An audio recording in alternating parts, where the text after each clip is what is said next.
Singing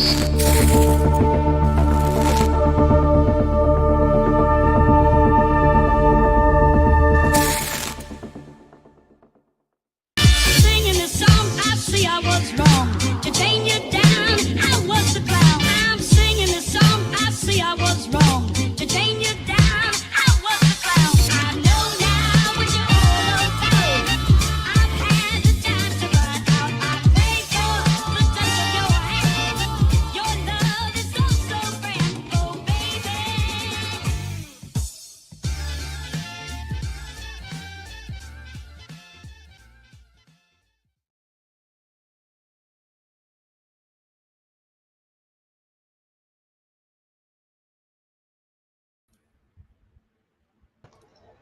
Hello, everybody.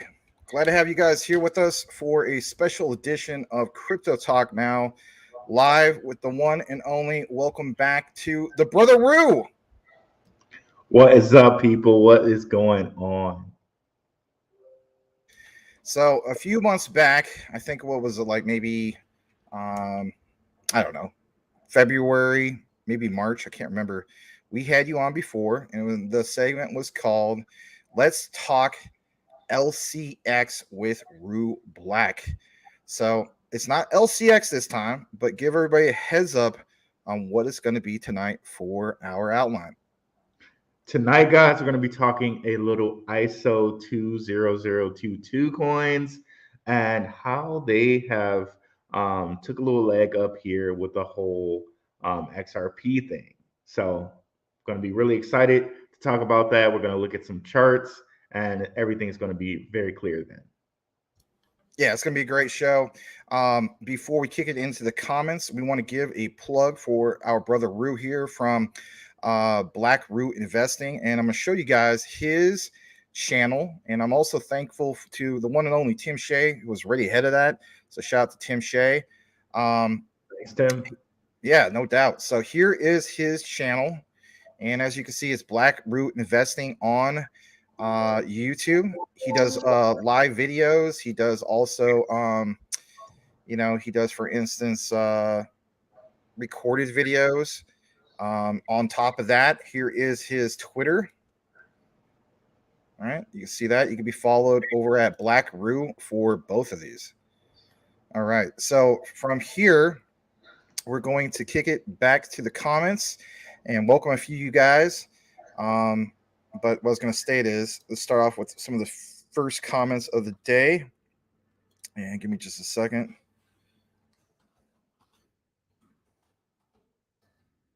I'll pull it up.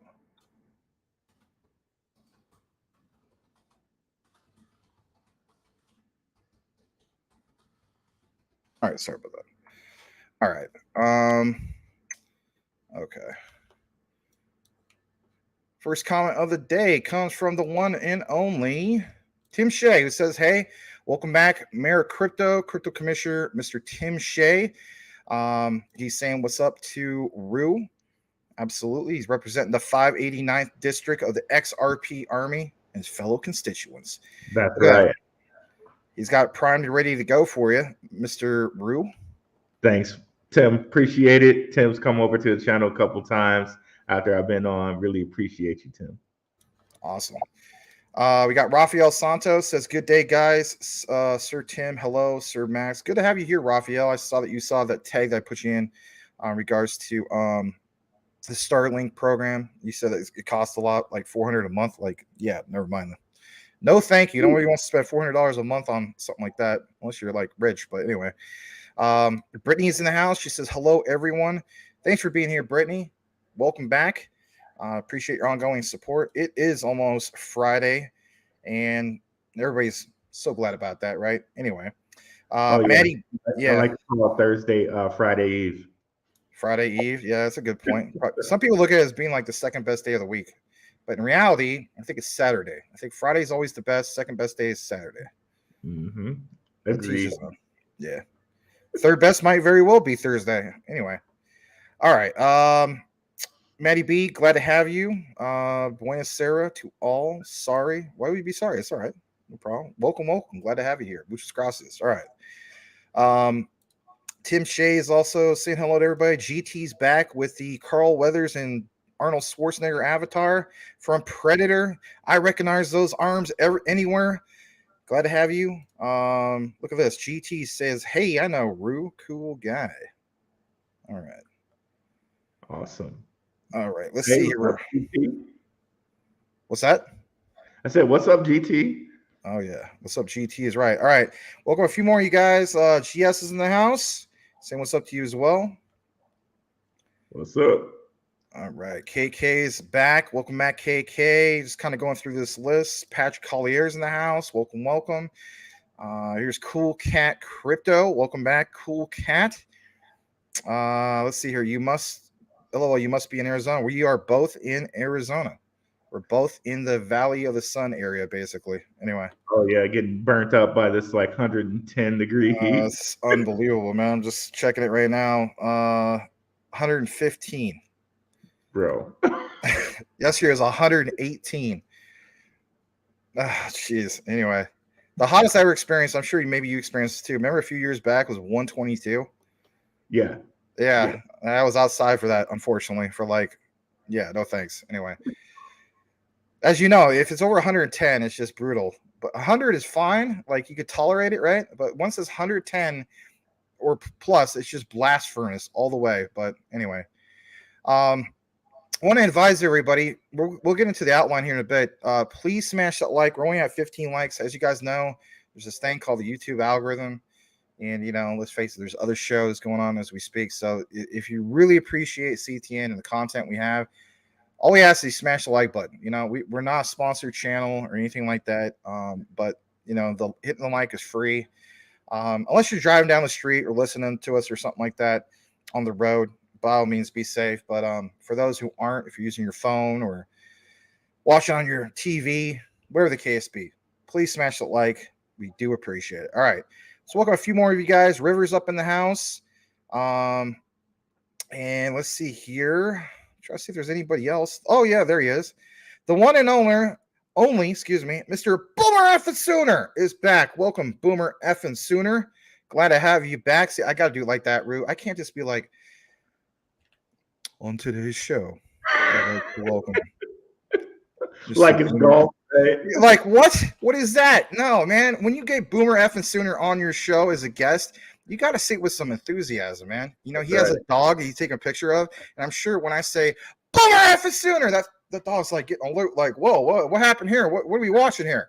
So yes, like I got to say it like that, Rue. I got to be like Boomer Effin' Sooner with some enthusiasm. Anyway, and another little known fact, real quick, before we kick in the outline, right? So this guy, Menelect, with the great intellect, right? He's on crypto Twitter as Candlestick Maker.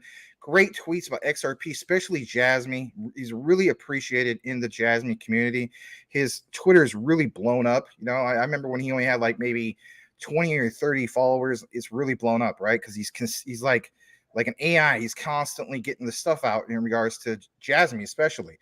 Well, over a year ago, right? Every time he would come in when Larry was doing the show, Larry would say, to him every single time, he's like, all right, hello, is it Mental? He would be like, hello, Mental, like, welcome, because he would always say hello like this, and he'd be like, Lionel Richie. And so from there, I would always be like, why does he always say that? So every time I welcome Menelec now, I always will say, hello, is it Menelec you're looking for? Lionel Richie. And even Mike Cornwell, when he tags me once in a while, like for research or something like that on crypto Twitter, he'll put something like, hey, Max, like something like XRP, be like, hey, Max, this is the XRP news you're looking for. And he'll put ... Lionel Richie. I don't know. It's just a weird thing, but it's a good thing. Cool. A little inside joke there. That's cool, man. Yeah, that's pretty funny. Anyway. All right, you guys, please smash the like. It'd be nice if we could tick up a little bit higher. Our attendance is a little bit down today, maybe because people will see the market's down a little bit and they're like, this guy Max was completely full of crap yesterday. Nothing happened. I'm out of here. I'm unsubscribing. I don't know. We're going to get to that as well. I have a follow-up. If you were watching the show yesterday, it's going to make sense. Anyway, we're going to welcome a few more people. April Cornwell's in the house. She says, hey, happy Thursday evening, everyone. She's got the hearts. Glad to have you here. The son of the Cornwell clan is here. Josh Cornwell, give him a follow at JC the Man. Welcome back, Josh. Just seeing who else is up in this house of crypto knowledge. It is Michael Montclair. Welcome, welcome. Glad to have you here. Appreciate you. Corey Bibe is in the house. I think I also saw the one and only Selmo Fudd. I know that Selmo remembers you. So welcome back, Selmo. All right.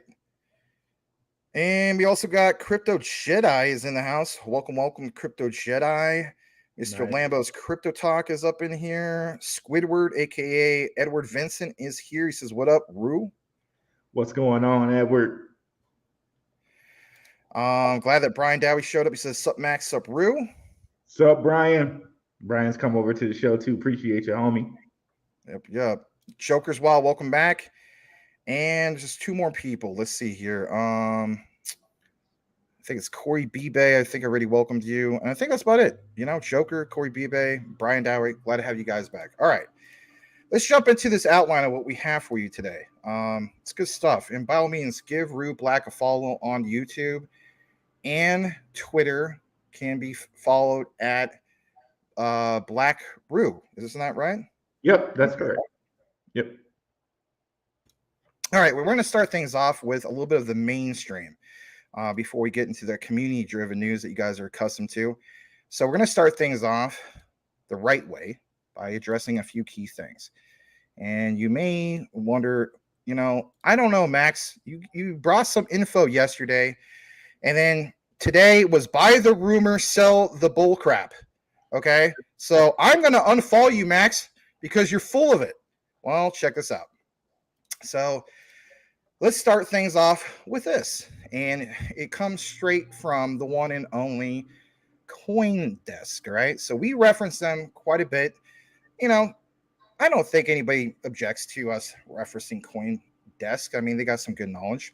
But as we get into this, you will see a few key things. And it says Fed dramatically speeds up U.S. payments with FedNow, but downplays any tie to CBDCs. And they've been pretty consistent about that, have they not, Rue? Oh, yes, they have. Yeah, absolutely. So some argue it would weaken crypto's payments use case or form a bridge to a digital dollar. So it's kind of mixed. You know, I mean, it's kind of like I guess you could say like the last Fast and Furious movie. It's like it's kind of mixed. It doesn't sound great, right? So It's all right. I don't know if anybody saw it. It was just kind of mixed. Anyway, so I'm just being real, right? So I'm going to play this first. And if anything, I'm going to pause it in a key area. So when I pause it in this key area, you know, you're distracted by, you know, giving dabs to your broskies. Shout out to Tim Shea and Brian Dowie. You know, let's face it, they're like the crypto stepbrothers of CTN. If you ever seen the movie Step Brothers, John C. Riley and Will Ferrell, right? Basically, it's like that. They got the Vaseline comments and they got the Caroline comments, right? We love them, right? And the other two step bros unofficially is River and Blackwood. Maybe they're not as close as Tim Shea and Brian Dowie, but nonetheless, that's how I look at you guys, right? So, you know, that's all fine. Get the dabs out of the way, but when you get to this part where I'm going to pause it, try to pay attention to this part. Yes, it's the teacher side of me coming out, but I got to do it, guys, because this is a follow-up based on yesterday, and we will make our own conclusion if it was buy the rumor, sell the news. But hear me out on this.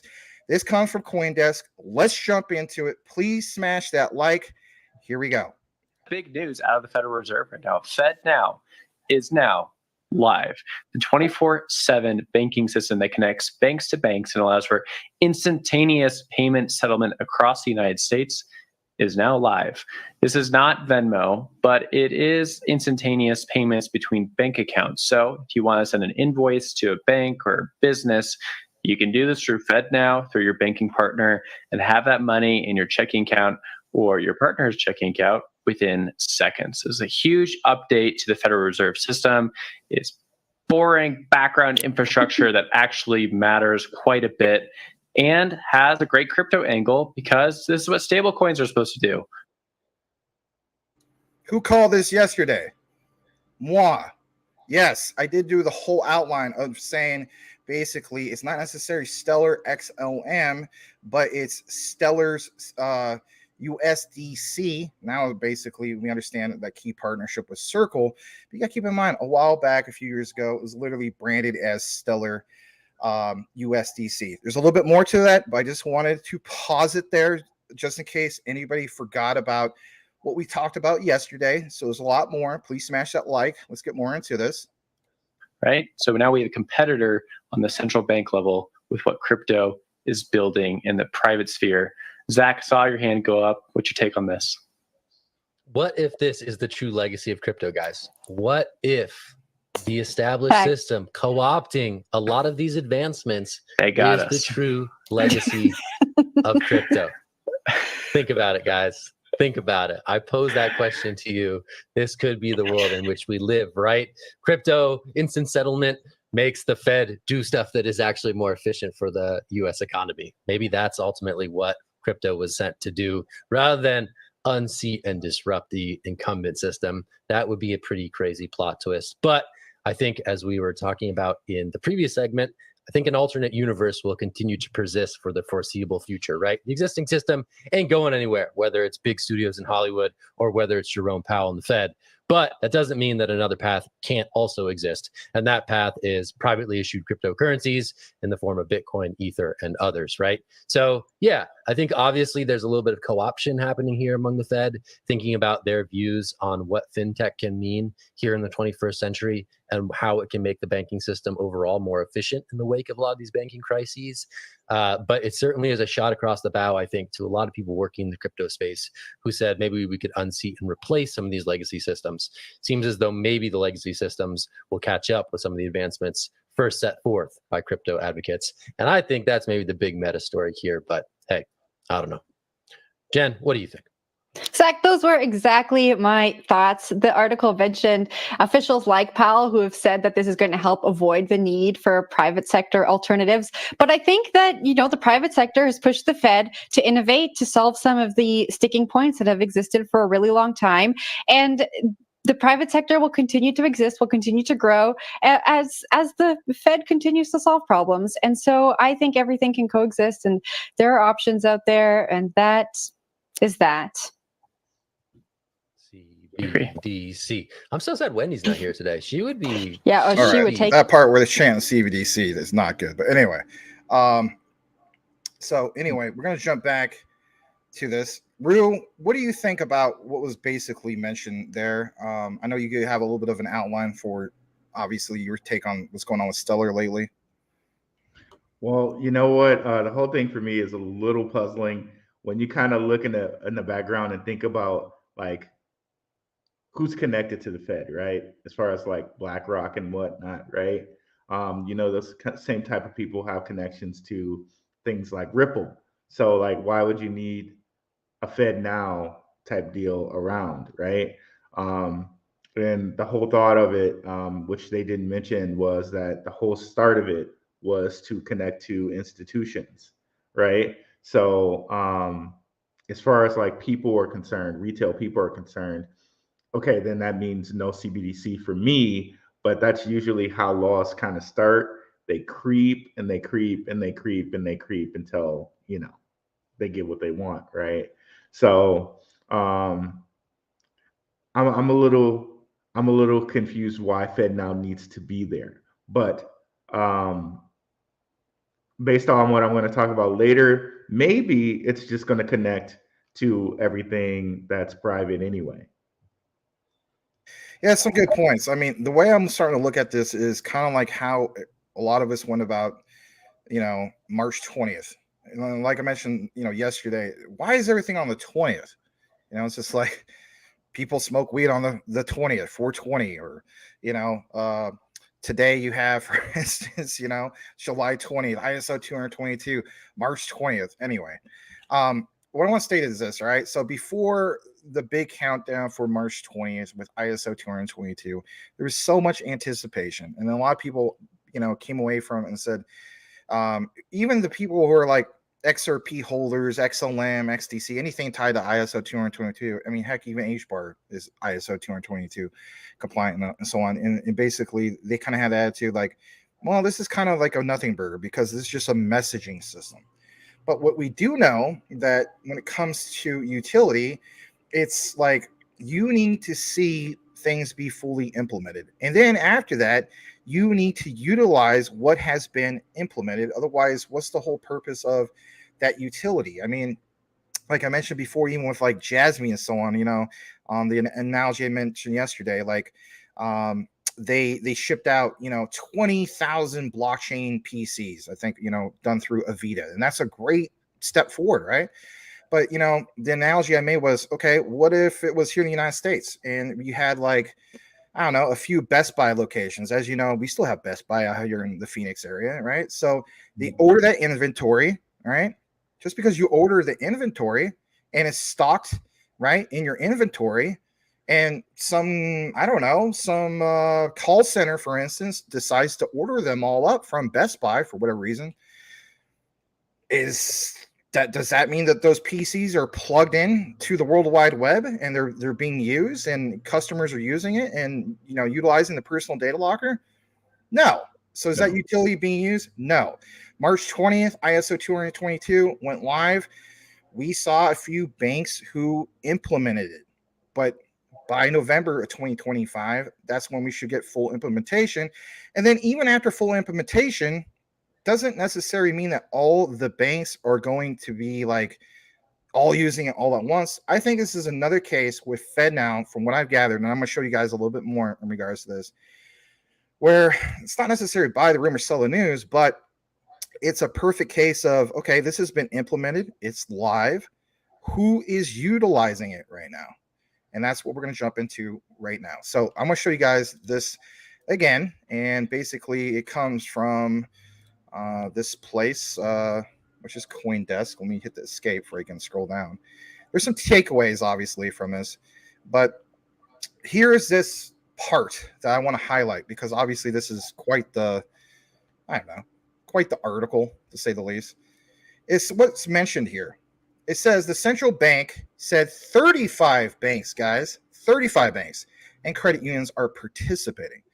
Well, yes, we got that massive list of the participants and that massive list of like what I pointed out yesterday with, and also the day before that, even with Ripple, right? When it comes to the service providers.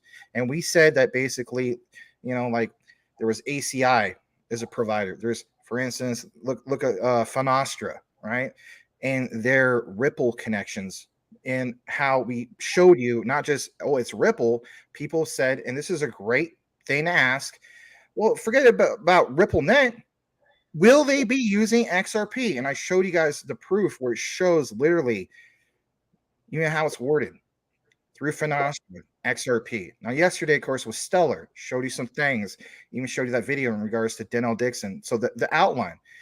But with that said, 35 banks and a few credit unions that are participating, right, in implementing it, but not utilizing it, is two totally different things.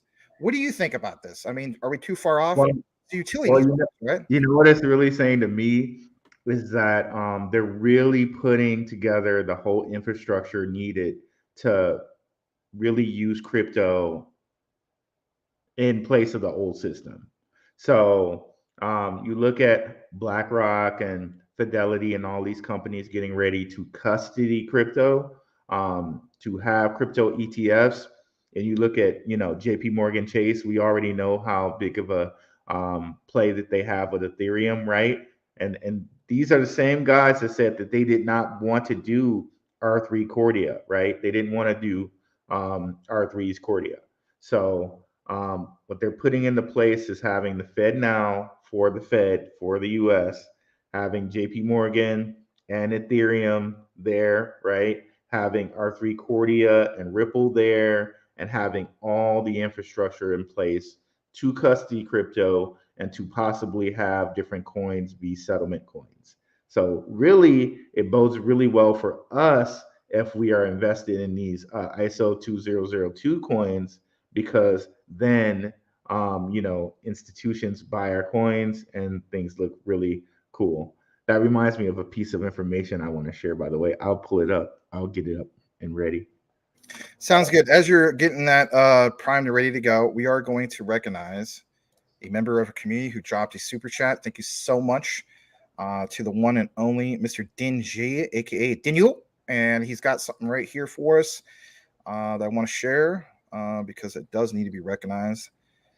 And it's this right there. And if you don't happen to speak Japanese, everybody, it's okay, right? So we're going to show you something. And it basically means thank you for your hard work, teacher. Oh, well, thank you so much, Wow. Mr. Dingy. I didn't renew my, the whole thing of the contract for this 2023-2024 calendar year.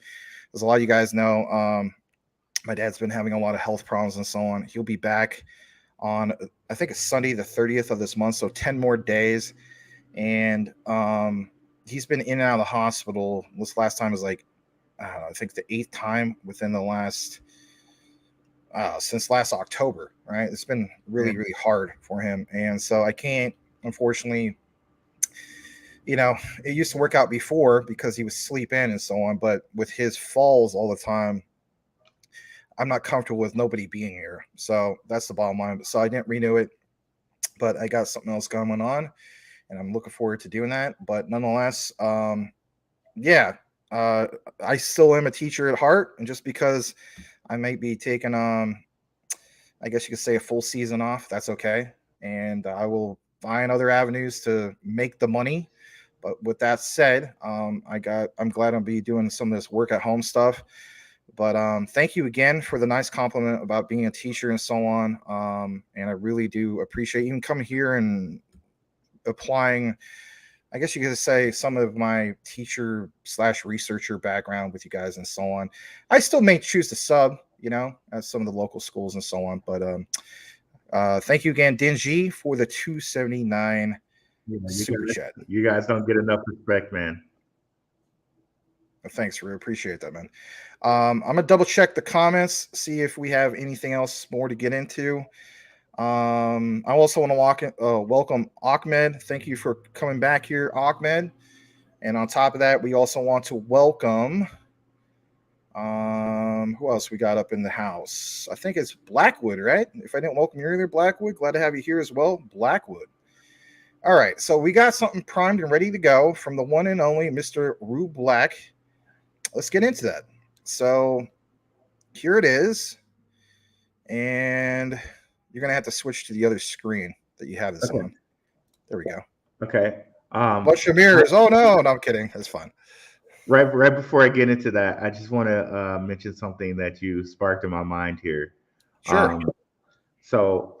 Bank of International Settlement wants banks' digital asset exposure limited to 2% by 2025. Now, they wrote this in a really, really tricky manner, but basically what it says is the Bank of International Settlement is going to allow central banks to buy crypto up to 2% globally come January 1st, 2025. So wow, you know what? This makes sense now. And I actually unexpectedly, guys, have something to back up what Rue's talking about. This wasn't planned, Rue. This wasn't planned. Hey, man. This was not planned, but this is beautiful because you know what? I was wondering about some of this stuff. So with what Rue mentioned, if you're okay with it, Rue, I want to show you everybody something. Yeah, bro.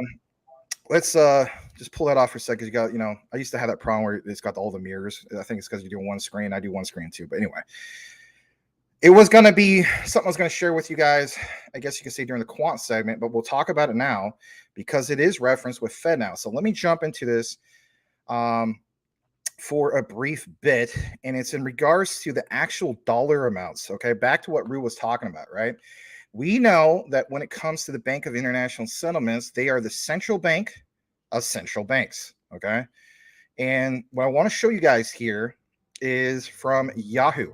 Okay, you're like, Yahoo? Seriously, Max? Just hear me out. They got some good information here. Okay, so from Yahoo Finance, and hopefully you guys are able to see us. Let's double check. Yeah, you are.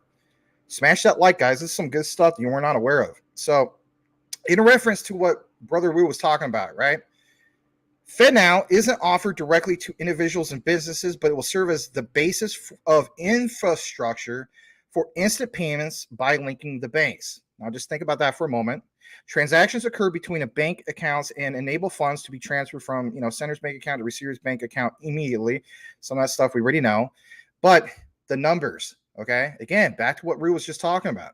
The limit per customer credit transaction will be 500,000, but the initial setting of the transaction limit will be 100,000. Now, when I was reading this earlier, I was thinking, why are they doing that? It's like, why are they setting limits? You know what I mean? And I'm thinking, well, is this to protect the actual clients of these banks and so on? You know what I mean? I'm looking at it from that perspective, or I'm looking at all different angles, right? There's a little bit more to this. It says the money can move from consumer to consumer, from consumer to business, or from business to business. Now, we understand a while back that Jerome Powell had this quote of the Federal Reserve built the FedNow service to help make, everyday payments over the coming years faster and more convenient. But here's back to Brother Rue. Over time, like this could be like what Rue was talking about. What do you say, 2025? I believe. Yep. All right. So that coincides with what else that we know about, guys? ISO 222, November 2025. Oh my God. I love these guys. They connect the dots all the time. Well, thanks, but we do. Okay. That's what we consistently do. So, yes, over time, as more banks choose to use this new tool, the benefits to individuals and businesses will include enabling a person to immediately receive a paycheck or a company to instantly access funds, basically when the invoice is paid. And as it gets more into it, it even references Venmo. As you guys know, that's not, it's not a true RTGS, right? Real-time gross settlement type service. But here's the point, right? It's back to what Rue was talking about. And I was wondering about that. So now, to me, if we do connect the dots, which obviously we do, are we too far off here, Rue? I mean, do you think that's a valid theory? No, I don't think we're too far off at all. And just considering these guys, 2% January 1st, 2025, that's right after the Bitcoin halving. That's, giving that a little time to like kind of marinate, you know what I mean? So imagine now central bank going out, buying Bitcoin and holding it. That will legitimize it, Bitcoin and Ethereum to so many kind of like old guard investors. Oh man. So that's all getting put into place right now with FedNow being able to do what it's doing, with BlackRock and Fidelity getting their ETFs going. So like come 2025, when central banks buy the crypto, everything's in place. Like banks can already custody crypto. You can already send instant payments via FedNow. Like the whole new system is kind of just online and ready to go. To me, all this makes sense. I mean, full implementation, even the United States, because if we are talking about FedNow, I mean, yeah, we are. I mean, today's the big day, and that's a US-based thing. And the United States will not, like I always said before, they're going to show up to the big show, as in ISO 222, the last to show up to this big party, November 2025. So it's like, yeah, this is a perfect case of, I hate to say kind of like buy the rumor, sell the news, but it's like, utility isn't being used yet. Giving banks the option to, hey, there's this amount of banks and this thing went live. Okay, it went live. Guess what, guys? Remember when the World Wide Web was brand new? If you're old enough to remember this, okay. There's times even before that. There was just news groups and stuff like that. I don't even know if you're old school, remember that stuff, but then we went from that to the adoption of like, what I like to call like Web 1, the early dial-up days and so on. We all lived through it. Well, for the most part, there's some of the youngins here, and that's fine. In some ways, thank God you didn't have to live through 56K modem, or in my case, a 28.8K modem. My God, I was jealous everybody had a 56K because they could download at 5.6K, and I'm downloading at 2.8K. For some of you guys are like, are you kidding me, man? I was complaining to, if you're one of the youngins, I was complaining to my parents that I'm only getting 1 megabyte a second. I would have killed for 1 megabyte a second back in 1998. Okay? I'm just going to throw that out there. But my point is this, all right? That implementation period and so on. So nothing, I should say nothing. There might be a few banks that might have like some contracts where, like we're talking about the invoicing. Right. The retail person can't just go and say, hey, I want this. I want the service. We already found that that's not the case here. What is the case is basically speaking that these banks have these options and it's implemented and so on. It's live. But just back to that example of like, Web 1 back in the early 90s. Okay, it's there. You know what I mean? It's up to you to use it. That's the way I kind of look at it. Like, am I too far off base here with that analogy? No, not at all. Like, and this will be like America's thing with the Fed now. Like, if it's already connected into Stellar, especially, Stellar's already connected into things like Hedera, into places like IBM, and then you kind of match that with Quant and R3's Cordia. Oh man, then everything's pretty much connected right there, right? And we're going to look at some of those coins today, and you can kind of see that there is some movement with a lot of those connectors, with a lot of those ISO 2002 guys. There's some movement there. Okay. Yeah, it's going to be interesting to see how some of this pans out. Also, another thing before we get more into it, I found it awfully peculiar that Danielle Dixon, as of today, put out a certain tweet. Now, some of you guys pay attention to cryptic tweets, if you will, especially from the Shiba Inu community. This is, stuff with real world utility, right? I just footed my own ship. I know that sounds bad, but you get what I'm saying, okay? We'll show you this tweet here in a bit. I want to get back to the comments for a brief bit because, we do want to recognize you guys. I don't know what happened with the whole thing with Waddy, but if somebody's messing with Waddy, that's pretty messed up in my book. Waddy's a good guy, so shout out to Waddy. But anyway, you guys have some conversation going on. I don't know what's going on with that, but that's okay. I don't know what's happening in the comments, but that's okay. As we go further down, let's see what else we got. I think we have another super chat that might have came in, if I'm not mistaken. So thank you for that. Let me see. Before I get to that, I want to thank Ahmed. He says prayers to your dad, Max. Well, thank you, Ahmed. I appreciate that, brother. Thank you so much. Thank you for your ongoing support, Ahmed. You've been here very, very.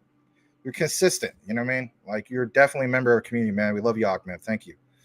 And I do appreciate the prayers. I do believe in the power of prayer. 2 or 3 are gathered among thee. It means a lot. Okay. Thank you so much. All right. Brittany says, best teacher, Max. Thank you so much for your ongoing support, Brittany. And Blackwood's giving us both dabs. Thank you again, Blackwood, for being here. What's up, Blackwood? Yeah. Here's an apple, teach. Well, thanks.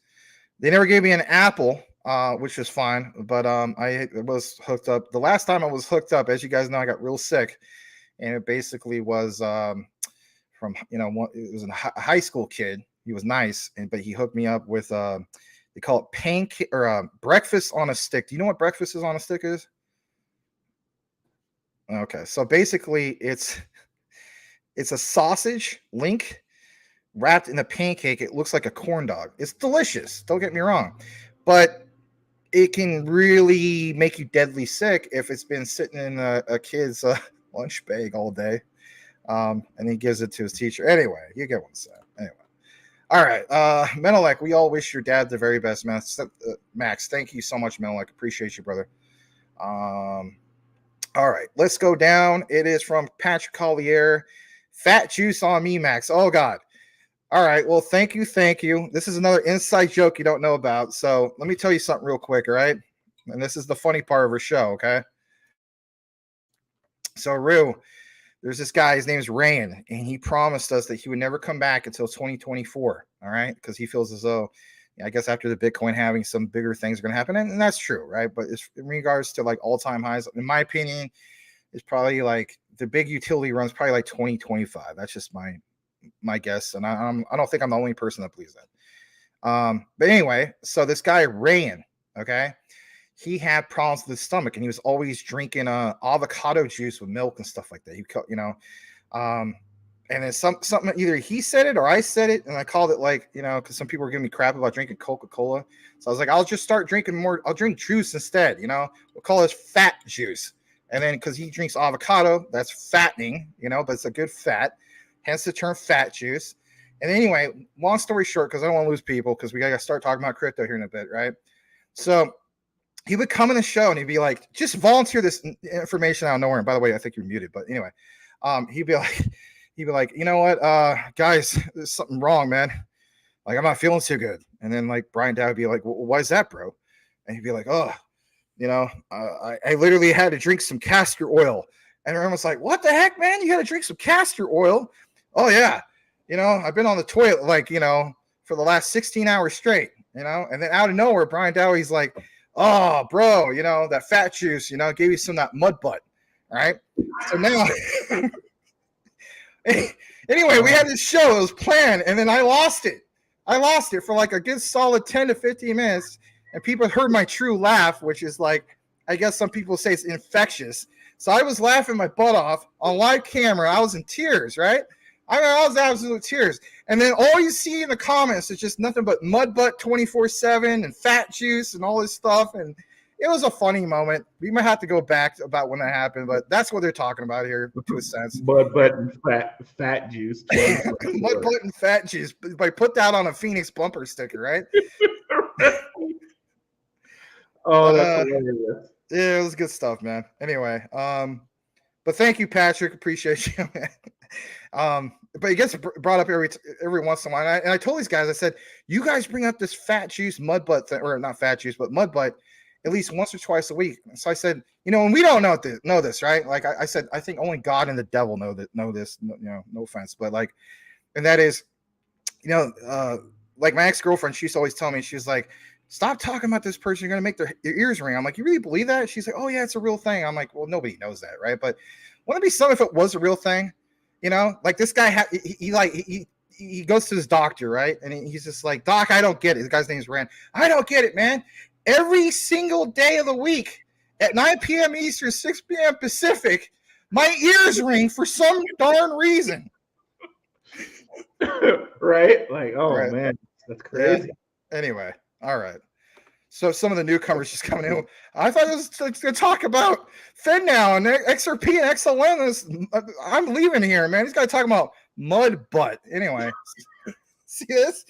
Patrick, you trying to give, man, mud butt? What the hell, man? It's so bad. All right. Straight up, never drink castor oil because why would you want to drink that anyway? That is what's going to happen to you. That's like an old school remedy right there. Do not do that. That's exactly where you're going to end up, straight on the toilet. 100%. So bad. All right. You guys got some great comments. I'm glad you guys are all having fun. He uses so I mean, it's just so bad. All right, let's go further down. That's just so bad. All right, something serious here. Dingy, he says he's just going to say, what if the only ones that get rich from XRP are the 50,000 XRP plus? What do you think of that? Well, the question is, like, how long are you willing to hold? That's the true question. Given the information I just gave right today, right? Like, central banks buying crypto January 1st, 2025. Now, do you really think that they're going to buy like Pepe, or are they probably going to go buy something that's related to a CBDC or something like Bitcoin that's universal, right? And what happens then after central banks buying Bitcoin or XRP like it's gold? What happens then? Like, okay, then if I'm some like hedge fund guy or venture capitalist, then I probably want to buy it as if it's gold, right? So in that case, what will XRP be at that point? $10, $20? Who knows? But I everything has ebbs and flows too, right? Like if you get in and out and you're really skilled at that. So it's a couple of things to think about. Yeah, my thing is, again, back to what we were talking about earlier, none of this stuff has been fully implemented. You can imagine when it's fully implemented, ISO 222 is literally everywhere. The banks are utilizing it. I mean, here's the thing, right? And I've heard the reports consistently, right? Like this is not something that's going over my head. And that basically is, hold on a second, I'll make sure there's nothing too super important. Hold on. Okay. All right, sorry about that. Basically, it's like this, right? You know, if I'm led to believe that, yeah, none of this is fully implemented and so on, it's like I was talking about yesterday, you got to give this stuff a chance. So, yeah, the prices are, people are going to complain about like, oh, the price is not even $1 yet. You know, XRP Maxi said this is going to go to the moon and so on. Hold on, let me just turn this off. All right. Well, people too have to remember what kind of XRP is for. Like XRP is probably going to be like a coin of CBDCs, like, and it'll be like the settlement coin for CBDCs. So until that gets implemented, maybe 2025. Right. That's my thing. Yeah. Right. And there'll be that run up to then where you see more and more banks, as we know, go live with ISO 222. So it's just that perfect case of, you know, I hate to use the example back to like, you know, Jasmine with the secure blockchain PCs, but that is a good analogy. You know what I mean? If all these things have been ordered, think about it, right? You're a store, you order all these blockchain PCs and it was ordered by a call center, but it's just sitting in your inventory. Okay, great. That's great. Is that going to do anything? Like, are people benefiting from not plugging these into the World Wide Web? No. So there's no utility being used there. The same thing applies basically to the concept of ISO 222. And I think the same also applies, obviously, to what's going on with FedNow. That's just my own take. People can agree to disagree, and that's okay. That doesn't mean not taking jabs at Dingy. I mean, you know, that'd be pretty messed up. Hey, thanks for the super chat, Dingy. And then, you know, oh, you brought dishonor. Boom. No, I'm not going to do that, my friend. So anyway. You know how some people say, like, trust the science? We just got to trust the research, right? Like, we've done all this research. You get all this great research from Max here. We know what XRP is all about. We know what Jasmine is all about time when they use it for these settlement coins for CBDCs, the time when central banks are buying this back. We're going to be sitting pretty and sitting happy. The problem where we always kind of get washed out is that big money can take as long as it wants. You know what I mean? Like, they can be as patient as they want because they're the guys who print money. But we can see right now, we should be very, very happy that we can see the rails of the institutions replacing the old system with the new system right now. So it's going to happen. Like, before, like, it would have been ludicrous to say, oh, like, the central bank's going to buy crypto. But we actually have a freaking article right now that says that. Like, before, someone would have laughed you out of the room. Like, who's going to buy it? It's funny money. Like, what is it based off of? There you go. Absolutely. Yeah, totally. We're just going to be a few more comments. So we'll kick it back to what we have. You guys got some funny comments, to say the least. Like this one, pancake, deadly pancake on a stick. Stay away from those pancakes, Max. Ironically, I think it was like 2 weeks later after that happened, I made my own pancakes, right? And I make some pretty awesome pancakes. I got a method in which on the edges of my pancakes, right? I cook them on a griddle and I let the edges get just a little tad bit extra butter, and it makes them crispy on the end. So when you bite into it, it's like, oh, anyway. Yeah, boy.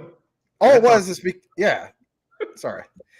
That sounds good, bro. I'm going to have to find out after this, too. Yeah. Well, I'm just saying, I mean, it was because I had a freaking thing. I mean, I would appreciate it, but it's like, so I told him, like, I don't know, was it, you know, the next, or is it like a few days went by? Because I think it was the weekend came up or something. I can't remember.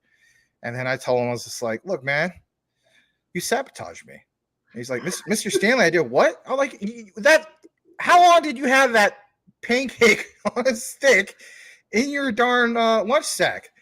Oh, Mr. Stanley, I'm so sorry. I carried that around since breakfast. I said, since breakfast, really? Oh, I no. said, I was like, do we not, you guys come in early to get breakfast? And I said, breakfast literally starts at 7 a.m. and school starts at like, 7:30. Bro, you're lucky you're still alive. I was like, I was so poisoned. And I did tell him about the mud butt thing. He thought that was hilarious. Anyway, he was like, I'm sorry about that. I mean, I'm not making, Mr. Stan, I'm not laughing about, poisoning about you, but that mud butt thing is kind of funny. And I'm like, yeah, it's real funny until it happens to you, my friend. Right. Anyway. It's always funny until somebody gets hurt. Yeah. In reality, though, it wasn't mud butt. It was something else. This is a bad visual, man. Anyway, God. See, it always gets brought up. That poor guy ran. His ears are ringing again. Anyway. All right, let's go further down. Let's welcome Crypto Homes 777. Glad to have you here. Try to see if there's any specific comments that you guys want us to get into. Yeah, I guess so. Anyway. As if a cat can't poop either. Oh, you freaking leaving your stuff in the kitty litter area. Anyway, I'm kidding. All right. Give me your Tots Mud Butter. Oh my God. Somebody actually made a custom avatar for this. Jeez. All right. Let's read this. And it's from the Ghost. At Crypto Talk Now, we have the meats. Still going to buy that Arby's t-shirt for you, Max. When Jasmine hits, Jasmine and XLM is $10. Okay. Good enough. All right. So what we're going to do now is we're going to kick it back into this outline. And before we get into what Ruell Black has for you, I'm just going to give you guys just a tad bit more of what we have. If you're wondering about what I was talking about earlier, you didn't catch the last two shows. Here is in reference to what we're talking about. And it's a video that was uploaded 14 hours ago. It says Stellar XLM, how Stellar USDC is basically like the plug to FedNow, right? It's not being fully utilized, but we have some connections, Temenos and so on, right? The day before that, we talked about FedNow, not Ripple, right? People were saying, will it use actually XRP? We talked about, yes, Finastra is their plug. And we also talked about, what was the other one? ACI, I believe it is, and so on. We gave you guys some evidence. You can check out those videos. They're uploaded. So it's, cool stuff there. If you're in the Jasmine, we do have a comparison video of the competition Pillar, who's been around since 2017. Not much supply, not much demand. I'm not flooding it, but just being real. And then the other one, Ocean Protocol, which I wouldn't mind picking up a few tokens of Ocean Protocol. I think it's a solid project. It's a full-scale comparison of the other two. Talked a little bit about Q&T in regards to the Treasury. That was released 4 days ago. And, of course, the Super Wallet. Is Jasmine Super Wallet going to come out by the end of the year? So glad to share that with you guys. And also, just one more thing I want to share before we kick over to Brother Ruell and his research. I want to show you guys this as well. And it's funny because Axios came out with an official update, a message based off of the news of FedNow. And if you're wondering what the heck is Axios, well, we did talk about Axios. This is a project that has been funded, I believe, over $95,000 from the Stellar Community Fund. Here is their statement. It says, basically speaking, this right here, and that is, by the numbers, 35 banks have signed up as early adopters of FedNow, including JP Morgan, Chase, and Wells Fargo, but notably not including Citigroup or Bank of America. Is that a jab towards Ripple? I don't know. But it says that number is rather lower than the Fed led us to believe as recently as, June. The U.S. Treasury is also signed up as an early adopter of FedNow. I pointed that out yesterday. I felt as though, like I mentioned, when it comes to the Federal Reserve and the U.S. Treasury, like Forrest Gump and Jenny, they go together like peas and carrots. Some 353 banks and credit unions have signed up for RTP.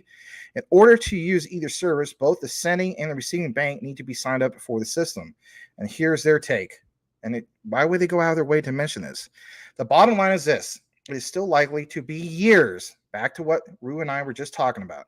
It's still likely to be years before most people use instant payments on a daily basis, as they do in countries, for instance, the UK, India, and Brazil. But key thing here is the UK.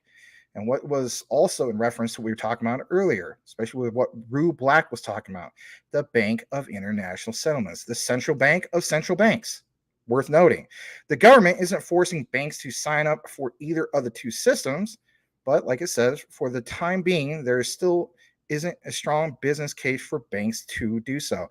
Now, why would Axios go out of their way to mention some of this?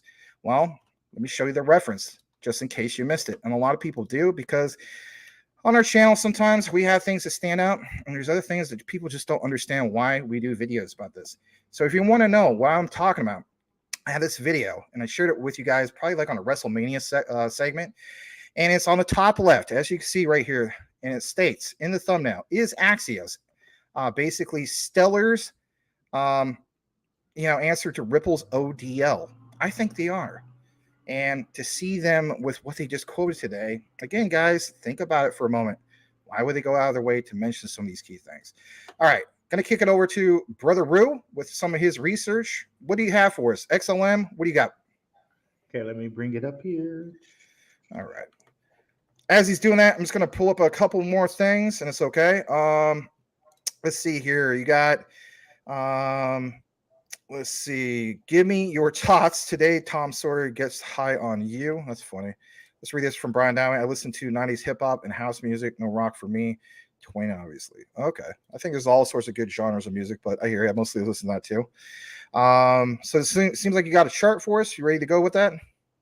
Yes. So okay. Everybody knows about what happened here with XRP. The whole case ended and boom, right? But what people might not be aware of is right behind that also we had XLM, and XLM has continued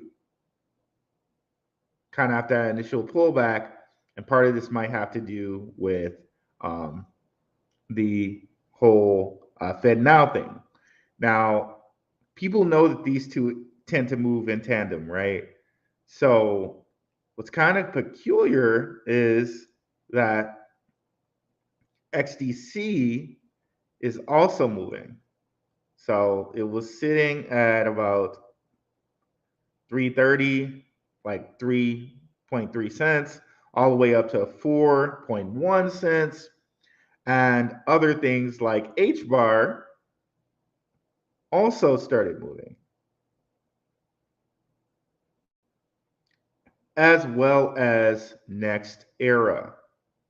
Now, I don't know if you guys are familiar with those, but they're both, all of those are ISO 20022 coins other than Next Era. But Next Era is one that says it's a connector of TradFi and DeFi.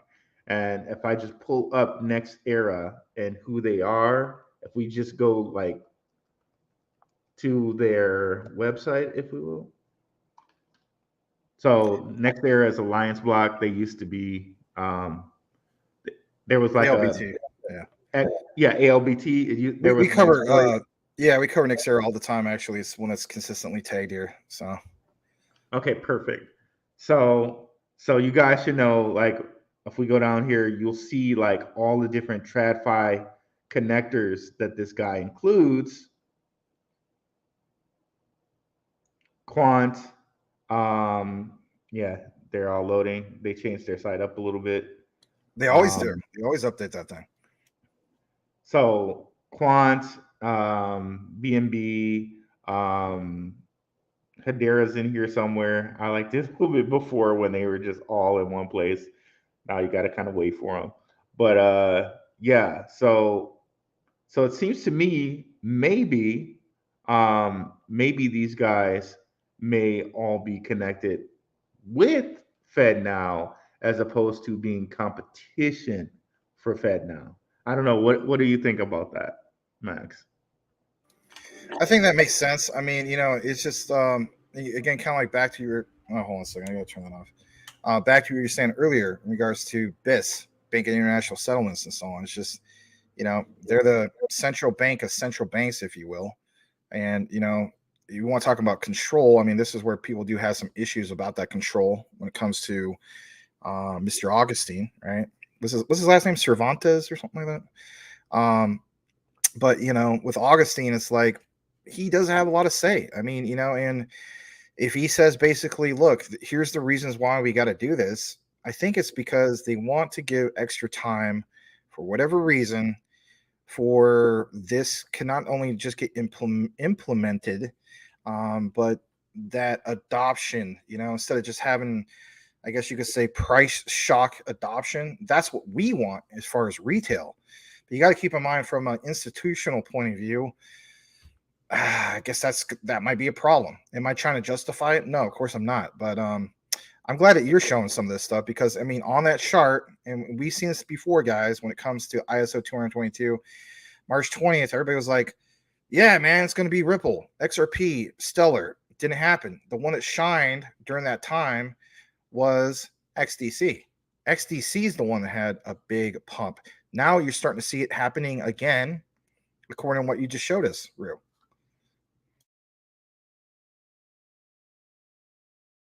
Oh, sorry, you're muted again. My bad.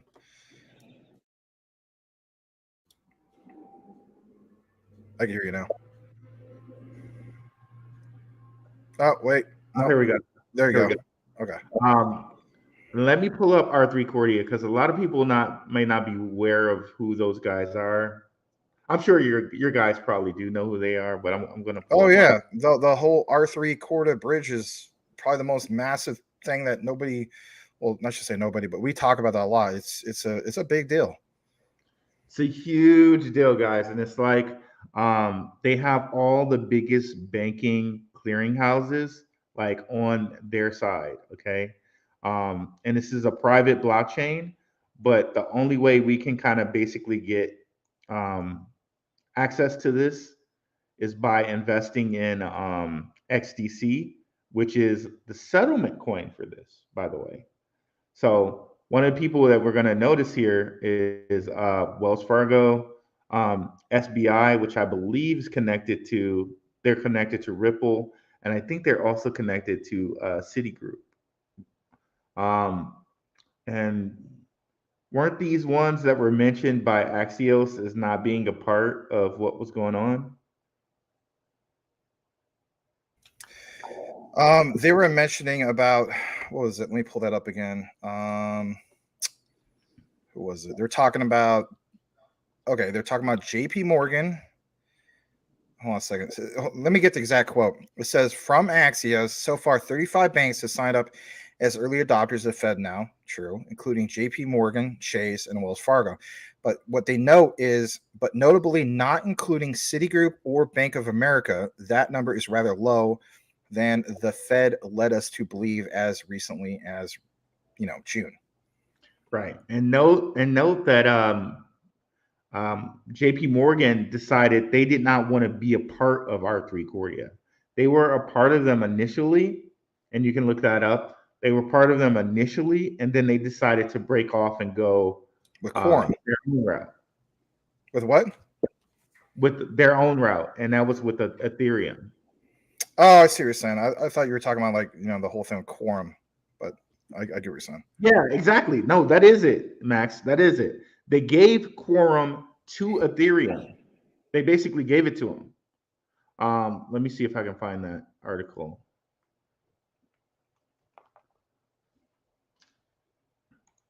So JP Morgan basically gifted Quorum to, or I'm sorry, yes, JP Morgan basically gifted Quorum to Ethereum. And they're basically the guys who kind of are the money men behind consensus. This also fuels that debate that people mentioned in the past of, like what Wall Street's doing in the background, and Gensler's a puppet and all this stuff. I mean, you get what I'm saying? Like that definitely fuels that whole debate. Yeah. Consensus has acquired the enterprise Ethereum platform Quorum from JP Morgan. They say they acquired it, but really they kind of just gave it to them. And there's places, if you do like further research, you can see that they kind of just gifted Quorum to them, and that they also JP Morgan owns some key Ethereum technology. So basically, they're like the money man behind Ethereum, even though Jamie Dimon quote says crypto is a pet rock. They're secretly the guys behind Ethereum. It's crazy.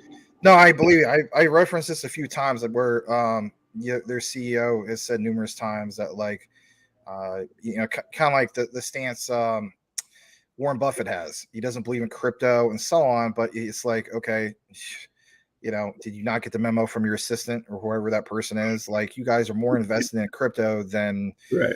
like you're probably like second or third to BlackRock or something. Like, what are you talking about? You know what I mean? Like literally Arnold from Different Strokes. What you talking about, Willis? Like, what are you talking about? Exactly. So it makes sense that JP Morgan will be more in league with the Fed now because JP Morgan's like the biggest bank in America. So naturally they're in league with Fed now.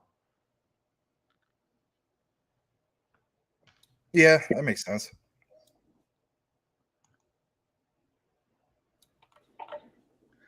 But yeah, that's what I want to show. It's going to be something to map over the next couple of days to see like if it continues with these ISO 20022 coins. As far as like what's going on with Fed now, and if these guys continue to rise in price. Right. Fair enough.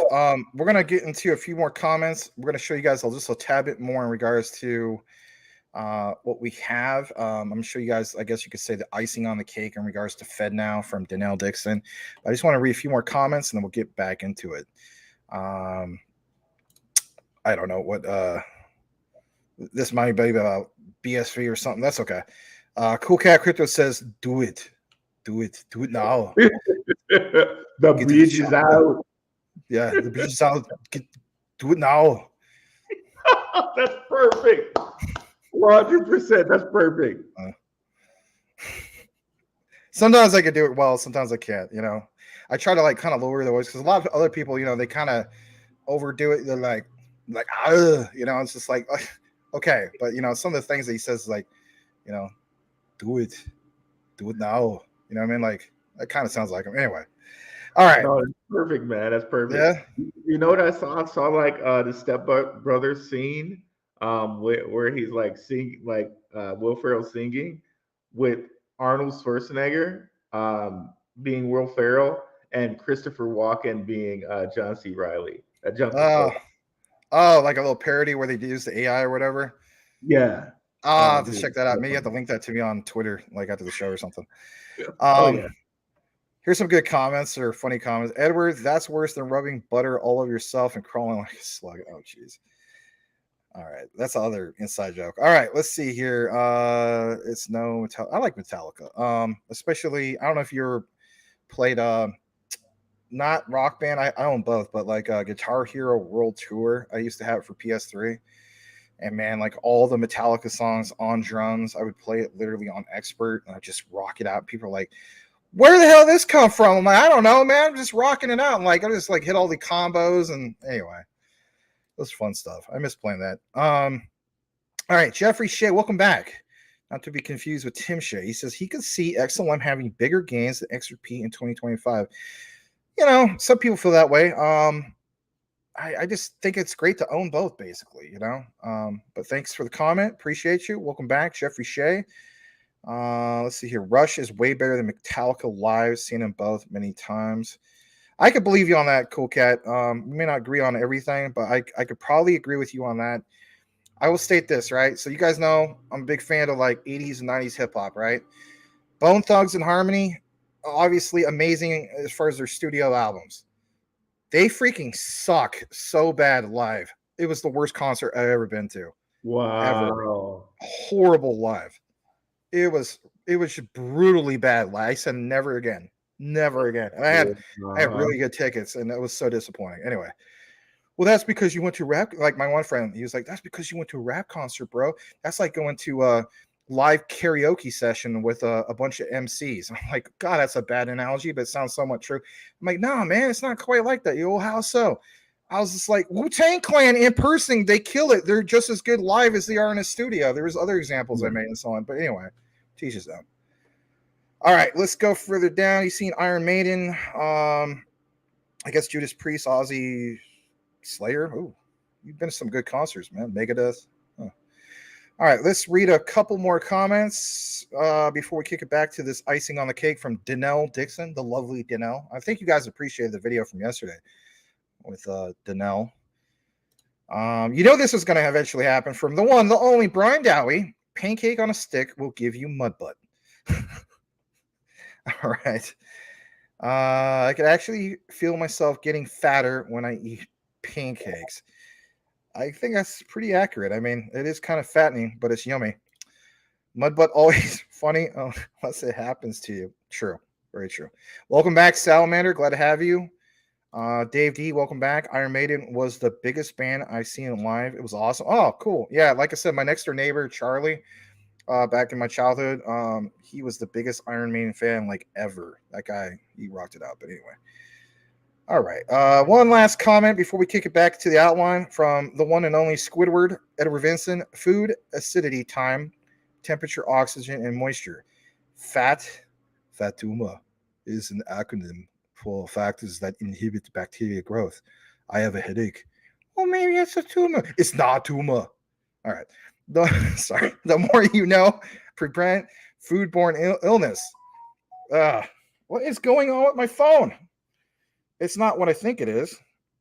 Hold on a second. I muted that. My bad. Let me get this real quick. All right. Sorry about that. I have it I have to kind of have it on all the time now because I'm starting this new thing. But anyway, yeah. So let's go further down. We'll just do two more, right? River, Clash of the Titans. What a throwback. You guys are talking about a lot of metal and stuff. That's good. I like some metal. I think there's good and bad in all different forms of music. I even listen to opera once in a while. I'm just Luciano Pavarotti. I mean, come on, man. I was listening to him last week, and it was actually really late at night, and I'm sure there must have been a couple neighbors walking by, what the heck? But it's all right. So, all right. Earth Prospector, welcome back. Glad to have you, man. And then what else we got? Jasmine making some deals in Hong Kong. Okay, let's use that as a bookmark. Let's kick it back to the outline. We got a super chat came in. Hold on a second. Came from the one and only. You're gonna laugh when you see this name, Rue. Okay, wait for it. It comes from the one and only Elon Muff. Wow. Yeah, what a name, right? Yeah. Can I just state this? Do you game it up once in a while? I haven't played any video games since last January, but. Bro, it's been a while. I've played video games since Final Fantasy VII, bro. All right. Well, did you ever play any online video games in the last 5 years or something? No. Not first person. Not that type of guy. That's okay. All right. So I'm an FPS guy, right?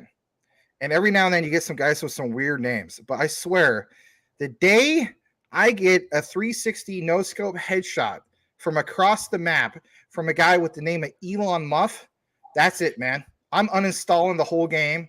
I'm done. I'm uninstalling. I'm pulling out my freaking RTX 4080. I'm done with all this crap, man. I don't even want it anymore, right? But anyway, $2 super chat for the one and only Elon Muff, aka Mike Cornwell. Look at the background. Look at that avatar, man. You see that? Look at that avatar. My God, right? Yeah, I mean, you know how creative you get to do that, Elon Muff.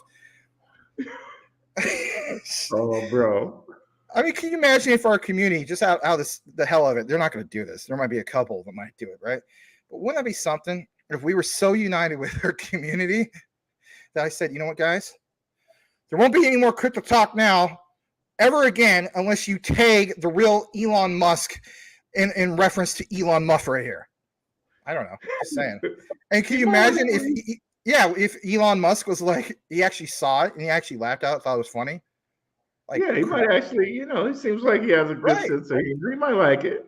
Yeah, he might be and then next thing you know, Crypto Talk Now blows up. Anyway, let's make it happen, guys. Anyway, thank you so much for it's going to be like a meme coin. Well, that's what they're saying, right? Let's make it like this one guy or a few guys are like, let's make an Elon Musk token. Anyway, that would be something. Can you imagine this, right?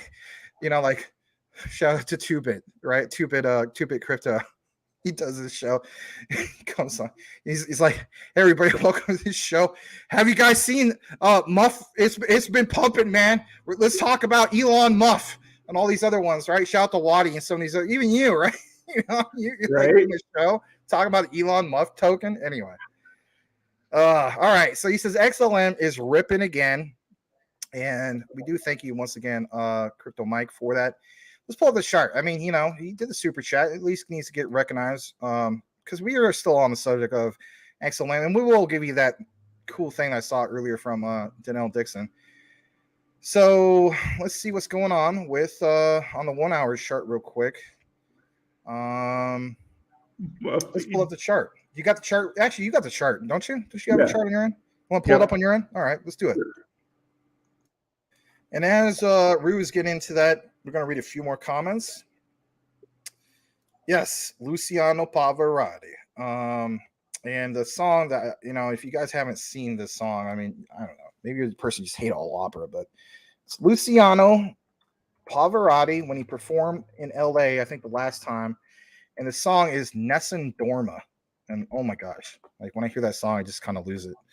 But anyway. All right, let's kick it back. You got it. Oh, you got it right there. Let's pull it up. You good? Yep. All right. So, yep. All right. So point out what Mr. Muff is talking about in regards to this XLM chart. Okay, what did he say? I missed it. He just says XLM is ripping or something like that. Yeah, he says ripping. Okay. Let's see here. Okay. Well, let's see if we can go a little. Okay, in the last little bit, yeah, it is coming back a little bit.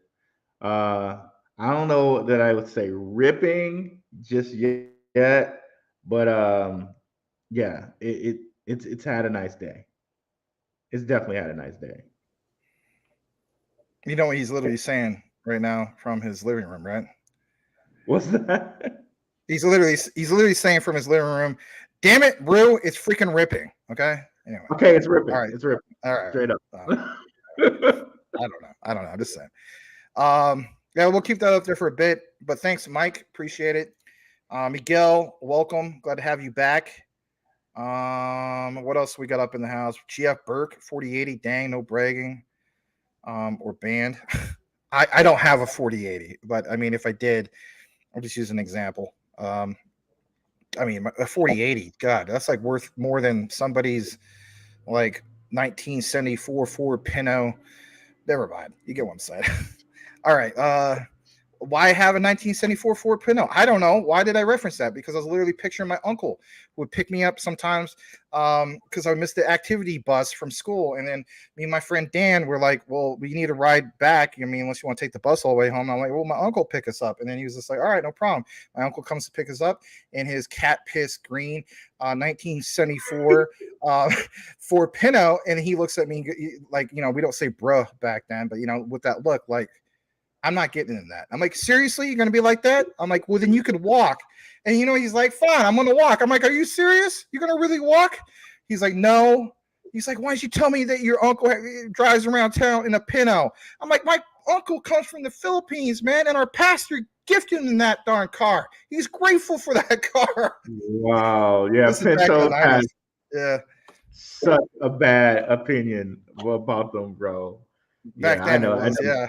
Yeah, it was bad. Pintos. What was the other one? Gremlins. And then the worst looking one of the bunch, in my opinion, was the Pacer. Looked like an upside down bathtub. Remember Pacers back in the day? Yeah. Oh my god. Freaking, you know, we're talking about rock, right? Everybody's like in the comments talking about metal. How about this guy? Who guys? Who was it? Aerosmith and what was it? Wayne's World 2, pulling up with the freaking Pacer limo. Like, why would you make a limo out of that thing, man? That's hilarious. I want to see a Prius limo. That would be nice. Oh my god! Now I'm gonna look that up. Somebody look that up, right? All right, Elon Muff with a $2 super chat. Thank you so much. He says, when you in a 50x, it's ripping. LOL. Oh, you know what? He's doing leverage. That's what's going on. Ah, okay, gotcha. Yeah, so for him, it is ripping. Yes. All right. Well, thank you again for the $2 super chat, Mr. Elon Muff. All right, that's how we do it around here. All right, so let's read this from Matty B. He states, Netson Dorma, very thumbs up. Do you know what it means? It means no sleep. Oh, I didn't know that. That's interesting. Thank you for that.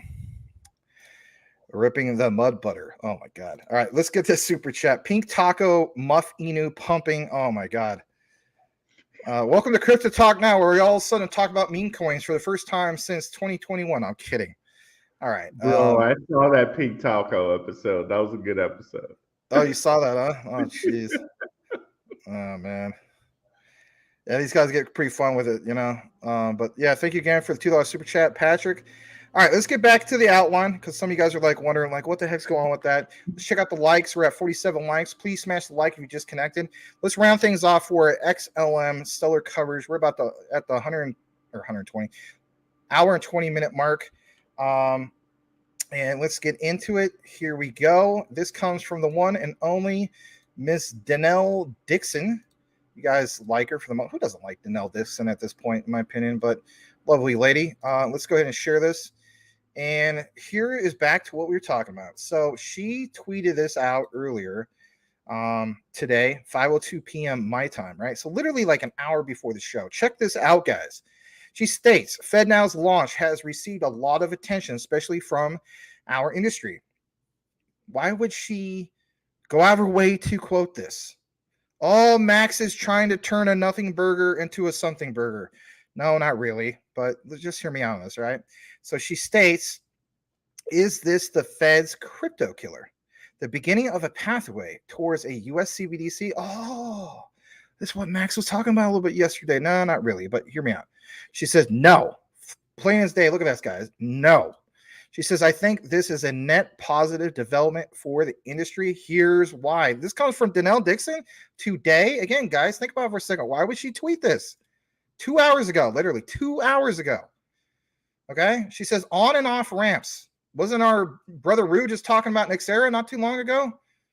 That is technically a TradeFi to DeFi bridge, is it not? Yeah, exactly. How about this one? This is still what? Sorry? I said, yes, sir. Yes, sir. Yes, yeah, absolutely. So on and off ramps, we talk about it a lot at Stellar, but on and off ramps are the key to real world utility. And knowing that is the key to even enterprise, legacy systems, you name it, right? It doesn't matter how fast we can send or receive money on the blockchain if it still takes 3 to 5 business days to access your funds. So it's like, yeah, if that was the case, we would just be talking about, was it Venmo all the time and things like that, right? The ACHs and so on, right? So when we go further down, she states, by improving the last mile delivery of money in the US, we might be witnessing the dawn of a new era in payments that plays to the strengths of both blockchains and also institutions, whether they realize it or not. So what do you think? Why would she go out of her way to mention this? Is it because through, for instance, Circle's USDC, formerly known as Stellar USDC, it's going to get the job done, Rue? Well, seeing as how that, they might be involved, right? I think she's just trying to calm like public opinion a little bit, but I still think it's a net positive. Everything she says 100% true, and like the system is happening, guys. Like it's just gonna happen, like it or not. The dollar's been like way devalued. The system's happening. Yeah, absolutely. All right, we're gonna just double check a couple comments. I want to welcome Cody Core. He says, Maximum Max, I'm at work listening. Oh, awesome. Thank you. Please smash that like, Mr. Cody Core, if you haven't done so already. Appreciate it. Wow, Twitter is losing it if that's the case. And Danelle can tweet all over me. Oh my God. Well, that's a good point. But anyway, Muff, this is a serious crypto channel. Keep it up. Keep it classy, bro. Oh, jeez. All right. Speaking of classy, that's one dude who. Oh, you guys. Oh, man, we just went from keeping it classy to Papa Doc, what you gonna do? Literally 8 Mile, right? So now the show's not like that. But anyway, but if you want, there's a tweet from Mr. Elon Muff in regards to the other guy who's connected to the guy you just mentioned, and it's a pretty brutal pick. I just want to state that, and I will never get on the bad side of Mike Cornwell ever. It involves a hot dog, and it's just really bad. That's all I'm gonna say. All right, let's get back to what we have. I think it now is going to be your. This is. You have the floor, brother. What do you got for us?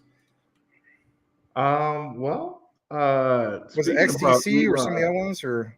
Oh, go ahead. About Elon in a tweet. I saw somewhere on my Telegram group, guys. Like, by the way, if you come on my channel, you can see I have a Telegram group. It's totally free for you guys to join. Oh, let me plug you in. Let me get that up for you. Let me see if I can grab it right quick. But yeah, a guy posted in my Telegram that Elon said he doesn't mind Hex.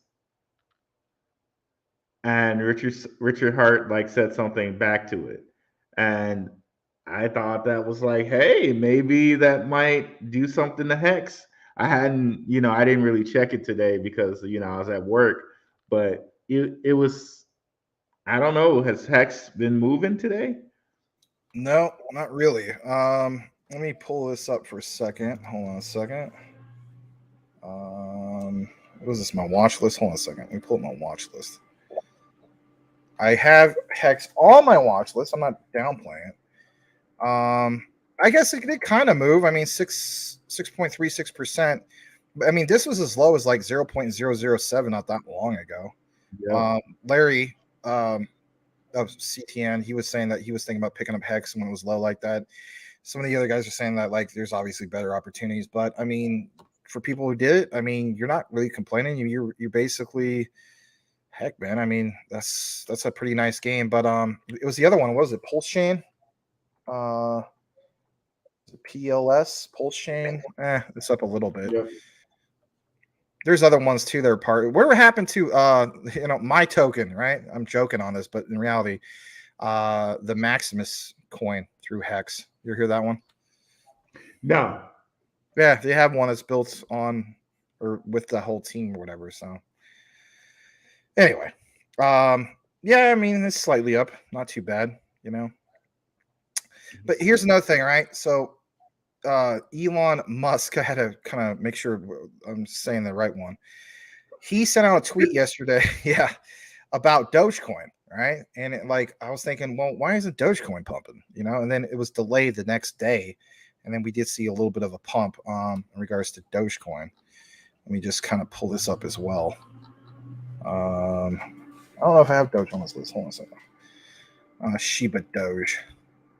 I have Shiba Doge. It's one of the last meme tokens I got into a while back. But hold on. So let me just hit the back button real quick. All right, Doge. Where the heck is this thing, real quick?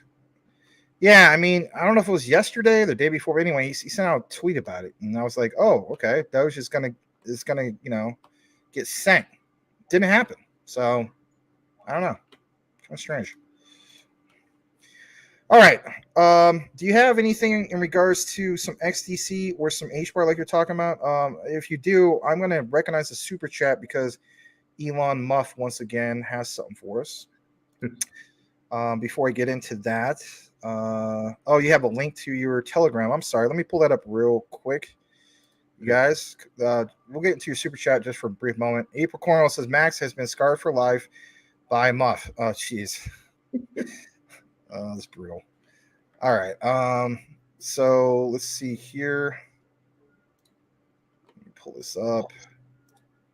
So here is his Telegram.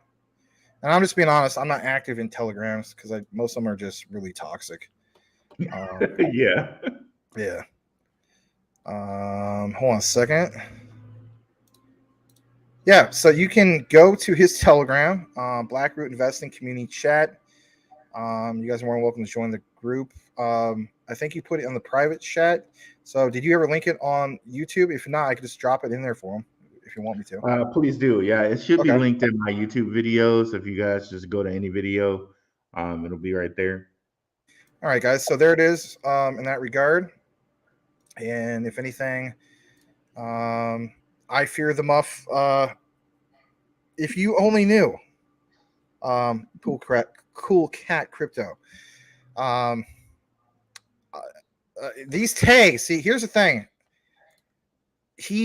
Oh God, this might be a trap. I'm just being honest. This might be a trap.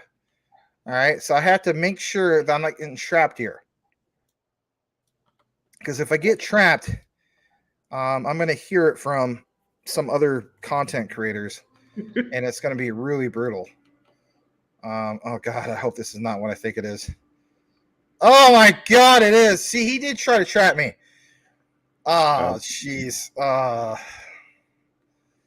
I'm not gonna go there. I'll send this to you privately for you can see what I'm talking about. I am not putting this on the screen. There is no way.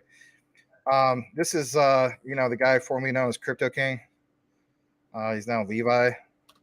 I'm sending it to you on private. You can look at it yourself. This is horrible. He tried to set me up for a trap, and I knew this was going to happen. Yeah, see, Boomer F and Sooner knows. Oh my God. Checking it out now. You know what's bad is he tagged me on this. Did he tag me on this? He did tag me on it. So that means everybody on my freaking feed is going to see this now. Oh, jeez. Everybody's going to see this now. They're going to be like, what the hell is this? Oh, jeez.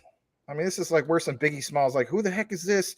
Send me this tweet at 5:46 in the morning, the crack of dawn, and now I'm yawning. Wipe the cold out my eye. See this guy with a hot dog on his wing, and why? It's horrible. All right. We don't want to do this degen stuff right now. But thanks for the super chat. But I'm not going to show that on the live screen. Oh. Yeah. Wait for it, right? You just saw that, right? Isn't that horrible?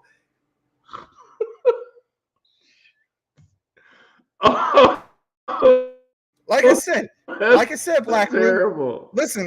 Oh, Rue, let me tell you something because I think you got a little bit of delay because I think either I'm lagging or you lagging or we're both lagging. Just remember this. The guy's name is Mike Cornwell. Rue, I'm looking at you in the camera now, right? His name's Mike Cornwell, okay? AKA Elon Musk. I'm telling you flat out, you don't want to get on the bad side of this guy, okay? Flat out. Because what's going to happen is he will start taking the crap out of Blackroot investing or whatever with some of this stuff. Don't want it to happen. Unless you want to be the poster child of freaking hot dogs. You remember that place in the mall, hot dog on a stick? Yeah. Back in the 80s and 90s, right? Oh, yeah. Blackroot on a stick. This reminds me of Blackroot on a stick. Seen the movie like Half Baked, where Nasty Neek is like in the shower with Kenny, and Kenny's like singing All By Myself, and he just drops the soap. It's right there, bro. It's right there with that, bro. Oh my God. All right, that's horrible. That's another bad visualization. All right. We went from mud butt to this, but I mean, if anything, I am thankful for the super chats. Oh my God. Well, obviously saw it. So OG Crypto, welcome. He says XD. We're back to the serious stuff, right? OG Crypto, Mr. Gangsta. Tell me about the days of way back. He says XDC seems to be moving, but I don't know if it's gonna drop back down or not. Dude, do not share that, Rue. You had that on the share. I'm not gonna share that. What are you doing? I almost clicked on that. Did I? Yeah. No, man. No.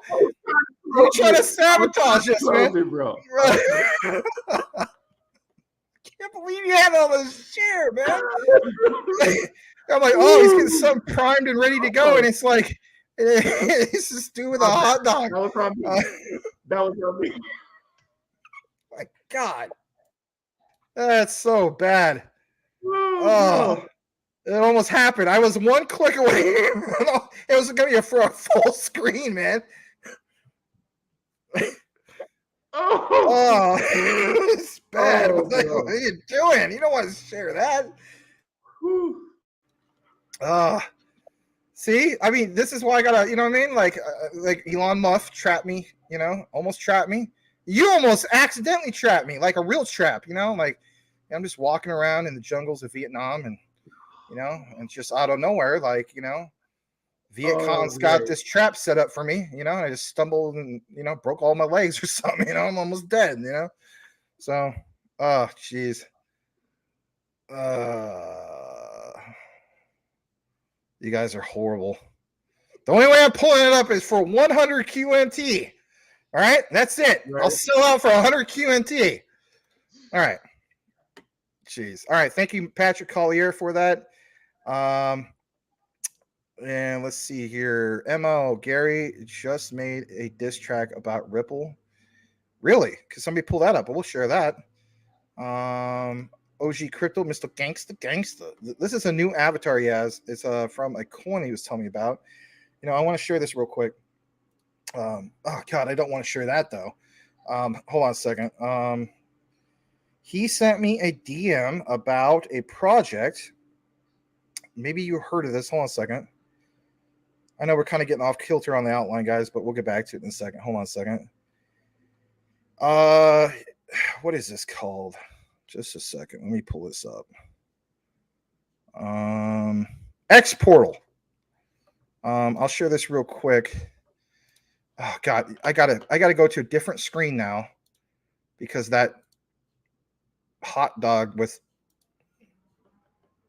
mustard is still on my screen. Hold on a second. Yeah, let me show you this real quick. Let me know if you guys seen this project, right? I want to look more into it. It's pretty impressive, right?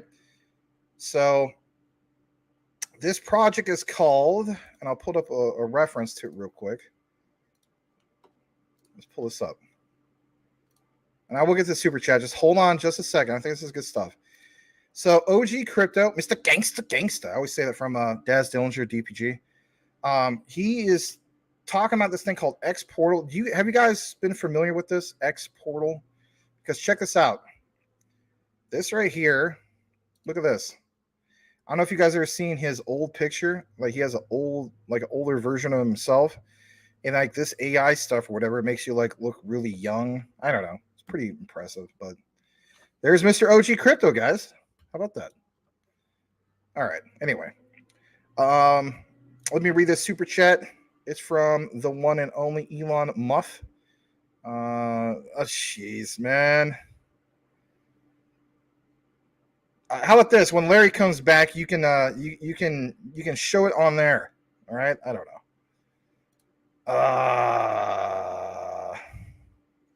Oh my God, he dropped so many super chats. I guess I have to do it.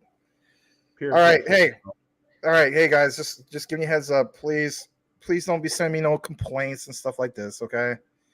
But hold on a second. Let me see if I got some DMs from ctnnetwork.net. Just a second. Bad. Very bad. This is not me stating this, but anyway. Let me log into this real quick. I can't even pull that up. What the heck? You guys are horrible. Let me pull this up.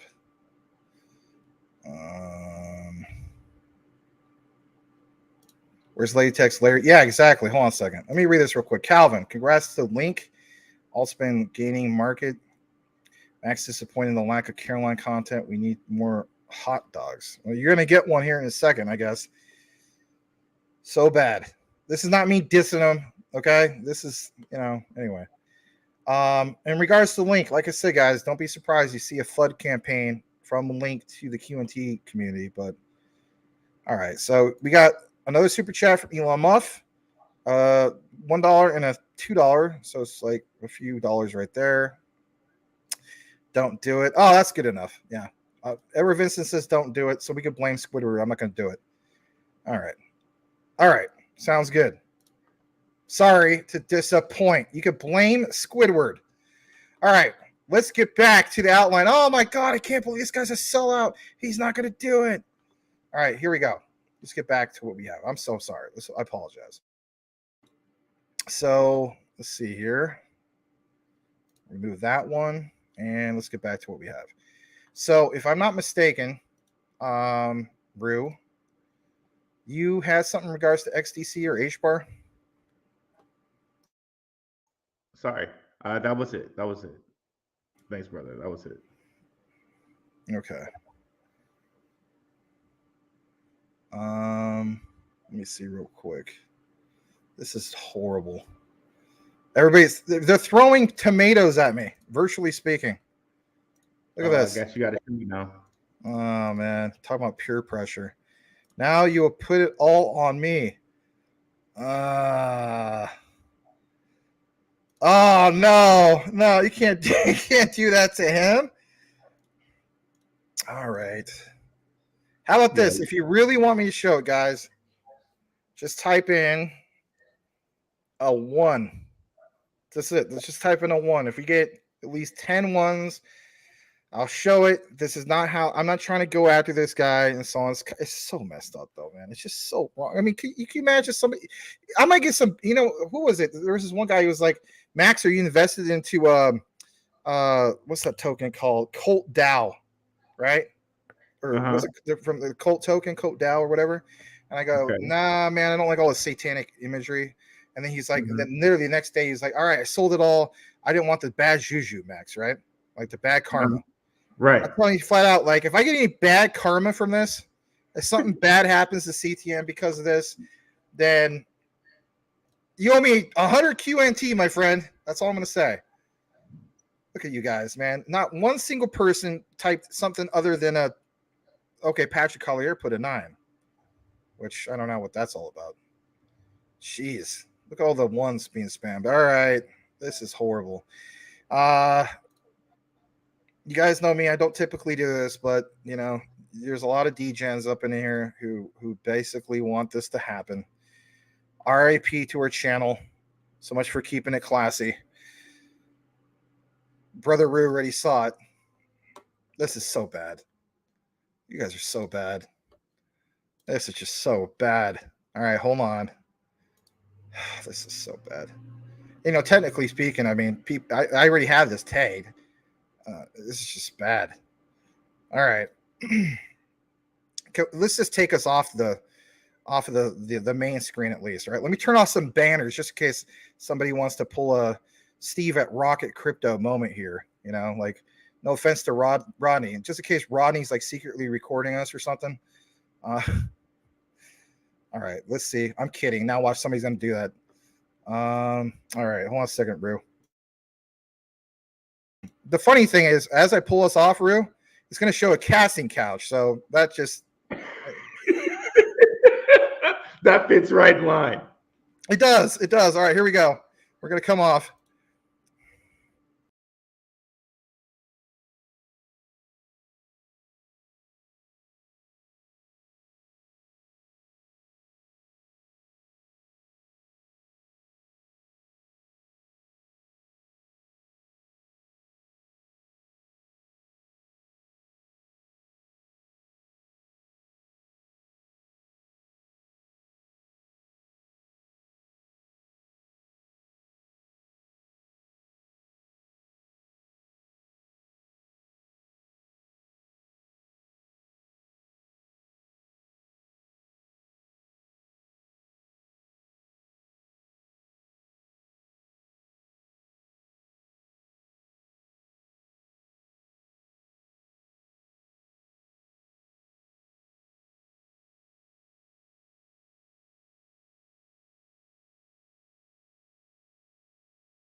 Ah, jeez. I'm freaking weak over here, bro. Rest in peace, Crypto Talk Now. I had to take off everything, man. You know what I mean? Yeah. I had to change the background to freaking leaves. To this right here or whatever, right? Anyway. The sad part is I didn't realize that he was like holding his head too in the picture. Oh, it's like his hand is like holding his head. Oh my god, that's hilarious. That's so freaking hilarious. It's I don't know, man. I needed that today. So That much was for great. me, like keeping my streak of trying to keep it classy. It's done. We just lost like 5,000 subscribers right there. So Needed that on a Friday Friday Eve. That was great. yeah, so bad, so bad. All right. I'm sure I'm gonna get some complaints. Oh, you know what, man? You know, I used to respect you, Max, but you shared that. I'm done. That's what's gonna happen. I'm telling you flat out. I'm gonna get some complaints. I'm telling you flat out for sure. Because we got complaints before, and You should get like 500 likes for that, bro. like 5 complaints and like 100 likes. I don't know. As the saying goes, you know, was it Abraham Lincoln? We'll change it up a little bit. You know, you could please some of the people some of the time. You could please most of the people most of the time, but you can't please all of the people all of the time, right? 100%. Yeah. 100%. All right. We swear we have a remainder outline for you guys, but I think we got some more. I don't know. What did we get? This is where you guys booed. Hold on. Let's see. There's a part with all the ones. Wow. Even Brittany wanted a 1. Brittany. Oh wow. You know? Oh my God. Unbelievable. Brittany's like, don't be freaking pointing me out like that. But, you know, Brittany, I didn't think you would be one of the ones. That's okay, Brittany. That's okay. And there's Patrick Collier. Either this means 9 as in no, like German, like 9. No, you know. But maybe it's just like yeah, 9 times over. I want that. I don't know. Cool Cat Crypto really wanted. Look at all that. Jeez. Obviously, you wanted it. Everybody wanted it. Was there a single person that put a 2? Oh my God. XXI. Huh? It's an excellent audience. That's just a mark of like very, very great people. That's all. So you look at it from the perspective of you feel as though that guy was a sellout or something. I don't know. Well, no. Oh yeah. I don't want him to come after me, right? No, I'm kidding. The fun factor. Just pure fun factor. It's pure fun. Jeez. Until like it happens to us, right?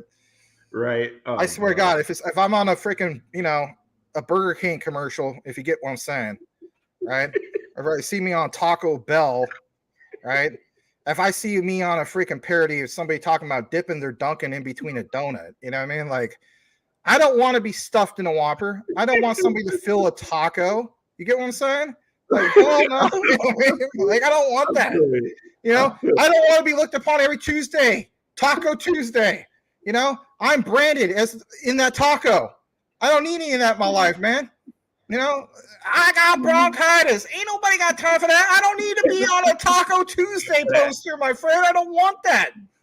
I feel you. I feel you. You know. So bad. You guys are horrible. So bad. XXI Gaming witnessed this. Oh, jeez. Please do not try to record this and get it out there. Well, it's already recorded, Max. You have it on the live stream. It's going to go to your YouTube after the show's over. Oh, that is true. Damn. I might have to edit that out. Anyway. Got pink tacos and fat hot dogs over here. XXI, like, he wasn't here the whole show, right? I love you, XXI. And he shows up for that. He probably was like, hell yeah, I'm going to keep tuning in more often. Like, what's going on with that XLM? Oh, well, okay. Yeah, well, like, don't make it wallpaper. Yeah, I don't want to make it wallpaper. You know? Jeez. What about that XLM? Yeah, like, what about that XLM? Let's bring it. Let's talk about serious crypto stuff. Max, I said don't do it, and look what you did. Here's the thing, man. So, you know what's going to happen if we don't. You know, he did talk about, you know, like yard duty. I don't want the yard duty. Okay, I did yard You duty just like saved many your years life, ago. because everyone's gonna blame you, Edward Vincent. Everyone's Yeah. gonna blame you. Max took one for you. Other than that, okay. Yeah, and knowing that, guys, shame on you. Look at this poor innocent kid. We just showed this stuff, and there's this poor innocent kid right here. Talking about a new video out now. Go follow his new video. JC the man, Josh Cornwell. All right, thank you, Josh. WrestleMania, baby. All right, yeah, Brother Rue, if you got to get going, I understand, but you're also welcome to stay. But gee, I mean, I got like a tad bit more. It's basically I have a little Jasmine segment. It's just a little snippet. I got a little bit of Q&T I was going to get into, and then what was the other part I was going to get into? I don't know. I forgot what it was. Oh, I was going to talk about potential market cap of Q&T. Anyway. Okay, seriously now. I got another 25 minutes, bro. Let's do it. All right. Well, OG Crypto, right? You posted this at 8:01, which was 4 minutes ago. We actually already covered what was going on with XLM, so you might have missed that segment. You can always watch the replay. Max, I am so surprised. Yeah, right. Come on. All right. Yeah. Anyway. Yeah, that's bad. I was to stay for the record. I did unsubscribe from that guy from a long time ago. I mean, he did lose my respect, but anyway. All right. Technically, it was still crypto related. You guys are bad. Bad. Very, very bad. Oh, and then that's convenient. Look at that. Look who's here. That's awfully convenient. I'll probably be hearing it from him. Anyway. Now that's how I got to see the show. Anyway, yeah, that's bad. All right. That's just short vid. That was horrible from Larry. Short vid. What do you do? I don't know. I thought it was fine. That was pretty good. Let's get us a lot more subs and so on, more exposure. Max, you deliver the meats. This is bad. All right, Wesley Jacob, I made it. I hate missing the live. Well, you missed the right part, my friend. So welcome. Yeah. Well, at least you guys got a good laugh. All right. So, all right. Yeah.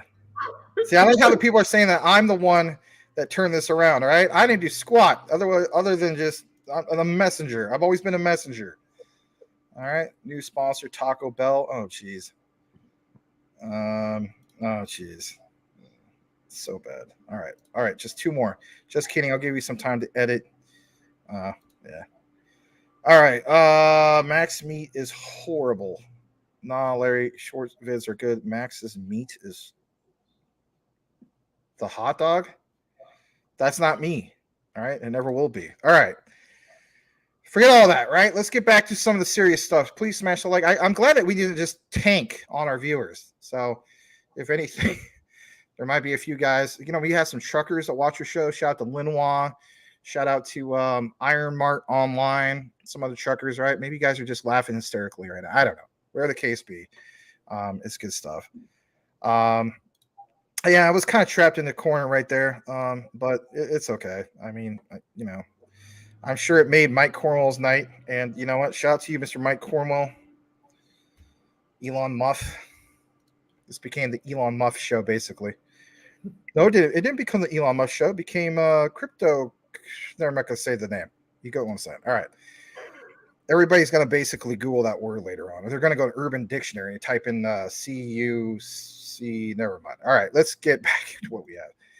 All right.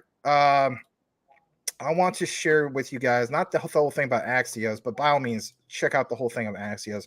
We're going to jump into Jasmine for a bit. It's just a brief segment in regards to Jasmine. And here it basically is. And shout out to the one and only Dip Metaverse. If you are into Jasmine, you need to follow him. He has an update in regards to what's going on with a lot of money that's been deployed, right? Or added from a wallet. So he tweeted this out earlier today, I believe. Yeah, 3:04 a.m. It says, in the past 2 days, this wallet added, listen to this, guys, this is a lot. If we're tracking whale activity, this is a big deal.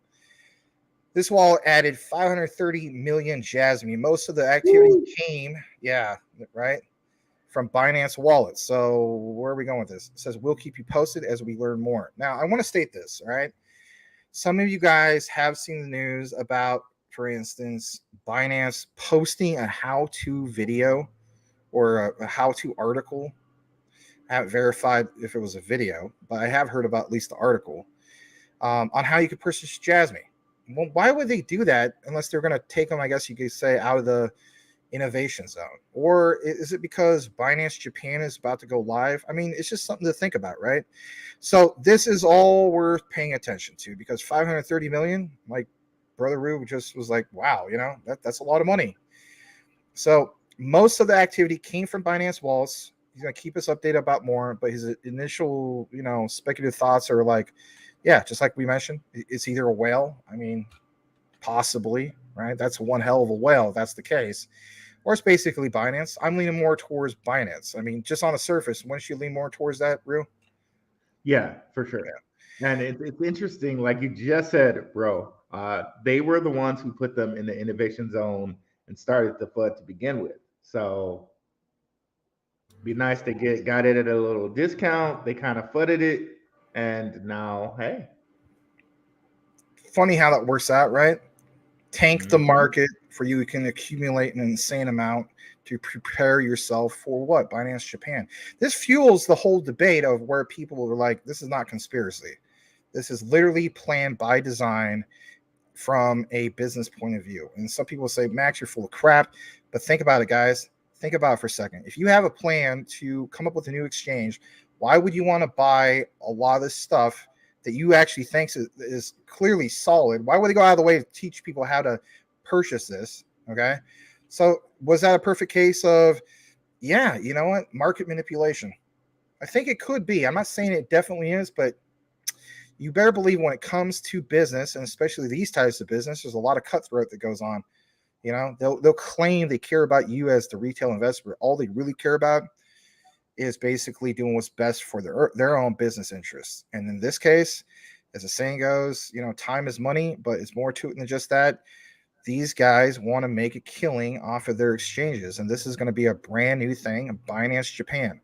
So I'm going to blow this up for you guys, and I'm going to show you guys this for a second. If anything, I'll make it a little bit bigger. Sorry about that. This is the Jasmy segment. Let's blow this up. You can verify all this on your own if you choose to do so, but he does highlight it right here. Here's that amount. That's a lot, okay? Absolutely a lot of Jasmy. And look at this. Binance. All these ones from Binance. Pretty crazy stuff. Like, what's going on with this, right? I mean, that's the way I look at it. Hopefully you can see that. I think you can see that. Yeah, you can. Yeah. All right, we're going to jump back to a little bit more of this. Give me a second. Yeah, I mean, just people kind of wondering about it, All right, so I think that's about it in regards to Jasmy. On the next part where we're going to get into is QNT, and I will get a little bit of, I want to get your take on this, Brew. This is good stuff. This is right up your alley because I'm pretty sure, if I'm not mistaken, you hold QNT, right? Yes, I do. All right, so this will be great. Let's jump into the QNT quant coverage. All right, this comes from Tokenizer. Give him a follow. In my opinion, he's the GOAT of research. I mean that respectively. Guy's full of tons of knowledge, tons of, utility max he is. Crypto Smith would say. All right, so let's share this. And some of you guys are investing in Energy Web token. I'm not yet. It's part of I don't know, roughly about 10 different ones I need to get into. Can't own everything.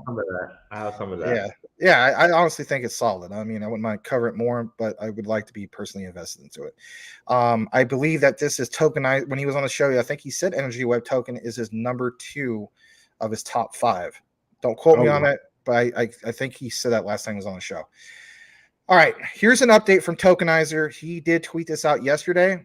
Earlier this month, we saw Energy Web X director, hopefully I'm pronouncing this right, Ioannis Vlachos, join ITU Metaverse Focus Group FGMV. Now, you may be wondering who's that.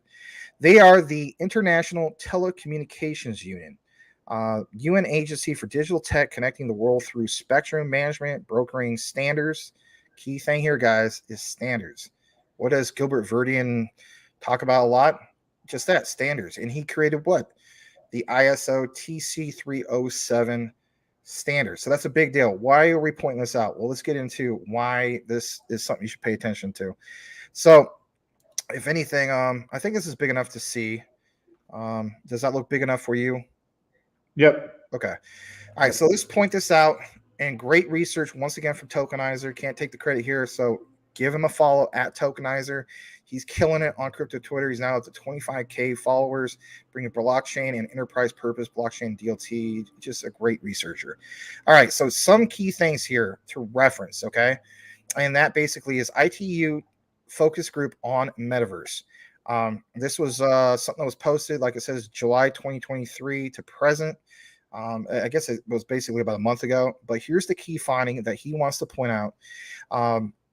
There's going to be a collaboration platform for dialogue for identifying stakeholders with whom ITUT could collaborate for enabling the inclusion of non-members and contribute to the technical pre-standardization work. The focus group will be enriched with the identification of relevant use cases. The part I meant to share with you before that, is that the group will now analyze the technical requirements of the metaverse. Think about this for a second, guys, to identify fundamental enabling technologies in areas from multimedia and network optimization to digital currencies, Internet of Things. We're always talking about IoT. Gilbert Verdin also calls it, Internet of Trust, digital twins. I mean, for one, Internet of Things, I'm obviously thinking of like, Jasmine all the time, but this is a different thing. Obviously, we're talking about QNT. Digital twins, that's another thing Jasmine gets an honorable mention too, because they have a lot of things going on with digital twins.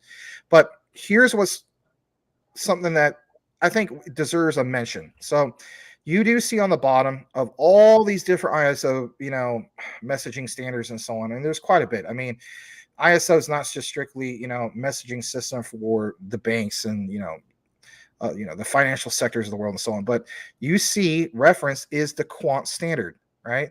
Created by Gilbert Verdin. I believe the inception of it was 2015 and realized back in 2016. So it has been around a while. ISO TC 307. Now you may be wondering, why even reference any of this? Well, let me show you a second. So what I want to show you just real quick is this right here on why this is a big deal to pay attention to all of this. And this comes from beyondgames.biz. The metaverse, if you're wondering about this, like it says, could be worth $13 trillion by 2030. This was an article, of course, back from April 4th, 2022. It might have fluctuated by then. We'll give it the benefit of the doubt if it has. But some key findings I want to point out to you guys, and I've blown this up for you can see it real nice. The total addressable market for the metaverse economy, like it says, could grow between 8 trillion and 13 trillion by 2030. So for the purposes of this video and this segment, we're going to lowball it at the 8 trillion mark. Okay, so just try to remember that. It says with 5 billion users worldwide, according to a new report from one of the largest financial institutions, which of course is cited from who? Citi or Citigroup, right? This valuation is based on the definition of the metaverse as combining the physical and digital world in a persistent and immersive manner. We know about some of this stuff, right? So here's my key takeaway. I've been criticized in the past about trying to do an accurate valuation on some of this stuff. So let's give the benefit of the doubt of the naysayers. We're just going to talk about the metaverse. We're not going to talk about the financial sectors of the world. We're not going to talk about, especially with what Quant does as far as like, what they got going on with, Oracle or APIs or any of that stuff. Let's just talk simply or bluntly the metaverse. Okay. That's the topic that we're on. Let me show you guys something real quick. All right. So let's just say, hypothetically speaking, that, if we lowball it to 8 trillion and QNT, as in the quant network, just touched 2.85% of that. Now you may be wondering, why did you pick 2.85%? Well, for one, why aren't you glad to pick the full 8 trillion? Yeah, because they're not going to be able to harness the full part of the metaverse. No, there's going to be other players and so on. So let's say 2.85%, and you'll see why I mentioned 2.85%. So based off of 2.85%, and this only includes the metaverse. We understand what Quant does with all this, 100 plus blockchain for interoperability, and the Bank of International Settlements literally chose Quant, and God, I mean, we already done all this stuff, right? We already done all the deep dives on it. So again, back to the topic about metaverse. Let me show you guys this. So what I want to show you right here is that currently speaking on CMC, and I believe you can see this. Yeah, you do. Here's the big players. Bitcoin, obviously at $581 billion market cap. Then there's Ethereum, right? And of course, BTC at the height of all this used to be in the trillions, okay? When it was worth 69K per BTC. So this is based on these figures, okay? So based on these figures, and I'm going to show you this right now. Ethereum is a market cap of 228 billion, 204. What is this? Hold on, son. 228 billion. I mean, it fluctuates. 233 million and some change. Okay, I hate to call that change, but that's what it is. Rank number 2. You guys seen these things before? The market cap of blah blah blah. Okay, Yep. so show the price of A with the market cap of B. QNT. For instance, like it says, with the the current price of it with the market cap of B of Ethereum. Okay, here it is. QNT with the market cap of ETH, all right, is 151.33x.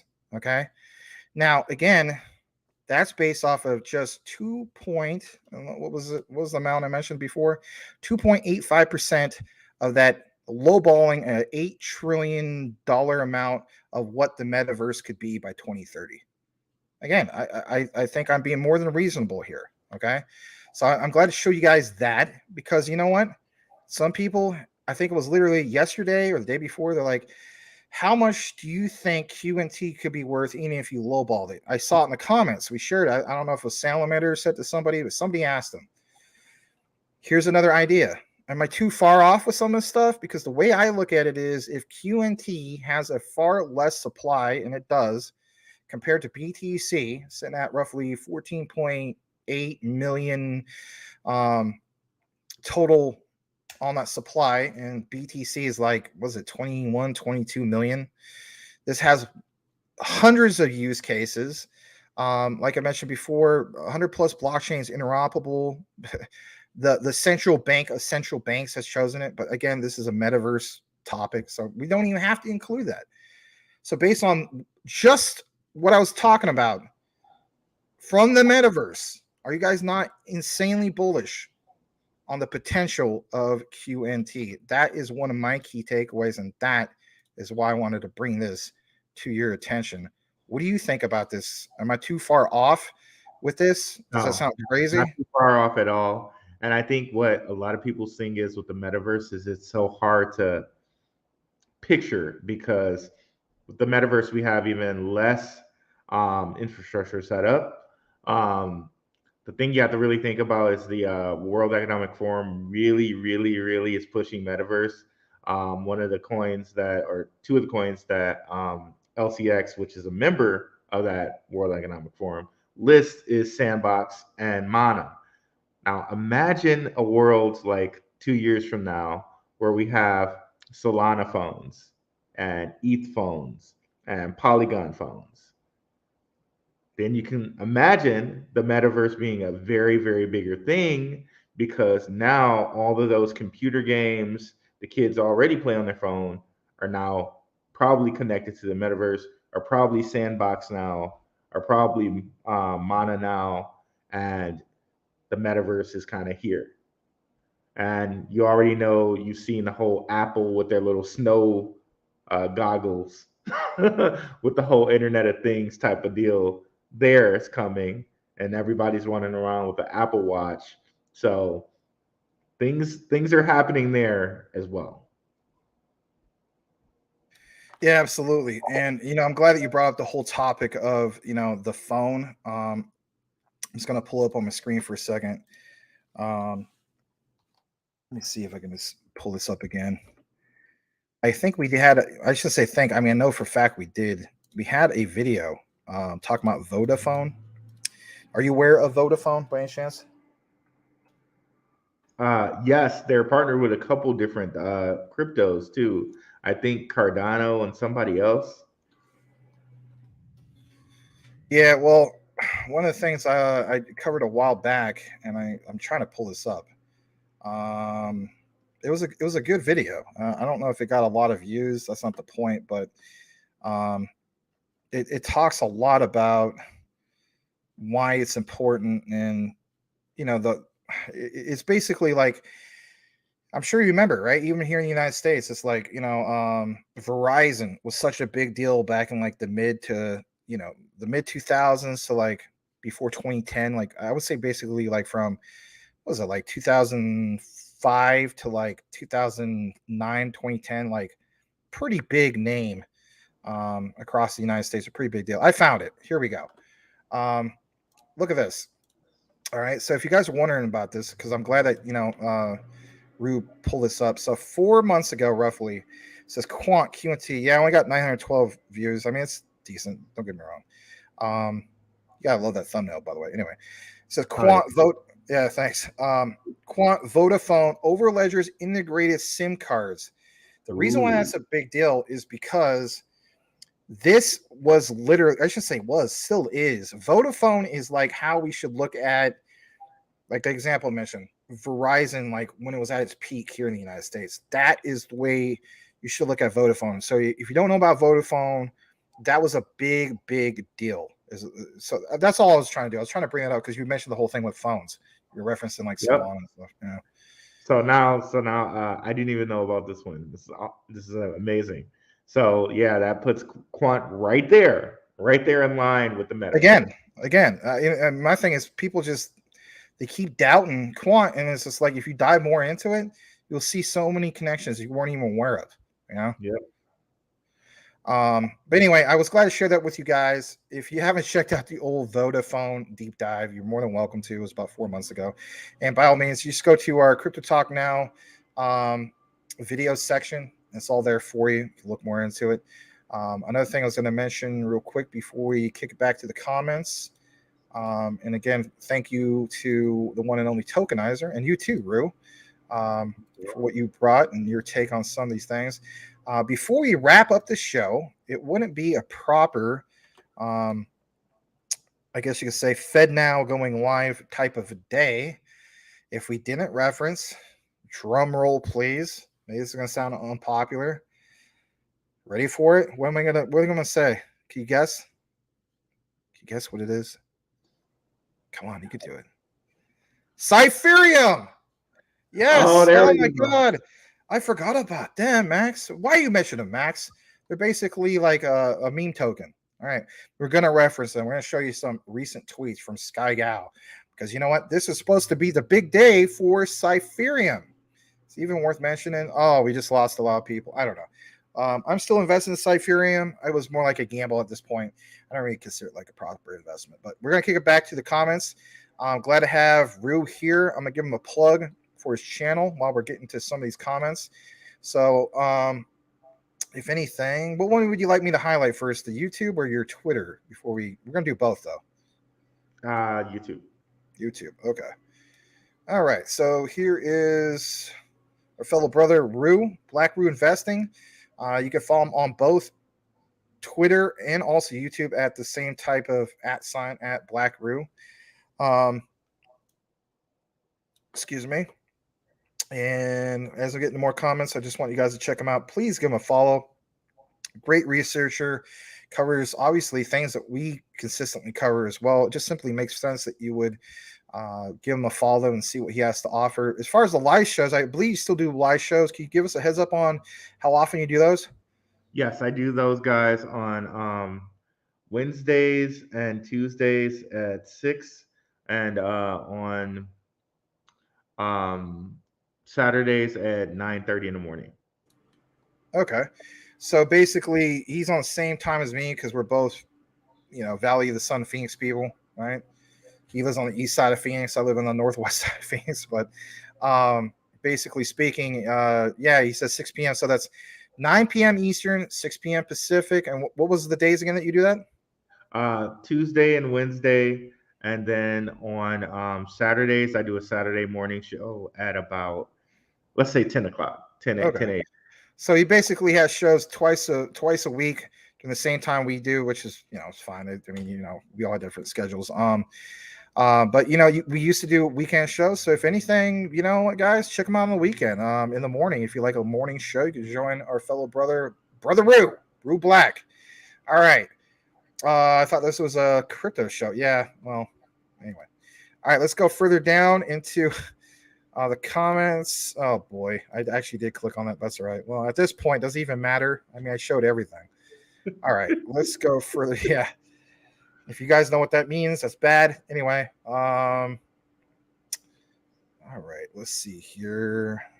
We could read a few more comments. OG Crypto, damn, 530 million. Yeah, for Jasmine, isn't that crazy? Glad you paid attention to that. Thank you. I just, you know what? I might just put in a thumbnail. Like, I think I'll do something to literally catch people. Because you know what? Is there anybody from the Jasmine community that's still not ticked off about the whole thing? I mean, here's the thing, right? While people are ticked off about it, that was a blessing in disguise because it tanked the price, or where you could accumulate more. Like, think about where we're at, right? Like, we were basically, when it comes to Jasmine, 90 something, like 96 or 97. We're in the top 100. We're sitting at 0.008. Everyone's like, oh my God, we're gonna get to a penny. And then that whole thing of Binance US Innovation Zone, it tanked the price. And then we see this. So again, guys, think about it for a second. It's literally like, it's a business move. You know what I mean? And it's just like, if you're gonna behind the scenes start up a whole new exchange, obviously in Japan, you don't want to be just like us, right? Like, how are we going to accumulate a bunch of Jasmine? I mean, we can, but we're going to complain about it, right? You want to buy it for when it's 0.003 or 3.1 or 3.2 or whatever it was. Or some of you guys got Jasmine at the very rock bottom. I think it was 0.0029. You better believe that an exchange like Binance or future Binance Japan wants to do the same thing. They want to load up on it. So I think they obviously did. We're going to find out soon some of these things. What you saw on the deployer wallet and so on, it's like, come on, it literally says to Binance, 530 million. I mean, we all want to believe that it's like maybe a super whale, but at the same time, I mean, do you want to be a super whale, Rue, or do you want to be more like, no, I just want to be the actual exchange, because a super whale could just dump on everybody, Right. Yeah. Agreed. Yeah. All right. We're going to read a few more comments, and then after that, we'll get into the Cypherium thing. I don't know if I want to call it like proper research. It's just something we're going to acknowledge. All right, let's see what we got. The Ghost says, thanks, CTN. I promise I will support this channel soon. I am in a lot of battles with tenants and other feces crap. Oh, man, I'm sorry. That's going to be rough, man. Well, it's hard to please everybody. I know that years ago, back in long before I was born, I guess back in the 1960s, my dad was he did the whole property management thing for a while, and he was just like, you get people to just complain about anything and everything for no reason. So I could hear where you're coming from in regards to that. But all right, let's see here. I'll read a few more. The Ghost says he's swing trading algo for scraps. If I also missed it, I'm not going to swing trade by algo, but you guys got to do what you got to do. I guess I missed welcoming John Francis. John Francis, welcome back, man. We always appreciate you. Sorry if I didn't see you in the comments. Brian Dowdy loves it when I read his comments, especially about Mudbutt. Ghosts, where else you going to get picks like that and people talking about Mudbutt? Exactly. Unbelievable. All right, let's see here. I think, was it private chat? You got to go. Oh, no problem. I didn't mean to read that out. Let's say goodbye to our brother, Ruell Black. Let's also give you a plug real quick, Ruell, for your Twitter. Is that okay real quick before you go? Yeah, for sure. All right, let's pull that up. Oh my God, I almost pulled up the wrong thing, if you know what I mean. Yeah. All right, here we go. And it's Ruell Black's Twitter. Like I said, guys, you can follow him. on both, YouTube and Twitter at the same type of handle, which is at Black Rue, RUE. Before we close out, Rue, let me just go ahead and pull something back up. Let me get that comment off of here for a second. Nothing against him. Let me just pull it off. Here we go. And you, the closing comment. Well, until I close out myself, but yeah, it's been great having you on the show, Rue. Take it away, man. It's been great being here. Thank you guys. You guys are always so warm, always so welcoming. Thanks so much, guys. Hope to see you guys again. Of course, I'll be in the comments. I love to watch Max and Larry. One of the greatest shows out here. Thank you guys for having me. I really appreciate it. More than glad to have you, man. Have a great night, and we look forward to having you back at some point. Rue. Peace, guys. Peace out, bro. Take it easy. All right, guys. So what I'm gonna do is I'm gonna get back into a couple more comments and so on. And if anything, let's see what you guys got. I don't know if he holds Jasmine. I know he holds QNT, XRP. I think he's got some HBAR, stuff like that. Dingy says he's not on Twitter. He doesn't feel like he needs to buy more because there'll always be rich blanky blanks that make me feel worthless with what I have. Oh, boy. All right. Yeah. Cypherium Classic. We'll get into that in a bit. The ghost, I feel Jasmine is going to do things in Hong Kong. I think I read that a while back. My bad. Let me get further down in the comments. My bad.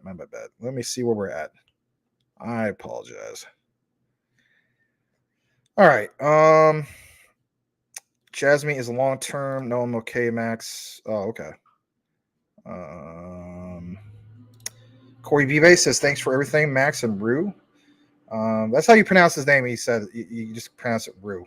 Like if you ever seen Major League 2 and 3, or Major League 2, and then there was Major League back to the minors. There's a guy, his name is Rue Baker. Same way you pronounce it. All right. I am the ghost, Max. John Francis. LOL. Oh, I'll be damned. My bad. I thought there was two separate people, my friend. Well, that's cool. Now I know that. God, man, if that was a screensaver, that's more like a virus, And little known fact, I don't want to say it, but never mind. I'm not going to go there. All right. How about XCAD Max? Yeah, we covered, like I said, I'm glad you saw some of that deep dive we did back. If I would have gotten to XCAD during the time I should have gotten into it, I could have saved like a ton of money on it. Let me see how we're doing on XCAD real quick. As you guys know, this is a project built on Zilliqa. I used to cover Zilliqa a lot before he joined up here with Larry at CTN. Zilliqa XCAD is at $1.04. I don't know. I mean, I just wish I could have picked it up maybe around 70 cents. Would have been a lot better opportunity back then. I still think it's a good project though, because obviously the tokenization of YouTubers, right? Sounds good. I need to double check on what is happening with that. You know what I mean? Like, are a lot of YouTubers using it? Who's using it? Because last I saw, there was only a couple real standout, like big channels that are using it. So I need to kind of update myself on it, Max had that hot dog on there still, I bet. Oh, yeah, totally. Nothing I'd rather look at that. Look at it in the background. Like, as soon as I get off the show, I'm just going to groove on that. Are you kidding? All right. L. Wright Sr. Thank you, Rue. Thank you so much, L. Wright. Glad you guys appreciate Brother Rue. He's a good guy. He's a good researcher, too. You can tell he knows his stuff. Thank you again, L. Wright Sr. WrestleMania. No, it's not going to be WrestleMania. Let's see here. Quant Max, play my short, brother. Oh, really? You got something in regards to that? All right, hold on a second. Wow. Okay. All right. Nice. All right. That's good stuff. We'll play it in a bit. Hold on. John Francis, aka the Ghost. Now that I remember, I'll remember that. Max, do you think Jasmine will be as innovative as Sony was? If so, look out, bro. This wasn't planned, but I'm going to share one last thing with you guys before we kick it over to the Cypherium thing.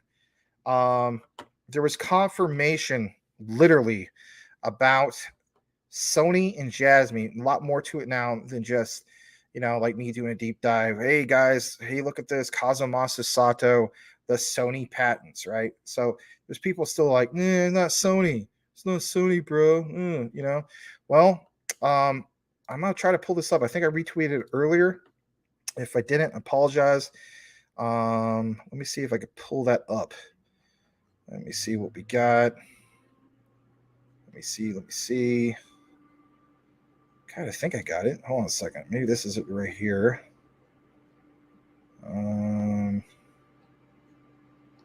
that's not it. I might have to just pull it up later. I apologize. I thought I had that one going, but let me see. If I could just pull it up real quick. I'm doing a quick search. Gotta keep in mind, like, I try to bookmark everything, but sometimes it's just like, what happened there? Yeah, I apologize. I'll probably just do like I'll just probably include it like on a deep dive video. Let me see. What else do we got? Somebody confirmed this earlier. And it was really like, it was like a big deal. All right. No, that's not it. There's this thing about Sony and Felico, which that's bullish in itself, but there's one specifically that confirms Sony and Jasmine, like 100%. Like, it's not even like remotely speculative. I mean, the way I look at it, we really confirmed it, right? But like sometimes people just like it where it literally says some of these things. Let me see if I can pull this up. No, that's not it. I'll just try a little bit more, but I apologize. Usually I always try to be organized and have this primed and ready to go for you guys, but I'll find it later. It's no big deal. Maybe a couple of you guys already saw this. If you do, you know what I'm talking about. It literally says Sony and Jasmine, like same sentence, and confirms some things, some big things. But that's okay. That's all right. I believe it comes from Level 8, which, of course, you guys know he literally lives in Japan, and he posts everything in Japanese, and we got to do the interpretation. But that's all right. I'm going to get into that later. All right. Yeah, let's pull this up for Larry. Shout out to Mr. Ooh Larry. Let's see what we got. So glad to have Rue on the show. And let's pull up this short from Larry. I think he's got a couple for us tonight. Well, there's the one from earlier. Yeah, there's the one from earlier. I think some of you guys have seen this. Here's our latest commercial. So we share this with you, and let's play it. Let me do a full screen real quick before I play it. I come out of the frame. Here we go. Smash that like.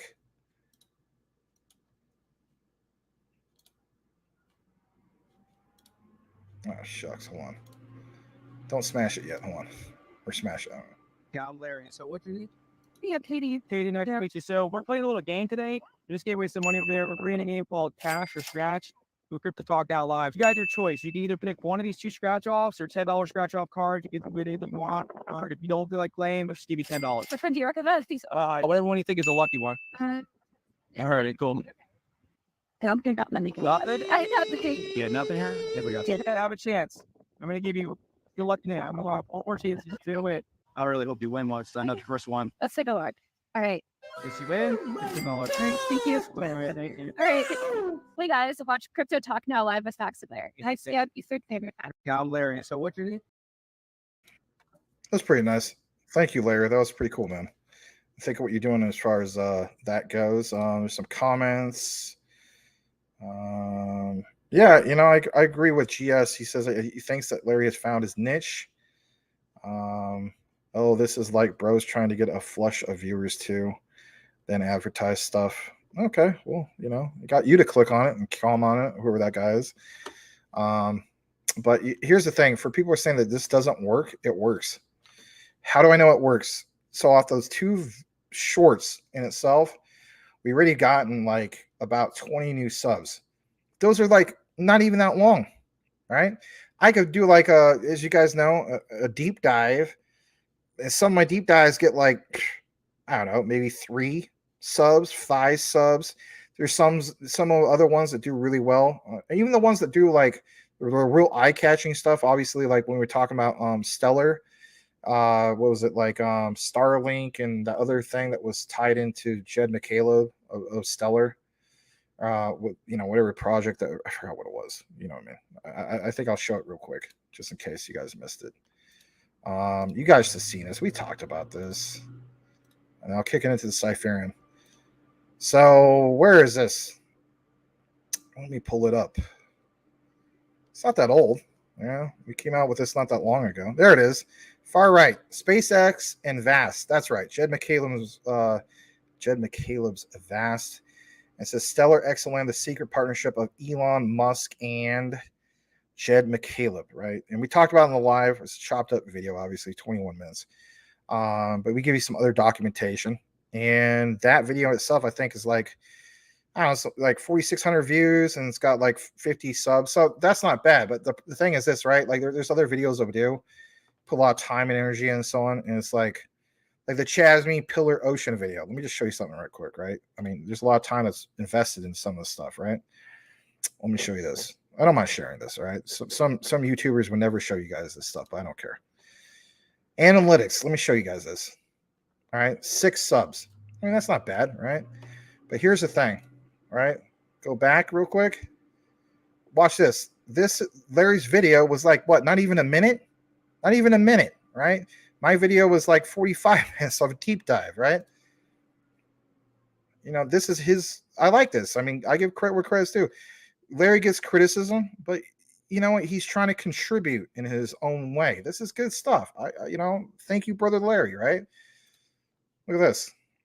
It says 3. Doesn't sound like much, right? But watch this. That video just came out earlier today. Now, hold on a second. Let me go to the other one he did.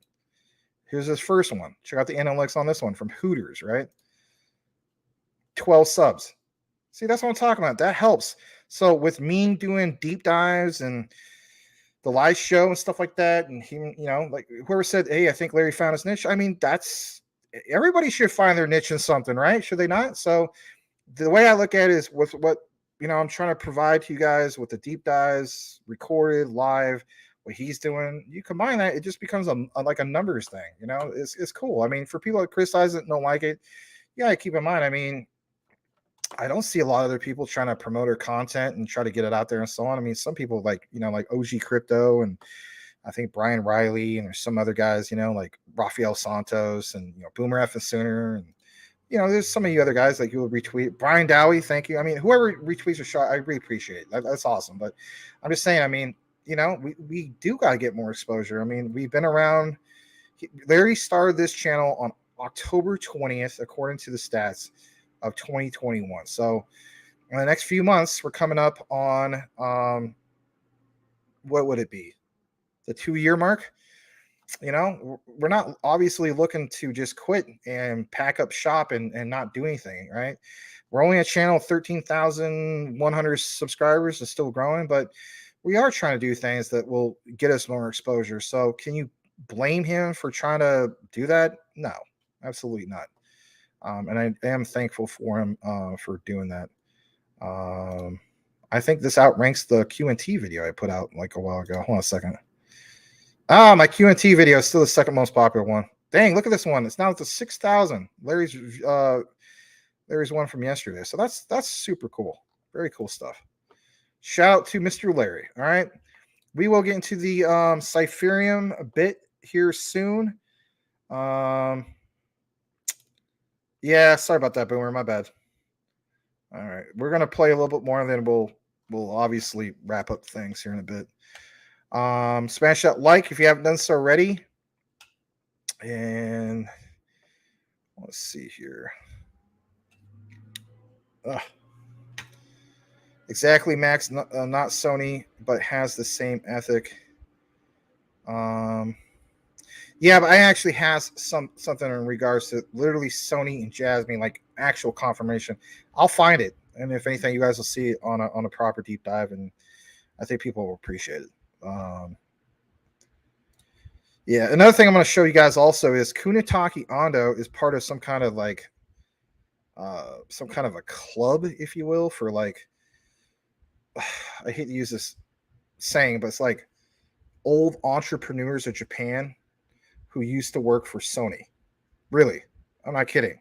I went ahead and subbed to it, but the only problem is it's all in Japanese. Obviously, if you play we call it the interpretation, where you click on the captions, it's so delayed with what they're talking. It's kind of hard. But I sat through like a couple of their little lectures, if you will, end up being like a nothing burger. But the point is this: the point is every single person he interviews, you can see the passion of like how proud of what they did and why they're explaining it in the video, and like who's interviewing it with them.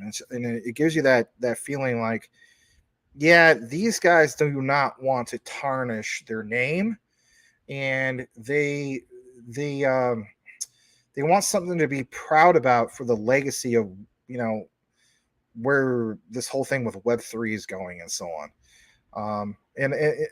If anything in the future here soon, I will just show just like a little reference to that, because it's worth pointing out for, you know, some of the hardcore Jasmine enthusiasts. I think you guys will appreciate that.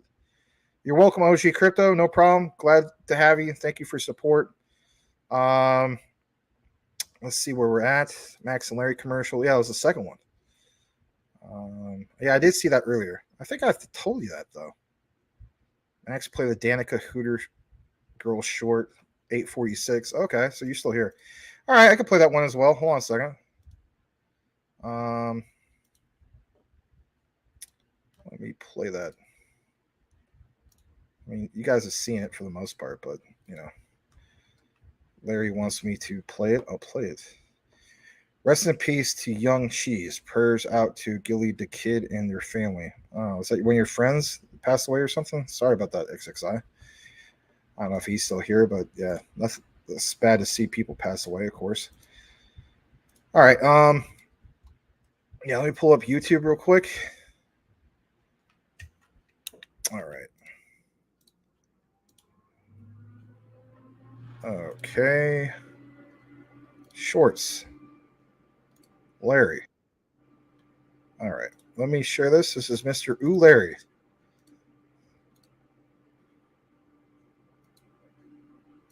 What's your name? Danica, I'm Larry. You got your choice here. Your choice is we'll give you a really super nice tip, or we'll give you these 4 scratch-off tickets, but you can only pick one. The 4 scratch-offs or a really nice tip from us. I got a question though. Sure. What are the prices of scratch-off tickets? The most you can win on each card is $7,000 per card. Okay. I think I'm going to take the tip this time. This is your lucky day because we're also going to give you the scratch-offs too. Really? We're going to give you a nice tip Oh, too. thank you guys. Scratch-off Yep. number 1. I think that's nothing. Oh, man. Second one. Hopefully you're lucky. Is that one nothing too? What do we get? Nothing here? You got 2 more tries. It's a lucky 7. So. Oh, cool. This one's a lucky one, I feel it. Okay, maybe it's not. I see $1. Oh no. All right, make sure you guys watch Crypto Talk Now. Every night, 9 p.m. Eastern Standard Time with Max and Larry. What's your name? All right, cool. There you go from Larry. All right, cool stuff. Who wants more Danica? Anyway. All right, Danica. All right. Yeah, how cool it would be to have Eva Savajou saying watch Crypto Talk Now, right? Anyway. John Francis, aka the Ghost. Yes, Max, it's nice to have hundreds of thousands of subscribers, but what is important is the quality of your subscribers. Yeah, but at the same time, I get it, right? I think it's a combination of both. But you know, if you're a content creator, especially like, you gotta keep in mind, we used to do like a show every single day. For that streak went away like not that long ago, but still, I mean, it's 5 days a week and there's lots of content, you know. Anyway. All right. What else we got up in here? Boomer F and says, remember that time Zach Humphreys did some like that in Vegas and it came off so creepy, like Dateline creepy? I don't remember that. All subscribers bought Jasmine, we would be out of the I don't know what you're trying to say. Guess I'm reading that wrong. All right, Elon Musk says he's back, been on the phone. All right, doing big things. That's good stuff. If peeps like Danica, we could show more of her vids. Jeez. Yeah, it does. All right, it totally works. I agree. Hold on a second. Would you want Eva? Yeah, it'd be pretty amazing. Bringing on more guests would be great. We used to do it like once a week. I don't know if this was before you started watching us, but it used to be a regular thing, but that's okay. All right, let me highlight that. Before we close out the show, we're going to show you like something you may not even been aware of in regards to Cypherium. Let's jump into this here in a minute. Glad to show you guys some of these references. All right. First of all, check out this mugshot if you haven't never seen it before, Mr. Skygao, because it looks like literally a mugshot. You know, somebody was talking about Dateline. Well, here you go. All right. Look at that for a second. All right. Yeah. That's Skygal's crypto Twitter. Okay. Now, as you guys know, Cypherium made a big deal, okay, of FedNow. So is there anything actually going on? Remember, they claim that they're the chosen one. Why are you flooding my Cypherium, Max? Well, I have Cypherium too, so I guess I'm flooding my bag too. I don't know. I'm not really calling it flood. I'm just pointing some things out. So he did post some of his own take on things, okay? And it's worth referencing. So he retweeted about this whole thing with the Federal Reserve. And all it shows is the tweet from the Federal Reserve. But I think he commented on it. So just give me a second. So it says, for instance, Federal Reserve, is the FedNow service replacing cash? Is it a central bank digital currency? He just kind of gives like a reference here, right? All this stuff. I could have sworn he's posted on one of these. Hold on a second. Let me go further into the other one. My bad. All right. So there was that. He also retweeted recently, 18 hours ago, about the Bank of International Settlements. As we know, they selected Quant's Overledger. So why is Skygao doing this? You know, that's the bottom line, right? As we go further into it. 13 hours ago, he says a new chapter begins. He references, once again, the FedNow, right? To be expected. I mean, these guys are all gung-ho about FedNow. And this was supposed to be originally one of the selling points, right? It was originally featured on the FedNow site, if I'm not mistaken. Remember, we showed you guys that a while back. And then it got taken off, okay? He says a new chapter begins.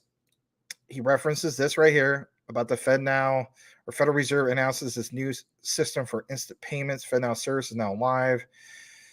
I don't know. Some people are for it, some people aren't. It has this whole breakdown, and I'm not going to get into all this because most of us already know about this stuff. All right. All these guys, probably most of them are like Cypherium fans and so on. You know, very exciting, so on and so forth, right? All right. How about this one? 23 hours ago. He says, as I said, DeFi will be regulated and requires use of DID. He's referencing CoinDesk. I referenced CoinDesk earlier, not the one of today, but I think, I referenced the one of today. He did the one yesterday, you know, talking about this whole thing about DeFi. And I mean, is he trying to justify Cypherium? Sounds like it. Just a little bit more, right? Because I mean, you know, some people, let's face it, from his own clan, if you will, were like gung-ho Cypherium all the way. There's one guy who I still follow, Web36. He basically was, I kid you not, you should see some of the tweets. Some of you guys know who he is. Like if Kenyatta is watching, aka me, myself, and I, he used to follow Web36. I don't know if he still does. This guy, Web36, I kid you not, guys, true story. He decided to become a Cypherium maxi. He swapped all of his Cypherium or XRP for Cypherium. He's like, Cypherium's the one. I was like, why would you do that, man? You know, this is why state be diversified, right? Even if you're a maxi and you believe, like, let it be like me saying, hey guys, I'm just quant only. Like I totally think maybe that would be a good idea to a sense, but like there's going to be other things that are going to pump at different times. Why should I only be invested in one thing? All right. So yesterday he talks about this, about tokenized deposit. I mean, all this stuff, right? About Hong Kong Monetary Authority, but there's nothing here that really stands out at all. But right here on July 13th, which is a few days ago, let's be honest, he starts obviously citing Ripple. And on this one, he says, CoinDesk said Ripple both won and lost the case and is the fact. So my predictions still hold. And this is kind of like where he talks crap. The good thing is that we have regulatory clarity now and Cypherium is not exposed to any security risk. Okay, today was the big day. What's going on with your Cypherium? So he references all this stuff.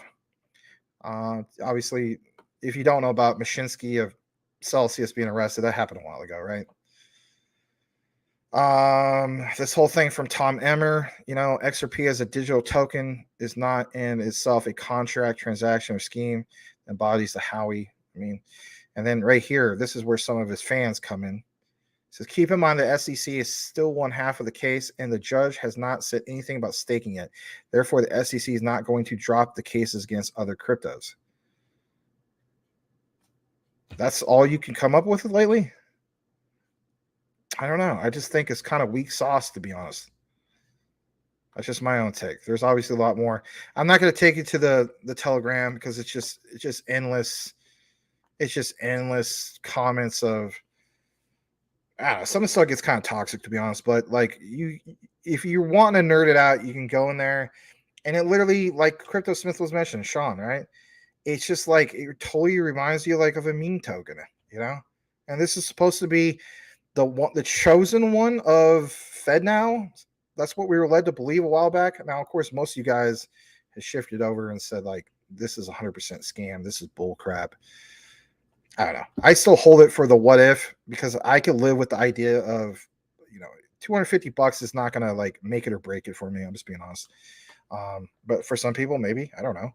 But I kind of hold it for the what if moment of, like seeing a meme token that just pumps, goes insanely parabolic for no reason at all. This is kind of like one of the reasons why I hold it and so on. But if this is all your fearless leader has for you, and he only has like under 3,000 followers, I mean, my God, I'm like almost halfway. I have 1,000 less followers than Sky Gao. Like, I don't know, man. It makes you wonder. I mean, again, this is supposed to be so well connected to FedNow. I'm just saying. Is there anybody in the comments or here watching? Do you still hold Cypherium? Or you're like, nah, Max, I got out of that a long time ago. All right. I'm going to read the last bit of comments. And after that, I am going to probably wrap things up. Might just double check what's going on CMC in the market. But I think we're going to wrap things up. Let me see what I'm doing on time. 9:02 my time. I was going to get some Chinese food tonight, but they're now closed. See, that's dedication. You guys don't think I sacrificed my Chinese food. Whereas Cool Cat Crypto said, Maduck sauce. I sacrificed Maduck sauce to be with you guys. All right. I'll probably just go get it tomorrow. It's no big deal. Is there anything that's sending right now? Obviously, Chainlink's doing really well. That's what stands out. But, some other ISOs are doing pretty well. XDC, like we talked earlier. Let me just double check my watch list. I know you guys don't see this on the screen. If I see anything that stands out, I'll share it before we go. Mr. Elon Musk, Mike Cornwell, and his DC Doge chain is up 35% today. I know some of you other guys hold it. Let's see what else is doing pretty well. I'm telling you, flat out, Rocket Exchange. That was a great pick. I should have got some when I talked about it. I didn't, but if any of you guys did, great. Constellation Day gets honorable mention, 33% up. So that's pretty cool. For the 7-8 chart, guys. Sorry, not the 24-hour chart. Caspa, GF Burke, and some of you guys love Caspa. Looking to be part of the army here soon. 25% up for the 7-8 chart. XCAD, shout out to OG Crypto. That's up 21%. Tim Shea, your XX Network. Today went down 12.34%, but was up quite a bit for the 7-day chart, 13%. All right. I'm going to read just a last bit of comments and we're going to wrap it up for sure. I do appreciate all you guys. T. Lins, welcome back. Boy, has this channel changed. Yeah, well, I don't know. It's one of those things. Sorry about that. We're not going to do it every day, though. All right. Can we all meet in Wilmington, North Carolina? It's a beautiful place. Larry, remember, us small folks, when you become the next Mr. Beast. Well, if anything, I mean, he's taking notes from Mr. Beast, you know, clearly, and they're from the same state. All right. Wes, welcome back. He says, why aren't we pumping after FedNow goes live? All these partnerships in Wales, buying price never moves. I don't get it. We cover this at the beginning of the show. If you want to watch the beginning, you're more than welcome. Or if you want to see the chopped up one later on a recorded, it gets rid of the comments and stuff. Nothing against you guys' comments, right? It's just some people just want, you know, a chopped up version. You'll get that. Or both Rue Black and I talk about this. Again, I think it's the same concept of why when ISO 222 went live, things didn't pump like crazy. It's just a messaging standard, and it hasn't been fully implemented. November 2025 will be fully implemented. There's only 35 banks that are technically using, or I shouldn't even say using, have FedNow as an option. There's a difference between having an option. It's kind of like I'm sitting, in front of a giant control panel, right? And there's all these buttons, or in some cases, like you guys say, switches. I see the switch to turn on FedNow, and I'm a bank, but I don't use it. It's just there. But I'm one of 35 banks. My point is, it's the utility. If they don't use the actual service, the FedNow instant payment services, and it's just an option, you're not going to see much more price action. It does mention that it may take a few years before they, all these banks and so on are on board to use this and so on. So I do think that it's kind of like, again, ISO 222, that's what happened. Another thing we also got to keep in mind, there might be just a few select banks that decided to, I guess you could say somewhat use this. There's definitely not that mass adoption of just crazy volume of this happening. Tomorrow's Friday. Maybe we start seeing more of that. It seems like sometimes there's delay. Like when we were talking about ISO 222 going live March 20th, Ripple and Stellar didn't fly, right? But we waited one day after. The one that did well, really well, not parabolic well, but I think it was up over 30 or 40%, was definitely XDC. And for some people, they already saw their XDC either 2x or 3x during that time that happened. Will tomorrow be a perfect case of that? I don't think so, but you never know, So again, I just think that's the whole thing. The reason why the stuff doesn't move is because it's not the utility being used. Hence why I used that example earlier.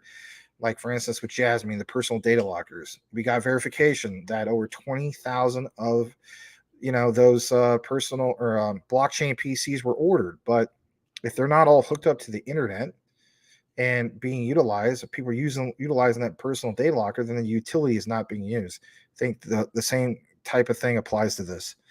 Glad to have you here there, Wes. Hope you're doing well. 8:58 p.m. not too long ago. I think Brian is right. It's just it will pump. Give it time. We just need more of that implementation and adoption, but not just we need full implementation or close to it. But just again, you're sitting at the control panel, pressing the button to utilize it. You're a bank. It's not available to just a regular citizen, the public. But if more of their institutional clients, or not institutional clients, but even just businesses are requesting, let's say you're like a big time accounting firm or whatever, and you just want a different thing to pay clients. Actually, this is a good example. Let's say when we talk about KPMG, they have I guess thousands of offices all over the world. So, for their invoicing, let's say you're like, yeah, FedNow makes sense. Well, then boom, go with that, right? Then that's, I guess you could say, some of that utility being used. So, are we seeing that reflected right now? No. And for all we know, even though we're like, midnight Eastern last night, this thing went live. Okay. What banks are really open at midnight Eastern? Not hardly anything, right? So banks were open today, nothing really happened, but again, it's just an option. So I don't know. It's kind of like some people, they procrastinate, like you get I don't know, some new software. It's like, you get the memo from your boss or something like that. Hey, you should install this new software. It's amazing. Like kind of like me with my Windows. Everybody was so gung ho about, I was on Windows 7, and then my friends were like, "Well, man, Windows 10 came out. Man, this is so." I understand there's Windows 8 and 9 and so on, but to me, the jump from 7 to 10 was the biggest deal. And so I was always that guy that just preferred using my Windows 7. Why? Because all my service packs, everything has been fully tested. I'm good with this. I'm never, still yet to this day, I'm not the guy who just jumps into a brand new Windows. I understand, people are like, well, that's the whole point of like having like a beta update or a service pack that's just like optional and so on. I'm not that guy. My thing is, I'm more the guy that like will still be on the older operating system, because to me it's just not that big of a deal. Like I'm still on Windows 10. Some other people are on other ones. And I probably will always be that way, be like that. But the point I'm trying to make is, just because, a person's like, hey, the boss said, install this new software, I probably won't, because that's just how I am. Are some of these banks the same way? I don't know. But I mean, it's just options. Having new options doesn't mean it's a mandate, a mandate to use it. Now, if it was a mandate, or we get any news about this stuff being a mandate, where it literally says plain as day, here's the mandate, then yes, I would be with you. Like, the statement, Wes, like what the heck? Like, this went live and it's a mandate and the price didn't move. That would be very questionable, would it not? But yeah, Brian Dowdy's right. Give it time. We will. And just, we'll see what happens with this. Cool Cat Crypto XRP to $1.60 market cap would have to be 83 billion. Yeah, I believe you on that. All right. Cool Cat, forget market cap with XRP and XLM. No, Brian, it still matters, always will. Cool Cat, I disagree. Wall Street and utility. Cool Cat Crypto. No, you guys got it back and forth. You can do the math and see what XRP's market cap would have to be for certain prices. All right. I did have a tweet about what's locked up in escrow. I said I was going to end the show. I just want to tweet this real quick. I get what you're both saying. I'm not saying, one guy's right, one guy's wrong. It's not about that. Man, you guys got some other tags for me. My bad. Sorry if I missed that. I'll try to share those real quick for you guys. But I want to share something with you guys real quick. All right. There's other factors, right? There's obviously, if there's burns. I even heard Richard Common Sense Crypto talk about burns a while back. Like for instance, if there's not much demand, for instance, for XRP, I know it sounds like, why would there not be much demand? But something about like the more demand, the less burns. More demand, less burns. Less demand, more burns. Or I can't remember what way going. I'm sorry, I apologize. It's been a long day. Sometimes the brain gets a little foggy sometimes. But I want to show you this tweet, and I think some of you guys saw it. Maybe you retweeted it. It comes from ISO Go. A lot of you guys like follow him. I always get tagged with him. Can I just show you guys this real quick before we get going? All right. So, his head is like blowing up, right? And here it is. So it says, as of July 2023, and if anything, hopefully you guys can see it. Yeah, you can see it. It states that there's 41 billion XRP that remains in escrow. Well, it is July, so why not point out, right? It says Ripple has, for instance, 369.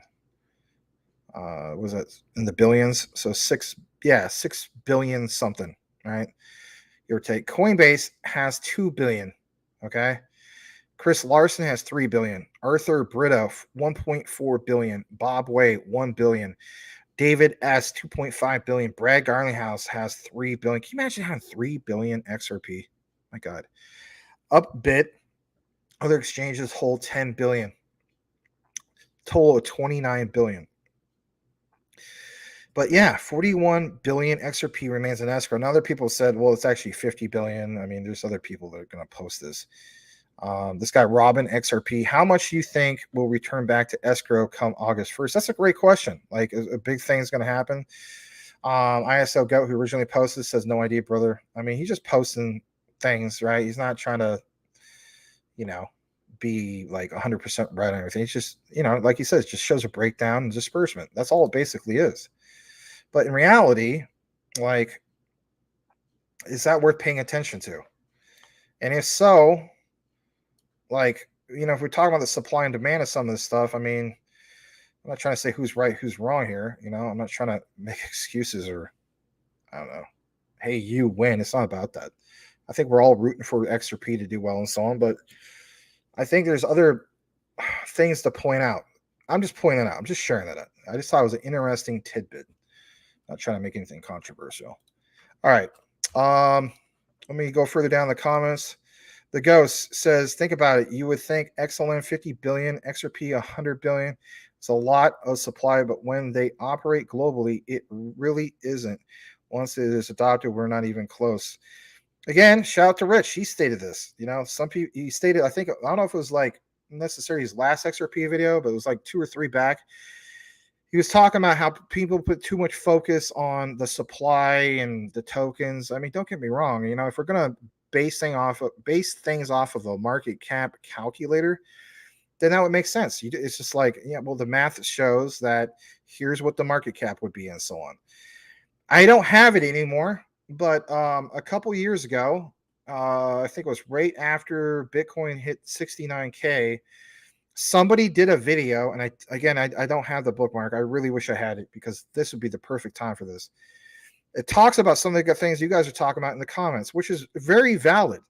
Don't get me wrong. I'm not dismissing what Cool Cat's saying. I'm not dismissing what Brian's saying. I'm glad you guys are having hopefully a friendly back and forth debate, right? Like, you guys respect each other. You guys are part of the community.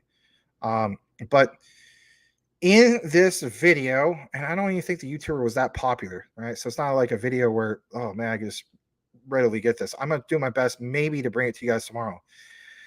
But it shows, I don't know if it's from the Wayback Time Machine. Anyway, this guy had like on an actual website. And it shows an example of, I think this guy made this, I want to say either in 2016 or 2017. And it takes you to a site like what we showed you guys earlier. What would, this cryptocurrency be with the market cap of this particular one? Okay. But the point was what was referenced, and what was referenced was something back again, like, I don't know if it was 2016, 2017, and so on. And then it fast forwarded to the height of the last, cycle that we went through, right? 69K of Bitcoin, BTC, I should say. And it basically threw that logic out the window. Now, I'm not saying for you guys to throw your logic out the window. By all means, I would never step on your toes with your way of thinking and so on, because it's valid. It's very valid. Math is valid. But what it showed to me years ago, and again, I don't have it, I have to really look this up, was I think there is something there where, it's not necessary every single time about token supply and, the math to a sense. If stocks, how should I say this? With stocks, people will say, well, stocks and obviously crypto are different because stocks are technically securities. But it's like that supply and demand. People talk about the supply shock of things and so on. So anyway, a long story, probably confusing you guys. I'm sorry. But it was a perfect example of it isn't so much always just about, the supply and just flat out math. The guy had the greatest example, and it's a shame that I don't have that anymore, because at the time I wasn't thinking about, starting a YouTube channel. Like, I mean, I was talking to people about crypto, clearly, like friends and stuff like that, but it wasn't on my mind, like, oh, I should bookmark this and so on. I think maybe I'll subscribe to the guy. I think I'm either subscribed to him on my DPG Maximus account for YouTube, or I'm subscribed to him. No, I wouldn't be subscribed to him on Maximus Crypto. I'll have to dig deep through that. It's an excellent video, and it's not trying to trump anybody's, logic or anything like that. It's just an interesting video. That's just gonna leave it at that. All right. I'm not gonna, if I get in a back and forth conversation with some of you guys in the comments, I'll be here all night long. All right. Yeah, you too, man. Patrick. Thanks, man. Appreciate you. All right, let's go further down. Ghost, John Francis, good night. Maxwell Cobblepot, whatever his name, the penguin. We have the meats, hot dogs, and hamburger. Oh my god. I don't know, we'll never picture that the same way ever again. Ever. OG Crypto, I only eat fish. Sounds like Method Man. He goes, what's this? Smells like fish. Who I am, who I'm with, G.I. Joe with the Kung Fu grip. What song is that? That is Judgment Day. Method Man from Tikal 2000, Judgment Day. That's where that's from. My God, I haven't heard that song in forever. All right, XRP really needs to burn some of that, honestly. Well, I guess we agree on that. River, Cypherium looks like a hot dog with mayo max. I wouldn't mind trying a hot dog. You guys gotta make it gross, but I'm not. If you're not being a sick-minded person, I mean, actual real hot dog with a bun. I've tried. I'll put it this way: at Quick Trip, I don't know if you guys have Quick Trips in your state. They have a hamburger hot dog. All right, it's excellent. I highly recommend it. Some people have that too. Well, then why don't you just go buy a hamburger? Why you gotta buy a hamburger hot dog? Call it whatever you want, man. I put it has ketchup. What's it have on? It's ketchup, mustard, mayo, and it has relish, which I'm not the biggest fan of relish, but and then a bunch of chopped onions on it. It's good, really good. Fattening as hell, but good. Yeah. Oh, and how about this, guys? For you guys who are like more gung-ho about XLM, Stellar, Stellar basically has half the supply compared to XRP. 2-Bit keeps putting your messages up there too. Don't think he likes digital. Oh boy. So Ethereum is a Drake Queen coin pretending to be something it isn't. That's one heck of an analogy. Huh. Maybe I screenshot that one. I don't know. The Austin banned digital for a good while. All right. You guys got banned? What the hell? All right, let me read this a couple more. Larry says his new favorite Hooters girl is Kaylee, but my nephew doesn't like her because she reminds him. Oh, jeez. OG Crypto, Mr. Gangsta. XRP is kind of like a nothing burger compared to other currencies. You don't hold XRP, do you? No offense, but anyway, maybe you do. I don't know. XLM and HBAR are a better choice. That sounds like a guy who doesn't hold it. That's okay. Teach his own. Brian, everyone will say nothing burger until XRP really blows up. XRP and XLM are the chosen ones. That's the way I look at it. They're consistently in my top 5. Literally, it's like I said, I've been very consistent about this. QNT and XRP are like almost tied for me for my number 1. My number 2 is consistently been Stellar XLM. I guess, yeah, I think that's how you do it. QNT, number 1, XRP is like my number 2, I guess, if I get technical. Number 3 was my XLM. Number, was it number 4? I know some of you guys don't agree with this, right? I think it was Jasmine, and then I think I went with HBAR right after that. I can't remember how that exactly in that order, but kind of rounds out my top 5. But teach his own. All right. What's the math on that? I wonder. All right. Boomer F. Sooner says, no offense, but I don't see how the market cap doesn't matter. 10 quadrillion market cap? It for sure matters. Yeah, it does matter. as far as what you're talking about in that regard. I got our mandate right here. Go back to Jersey, you bum. All right. Yeah, I haven't said that in a while. Go back to Jersey, you bum. All right. Good night, Mr. OG Crypto. All right. Let's go further down. See if you guys got anything else, because I'm about to wrap it up. You knew he was going to talk about BSV at some point. Do the math with BSV. Much more realistic. It could hit 100K or even 1 million. All right, I get what you guys are saying, but it has to be a high price to work the way they want. Yeah. Boomer F soon, and there's still another 50 billion in the max supply. So doesn't that mean XRP could release more onto circulation? Who was talking about that before? Was it Mason versus Lee? There's a lot of guys talking about that before. I don't know. Maybe I pull that up for tomorrow, but that's tomorrow, not tonight, because I already went over the time. 3 hours and 10 minutes. All right. Let me see here. It's just going to go up. How high is the question? You'd be happy with $15 in XRP? Huh. I just kind of use that as a milestone. That's a good point. The Ghost. Somebody's going to mention Crypto Hulk at some point. He thinks XRP will be 100,000 LOL, perhaps because he doesn't have a really big bag.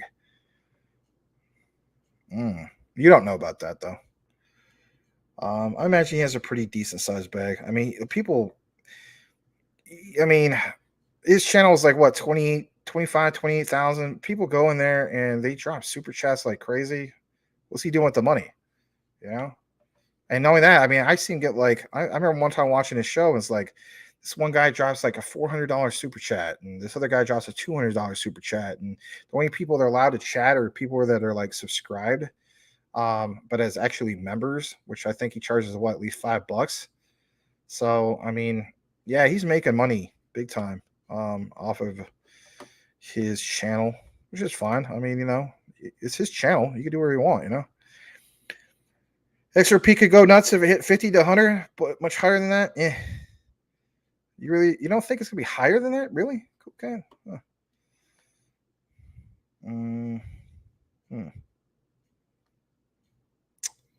All right. Let me see what we got.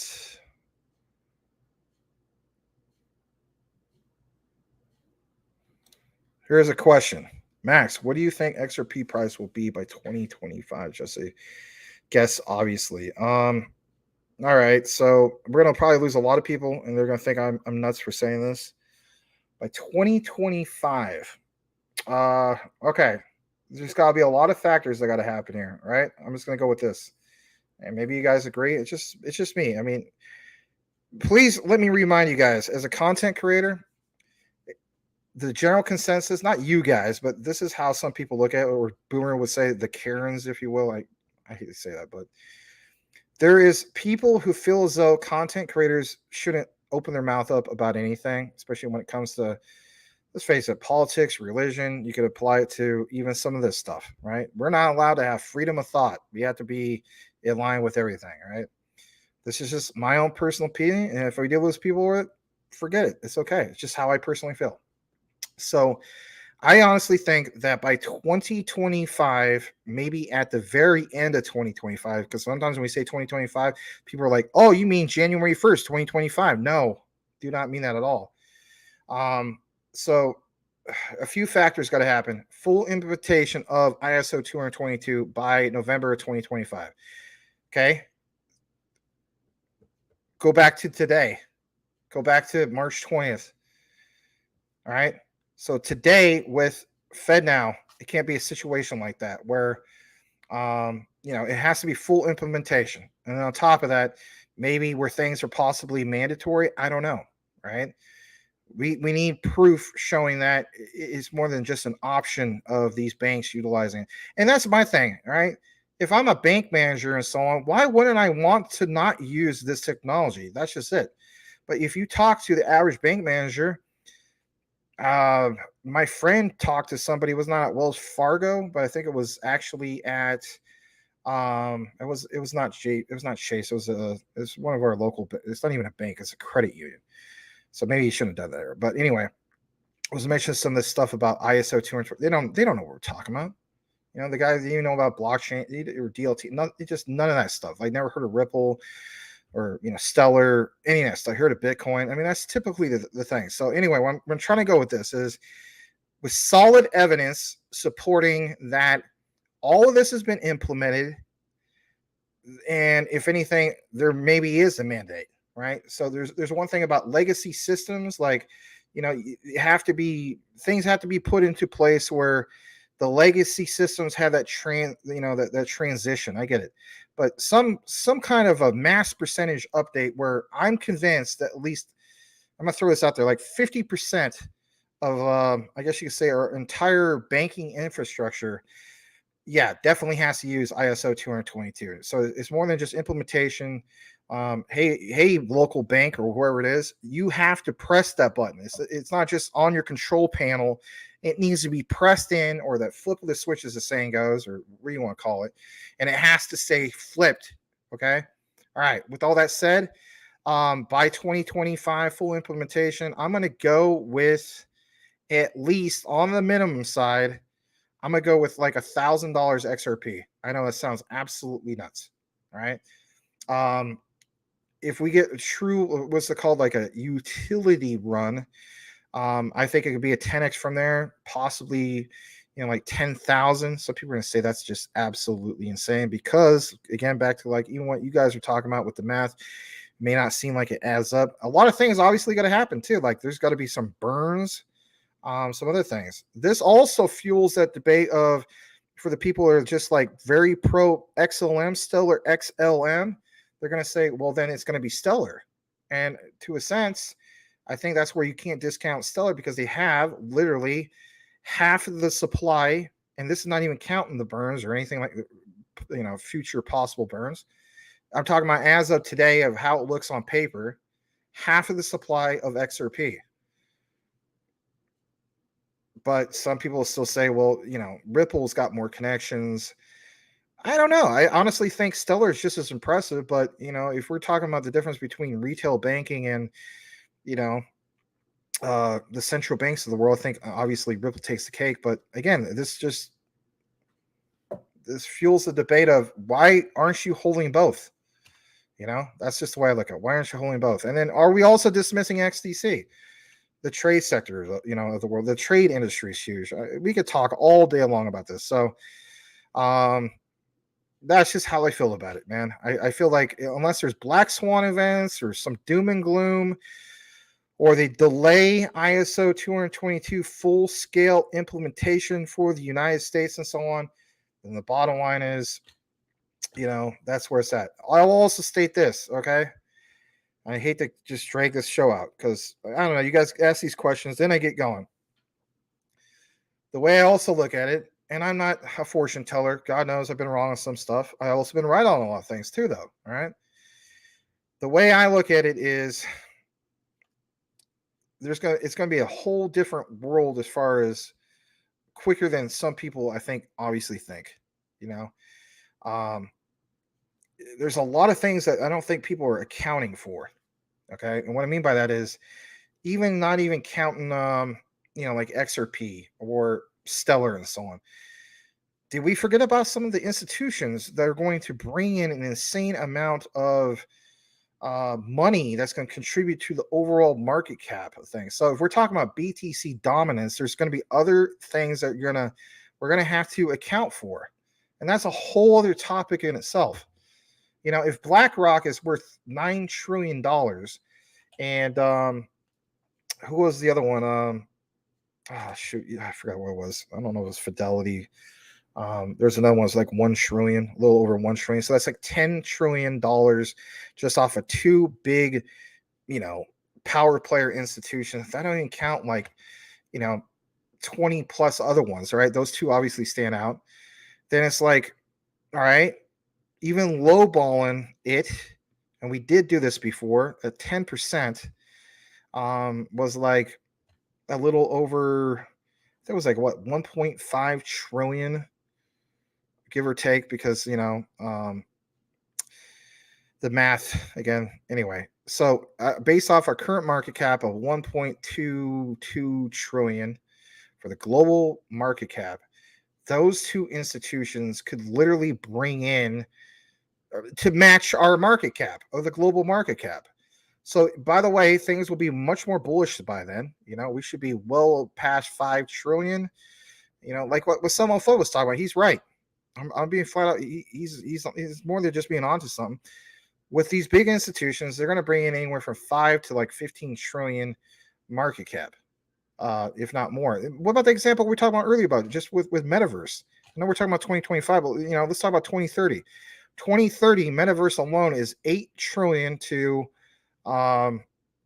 13 trillion. Even if we lowball it, I know you guys are talking about, well, what about the price of XRP? Well, like I was talking about with QNT, I mean, there are so many different factors, but I think the underlying factors is what will these contribute to the overall crypto market? How will that play a factor on the concept of, by that time, instead of BTC dominance, maybe we do get to finally have that conversation of like, okay, altcoin dominance and who is the new king? Is the new king by that time XRP? Is the new king by that time QNT? Is it we're going to have like in basketball, like you have a team and your big three. Is your new big three going to be QNT, XRP, XLM? I know some people don't agree with me on the QNT and Tisha's on, okay? But my thing is, this fuels that debate of some people who were worried from the BTC crowd, the Bitcoin maxis, that, like their days are numbered. I don't know necessarily if their days are numbered. But I think dominance might be numbered. I'm talking about BTC dominance might be numbered. Some people don't like hearing that. They think I'm full of crap on this.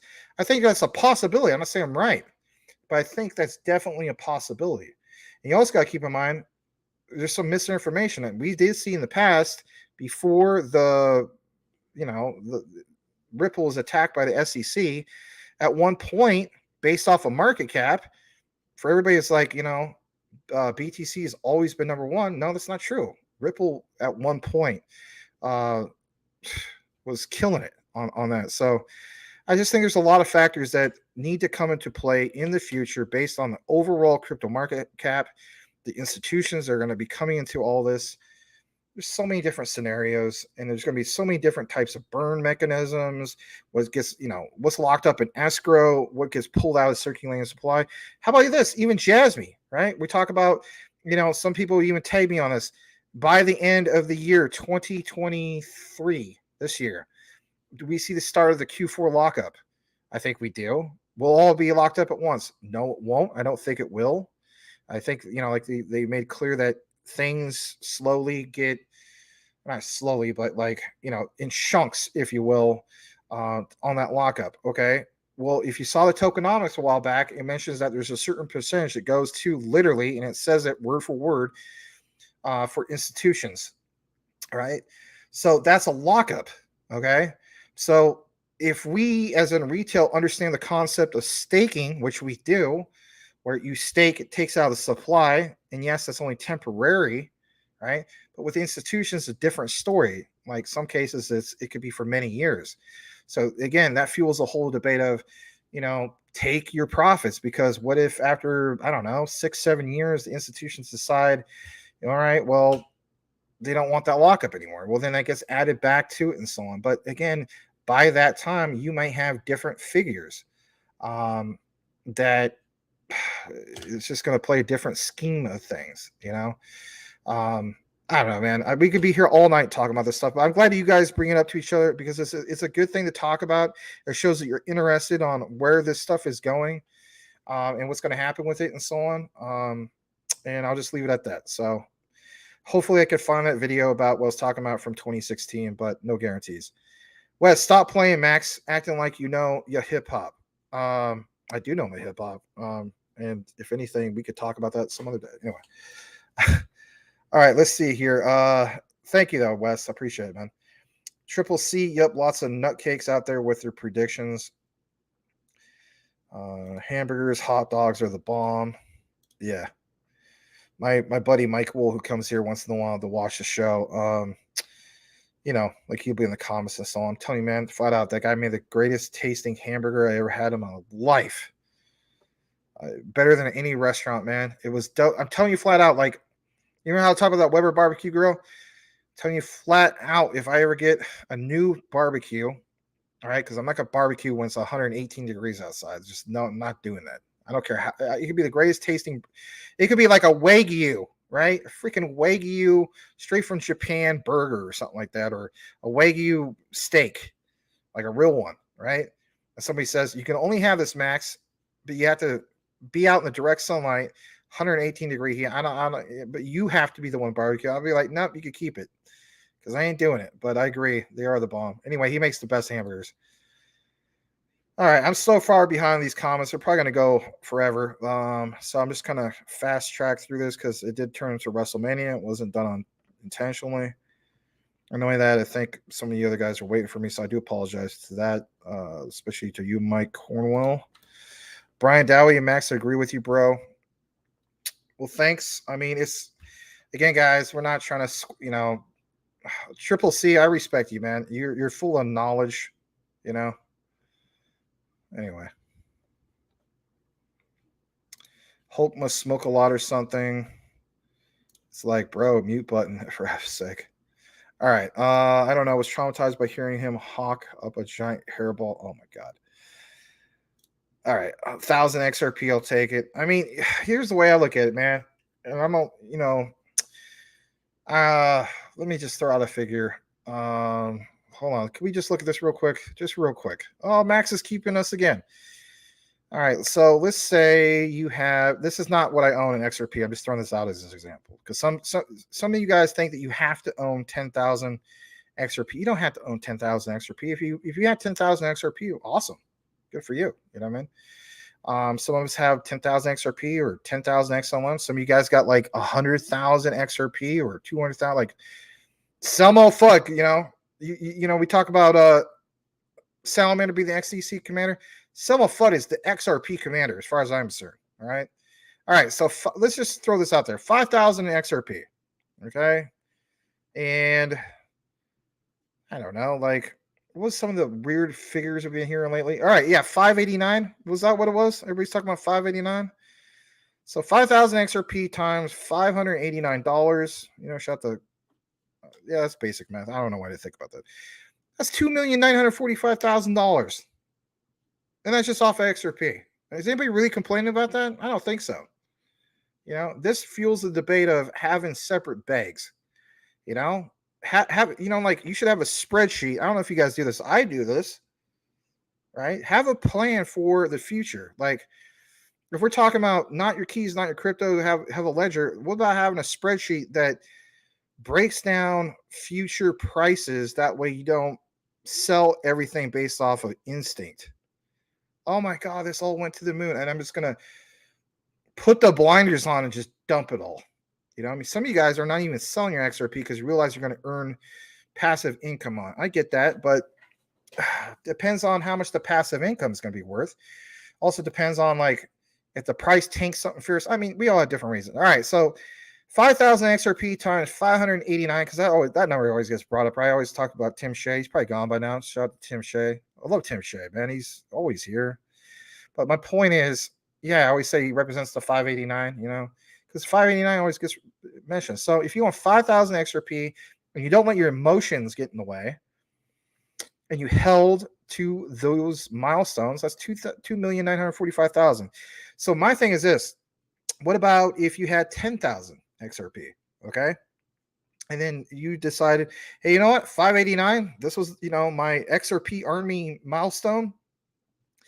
I sell half of my bag. I'm not saying you do this. So then you have 5,000 more left, obviously. And then your next big goal is, I don't know, let's say 1,200 in XRP. And you still have 5,000 left. Isn't that just still basic math? Yeah, it is. My bad. That's $6 million. So right there, if you dump that whole position, now we're at 8,200,000 and something thousand. And that's just off of XRP. And it doesn't even include Like, what do you have in QNT, or what do you have, like Cool Cat Crypto could be right. I'm investing in BSV. I'm glad I am. I added to my position. I bought the bottom. Triple C, thank you so much. I'm still in the profits, my friend. I am not complaining about my BSV. Maybe he's right. Maybe BSV, let's say BSV doesn't go to 69K, but let's say BSV went to, hell, man, let's say it went to like freaking, I don't know, 10,000 a BSV. You never know. Crazy things could happen. Just throwing that out there based on some of the things. This is going to take forever, but I think he's right based on some of the supply. We'll take a deeper dive into it. Not necessarily tomorrow, but some point. That's another one. H-bar. What's going to happen with our H-bar? We got goals on our H-bar. XDC. Remember when Richard Common Sense Crypto was talking about $80 in XDC? Have you seen and heard some of his latest videos? And I do think he's a good researcher. Don't get me wrong. He's more like the guy that reads the articles and brings it to you, but I mean, he's got a great way of saying it. If you listen to some of his recent videos within the last 2 or 3 weeks, he's got up to $100 per XDC. And some people think that that's nuts in itself. Forget $100 in XDC, right? Low ball at 50, low ball at 25, right? Salamander, who is obviously over 1 million. Sorry, Brian, I know that you're saying that some of the examples don't mention some of that stuff, but he's not a YouTuber, right? As far as being safe. Brian showed me some information about, like, I guess in Detroit, somebody went after some YouTubers, tried to rob them for their crypto. It's horrible.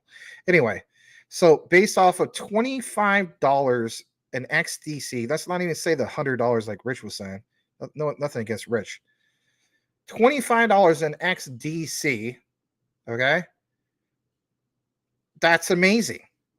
That means Salamander's were $25 million just off his XDC. He has XRP. He has QNT. He has Stellar. There's so many examples, guys. This proves furthermore. I mean, it's not that it's proving anything. I mean, you guys get this. Be well diversified. Will it all pump at once? At the same time? No. Some will, right? We've seen this. But there are going to be some that are on different specific dates. And it's just the way it goes. Be well diversified. Make sure you take your profits if you feel as though you need to. There's some to be married to, but most you don't need to be married to. And for some of you guys, like I think it was Mike Cornwell, he says, I'm never selling my XRP. That might be the way to go. If we truly understand XRP or even XLM and some of these other ones, that may be the way to go. Some people say, well, how can that be? You got to sell some XLM. If you were getting a high enough yield on it in the future, let's say XLM, we talked about XLM or XRP hitting 10,000 XRP. All right. When that happens, I imagine XLM would be at least half the price of that. How do we know that? Well, it's based on some of the things that we saw recently. And this, some people say you can't count this, Max, because this, there was a Ripple, the SEC case, that's not fair. I understand where you're coming from. All right. Let me share this real quick. I'm going to go with this. Guys, you guys get me going. And sometimes I can't stop talking about some of this stuff. So here real quick, you have, oh my God, I messed that up. Let me come back. You have, yeah. All right. So XRP, all right. 80 cents.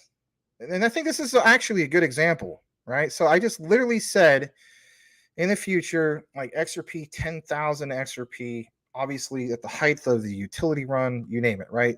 We're looking at least 15 trillion market cap or more. It'd probably be insanely more. Let's just be realistic about it. It might be 100 trillion. I don't know. I mean, some people think it's nuts saying that. Max, you don't understand GDP. At the hell I don't. I've done lectures about GDP. You're speaking to the choir on that one. But anyway, XRP, okay? Let's not even say 10,000 XRP, okay? Let's just lowball back to what I was talking about earlier, 1,000 XRP. All right, so currently XRP is sitting roughly, and this might be new support. So I think if some of you guys follow some of the support lines, TNA on XRP, is new support for XRP 75 cents. All right, I'll have to double check that. As you guys also saw, let's scroll down to this with Stellar. Stellar sitting at, we saw real, earlier it was up to 17 cents, but in reality is the new support level for Stellar 15 cents. I'm just throwing out examples. Don't quote me on some of this stuff. Okay. So on a 2x, that would be 30 cents. Still not close enough to XRP, but you get where I'm going with this. Okay. So based off of where we're at right now, XRP has a market cap of what you see here, 41 billion, give or take. Stellar is now 4.5 billion, give or take, right? Is that what the numbers is? Yeah. You get where I'm going with this? Where I'm going with this is, so the statements of even at $1,000 in XRP, I honestly think that's safe to say that Stellar would be worth about anywhere from 50% less or 60%, 50 to 60%, or I'm sorry, 50 to 40% less than Stellar's or Ripple's XRP, right? At some of these crazy market caps in the future. So again, why wouldn't you want to own both? Now, I have nothing but love, respect, and admiration for CryptoSmith. I think he's a great guy. I think he knows, obviously, about he's a utility maxing and so on. Maybe on tomorrow's show, we're going to get more into this.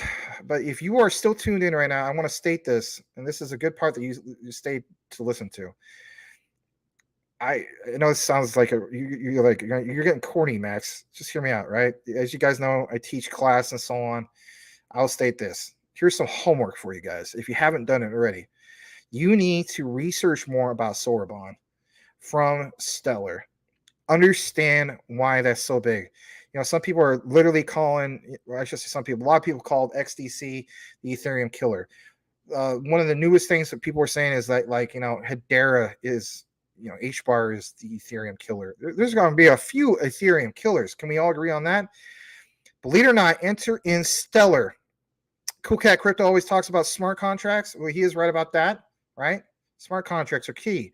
Sorbonne is the absolute key, and I was going to share it on today's show, and I forgot that segment. I apologize. I'll share it tomorrow.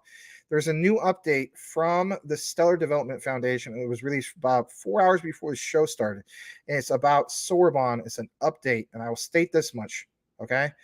They have, I believe, I think it's like anywhere from 30 to 50 projects as we speak, even those things in development, that's already part of its ecosystem. Does that not sound bullish already? It's already part of its ecosystem. I will elaborate more tomorrow on that and why it's crucial. But if you're in the Stellar and you're like really gung ho about Stellar, Sorbonne, I'm telling you flat out, like we talk about, was it supply shock and stuff like that? How about ecosystem shock? As we know, building a robust ecosystem is the pathway forward for not just adoption, but I'm telling you guys, Sorbonne is so impressive. It's very unique. It's very awesome. It is literally the Ethereum killer for Stellar to help get it done and so on. It's a big deal. Cubis is obviously a big deal. There's some other, Axios is a big deal.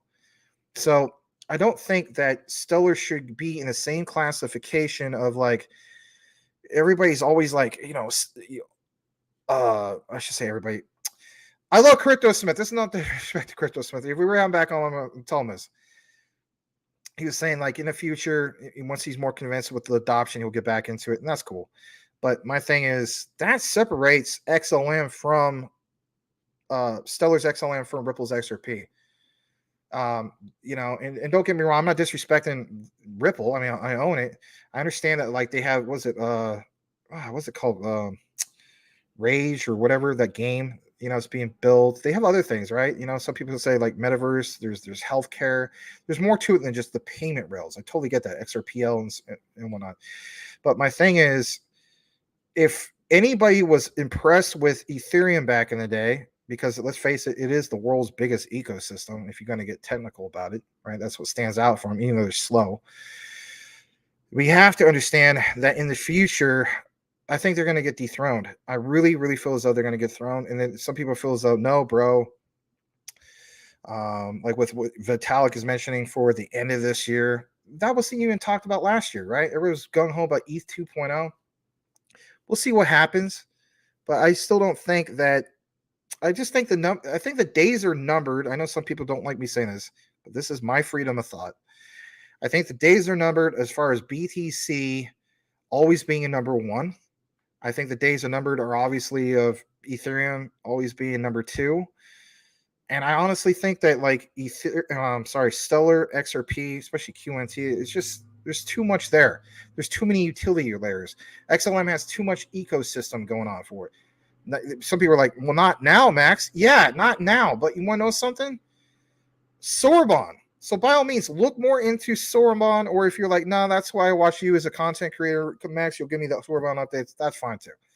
All right, I'm going to read the last bit of comments. I always say this, but we always get delayed. That's all right. This did turn into WrestleMania, and I get addicted to talking about some of this stuff.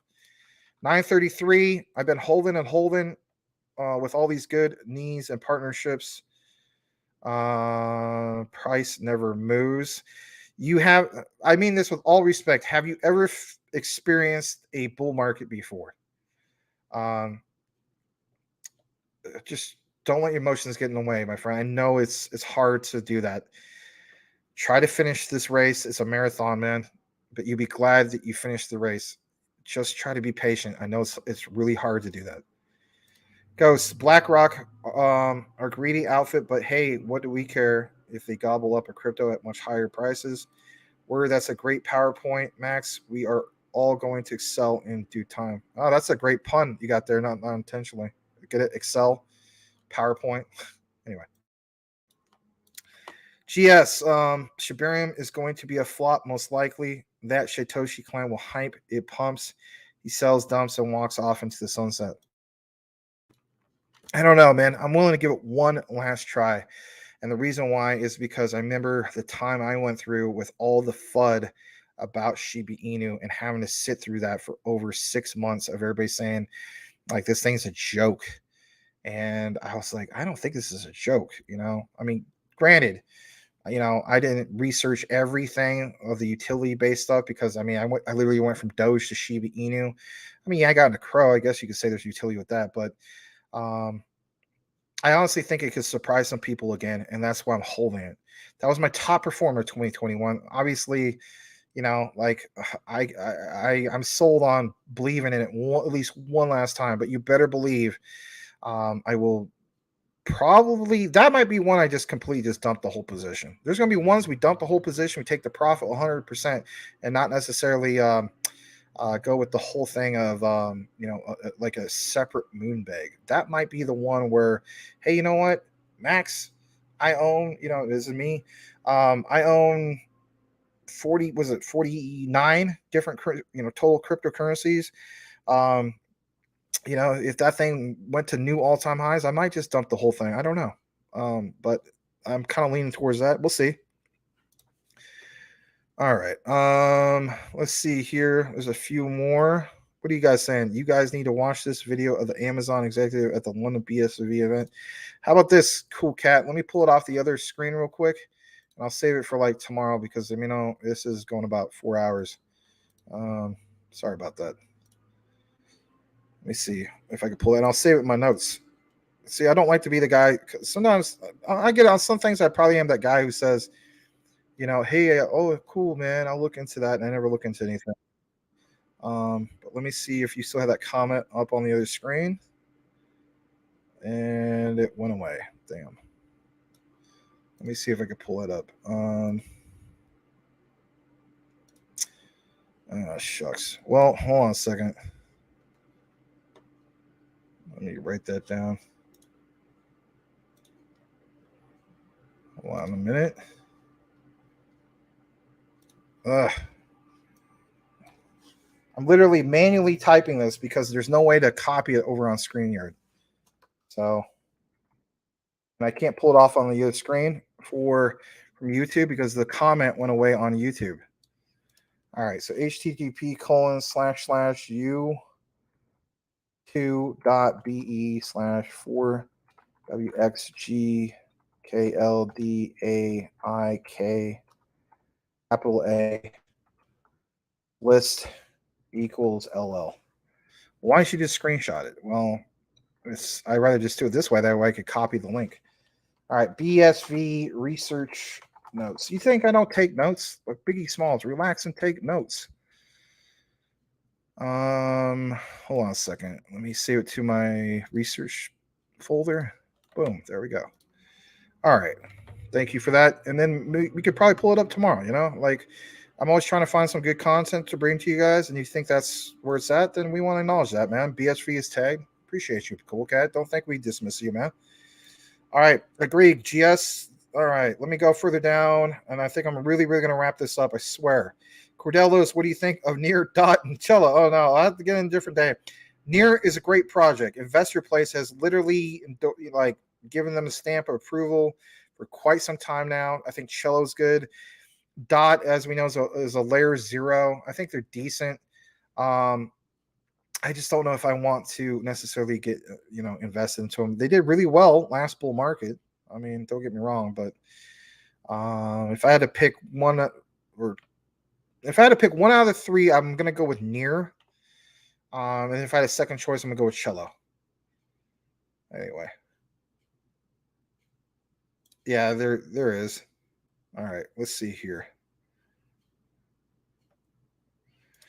QNT could be a high price without insane market cap. I'm cool with that. I mean, at the end of the day, us as in retail holders, I mean, that's what it's all about anyway. All right. XRP has to get to around $8 to pass BTC. Yeah, that is a good point. I'm going to let you figure that out. I'm not trying to flood Wad's pay. Just through the grapevine, I'm no longer covering Wad's pay. Okay. If any of you guys hold Wad's pay as in WTK, that's fine. I would have to go with IOTA on that one. I personally own IOTA. Why have I? You know what? I should start tagging IOTA. I'm personally investing in IOTA. Why am? You know what? You guys might start seeing us like talk more about it. What are my top 3 hip hop artists, dead or alive? Okay, so even when these guys weren't dead, Biggie Smalls and Tupac, my all-time favorite rapper still is Nas. Like I could listen. Nas is my favorite storyteller. Guru Gangstar is up there, believe it or not. R.I.P. Guru. All right, so I'm gonna go with Nas, Tupac, and Biggie. Brian Dowie knows me. Yes, thank you. That's funny. And then as far as hold on, pretty sure we're all good, Max. Just a debate. Oh yeah, cool. Good choice. Nas, Biggie, and Pac is cool, man. Awesome. Yeah. I mean, Illmatic. I mean, you know how many times I bust, like put Illmatic in the car and just listen to that from beginning to end. You know what I mean? We're talking literally classic Illmatic. I listen to mashups too for heck of it because it's fun. But I mean, that's just come on, man. I mean, Harvard poetry professor, like the album's even entered into the Library of Congress. I mean, it's just what an honor, man. Anyway, favorite hip hop group of all time, I have to go with Wu-Tang Clan. Number 2 would probably be Gangstar, even though they're a duo. West Coast. If we're gonna do it based on coast, I got to go with DPG. Dog Pound Gangsters, Daz and Corrupt, Superfly, Badass, Nate Dogg. Technically, I guess you could say Warren G was part of them. I guess unofficially. Trey D. A lot of people don't realize all those guys are part of DPG, but they are. Anyway. All right. How the heck do you get passive income XRP staking? Yeah. That's basically it. In the future. We'll have to see how that goes. Obviously, right now, like that is nobody has any definitive, like, know how much it's going to be and so on. I'm looking at like the what ifs for the future. Those what ifs will become a reality. We'll have this conversation literally in like where we're at right now. All right, so like under 2.5 years, potentially, depending on we don't get big delays. We get big delays. I mean, obviously, it's going to be a different story. I'm not a fortune teller. I'm just showing you guys what I think. Cosmo looks like the best passive income. Currently speaking, yeah, I would agree so. Currently speaking. But I'm talking about what's going to happen like later on down the road, many years down the road. Don't get me wrong. I think that is going to be a great one too. I mean, I need to get into that. I mean, you know how I always cite Investor Place? They always are gung ho. They feel very strong on Cosmos, aka Atom. They don't feel strong on Ripple for whatever reason. Maybe because of the SEC, but they always felt strong on XLM. I don't know, man. Say what you want. I think that's why I renewed my membership with them. Those guys are smart guys. I mean, you got to keep in mind, what's his name? Luke Lango. He worked for the Los Angeles Dodgers to specialize in data analytics for like players and so on. He went to Caltech. Some guys feel like, oh, he went to Caltech. Who cares? That's not an Ivy League school. Shoot, are you really going to dismiss Caltech? Do you know the background, how hard it is to get into Caltech? All right, you got to be pretty smart to get into Caltech. They have that is like a great school. I just want to state that if anybody's gone there. I have, of course, gone there, but I'm just saying. But anyway, yeah, he went to Caltech. He also worked with the Philadelphia 76ers, also data analytics. This guy knows a thing. Charlie Shrem has known about all this stuff long before we have. He's been invested into BTC since it was $5. It's like, man, like Napoleon Dynamite, lucky. Anyway. All right. Marriage is meant to be between a man and a woman, not a man and his crypto. No, that's a good one. Yeah. Yeah, and that might be me too, man. That might be me on XRP, XLM, and QNT. Who knows? I don't know.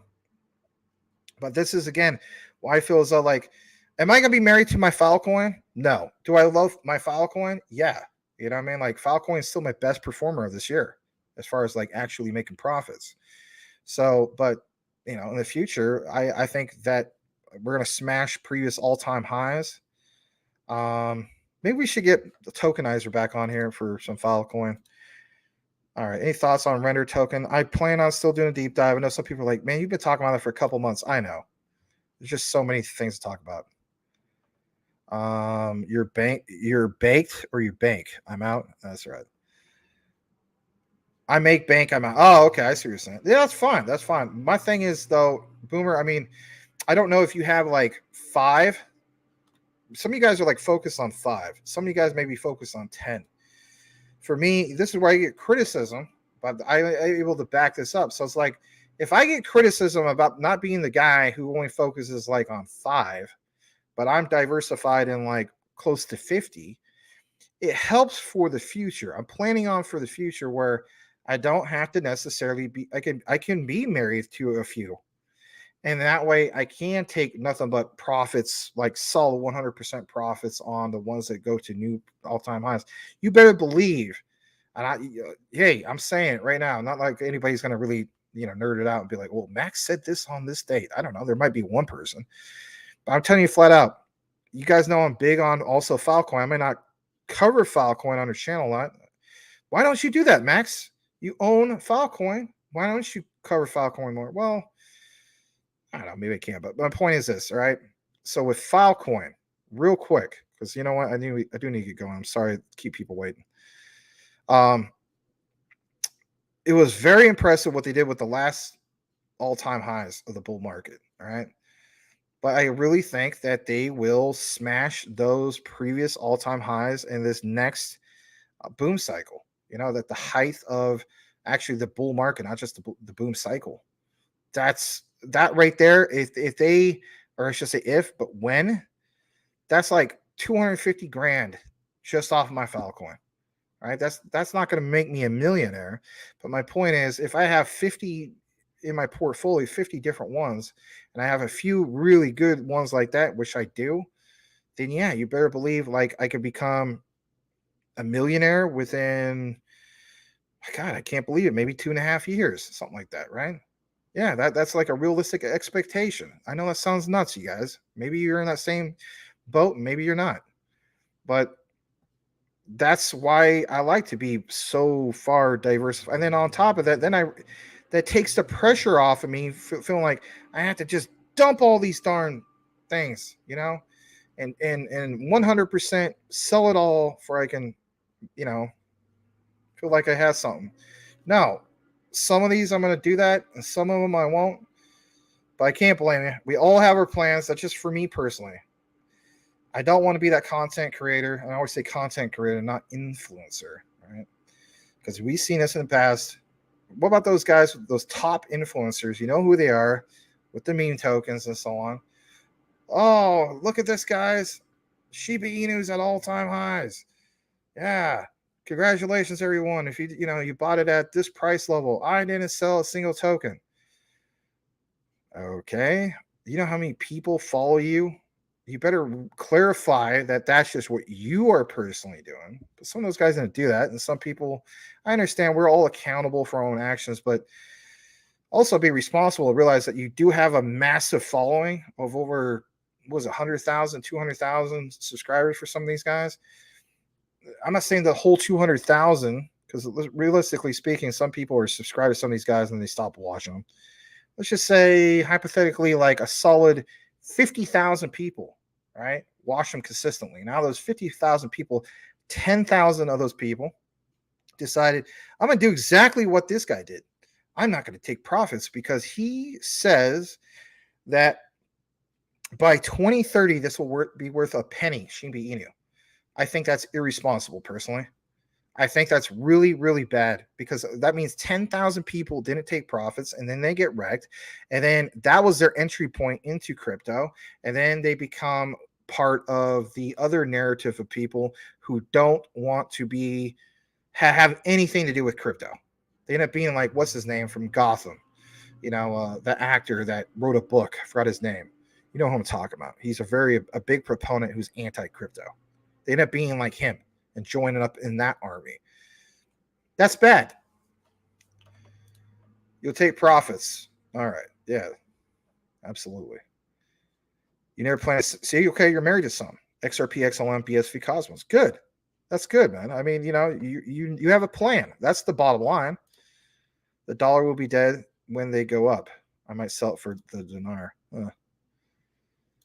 On the surface, I'm definitely going with Cosmos. Nothing against Polkadot being a layer 0 and so on. There's some good layer 0s. I think it's a decent layer 0. But I mean, come on, man. Cosmos, yeah, exactly. By not even by a mile, like by a few continents, by 20,000 miles or something. Anyway. We cover XC3 all the time. It's definitely one to hold, part of the trade sector. I know people get tired of hearing that. Of course, you're going to say that. That's what everybody says.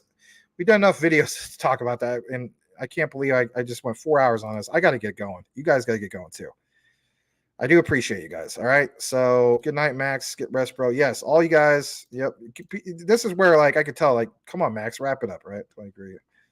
It's been a good talk. I'm glad to get into some of the comments. For some of you guys are like, hey, you didn't get into the comments. The heck I didn't. Yep, IBM's well connected. I agree. Cool Cat, what about the Ripple NDAs that are about to expire? Brian, could be a thing. That's a big thing. I'm glad you brought that up, but we didn't talk about that earlier. When I take hits from, yeah. Oh, yeah. Relax and take notes. What the marijuana smoke? You don't want to tote gun smoke. Biggie Smalls, the mayor, the rap slayer. Say your prayers. Hail Mary, full of grace, smack up in the face, take a Gucci bag and a North Face off her back. Tell me if she act funny with the money. Oh, man, Biggie was just, oh, God, man. You know what? Can we all agree on this? We were having debates back and forth. What's your honest opinion on Wants Pay? You're going to have to ask me that. If you want to ask me that, you're going to have to ask me that on a DM. I'll tell you how I feel about that. All right. Because I do not flood people's bags when it comes to that. Maybe I do with Soiferium because I own my own Soiferium bag, but I learned some things through the grapevine. I was originally going to get in the Wants Pay, and I don't want to do that, man. There's so many guys that are investing in that, and I would not try to I just, you can send me a DM if you choose to do so. If you're not a Twitter person, then sorry. But if you want, you can send me a DM on how I feel about WazPay. I will not cover WazPay ever again. Just want to state that. All right. Wu-Tang forever. Yes. Wu-Tang Killer Bees. They on a swarm. Cypress Hill hits from the bong.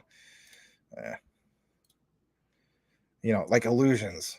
That beat when it starts out. Bong, bong, bong, bong, bong. Doo-doo. Doo-doo. Boom, boom, boom, boom, boom. I'm having illusions. Having illusions. Got XRP on my mind. Right? Yeah. Yeah, totally. All right. Jasmine, XRP, XLM, HBAR, Bone. Better rapper, Tech9 or Nipsey or Jay-Z? Oh, God. I'm going to go with Jay-Z on that one. I like some of Tech9 stuff. I wasn't a big fan of Nipsey Hussle. Sorry to disappoint people. Don't make me do that. Okay. This is when people ask me this is what I'm going to do. I'm going to do this every single time. Okay. Why do I have to pick one when it comes to this?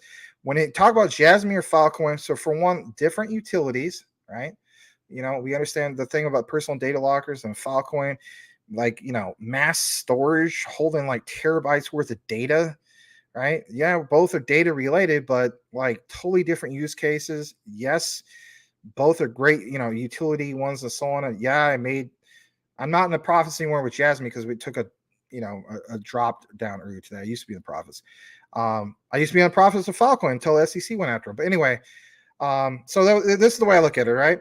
That's like somebody asking me, hey, Max, ribeye steak or ice cream sundae?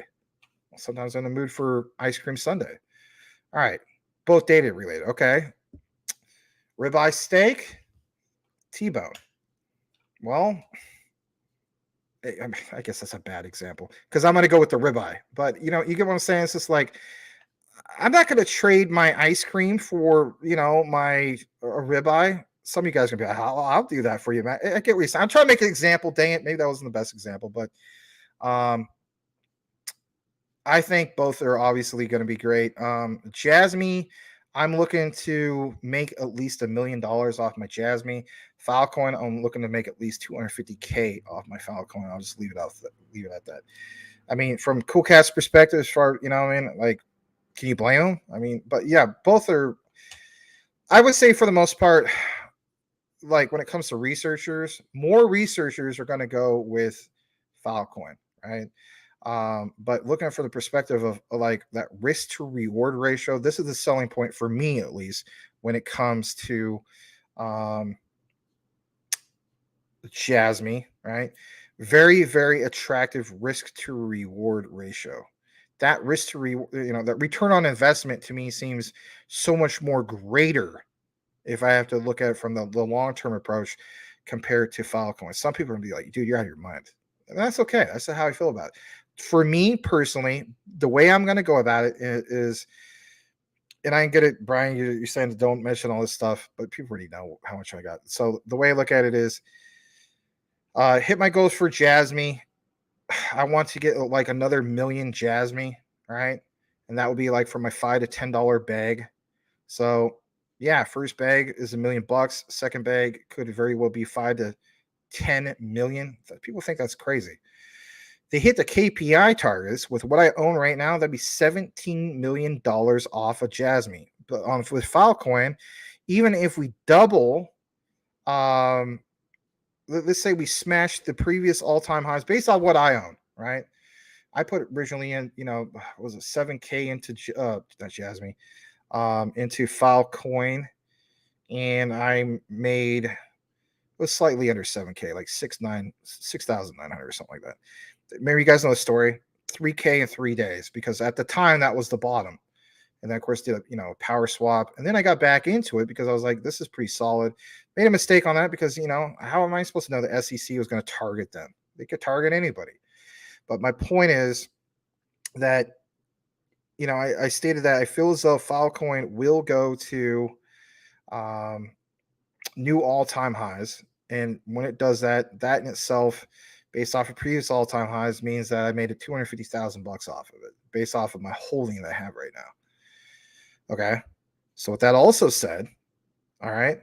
Even if it's double the previous all-time highs, which I think is very well possible if we're talking about all this insane institutional money that's going to increase the overall market cap of everything for crypto, just contributing to the, the grand scheme of things, then that would probably be like roughly 500,000, not even quite a million yet.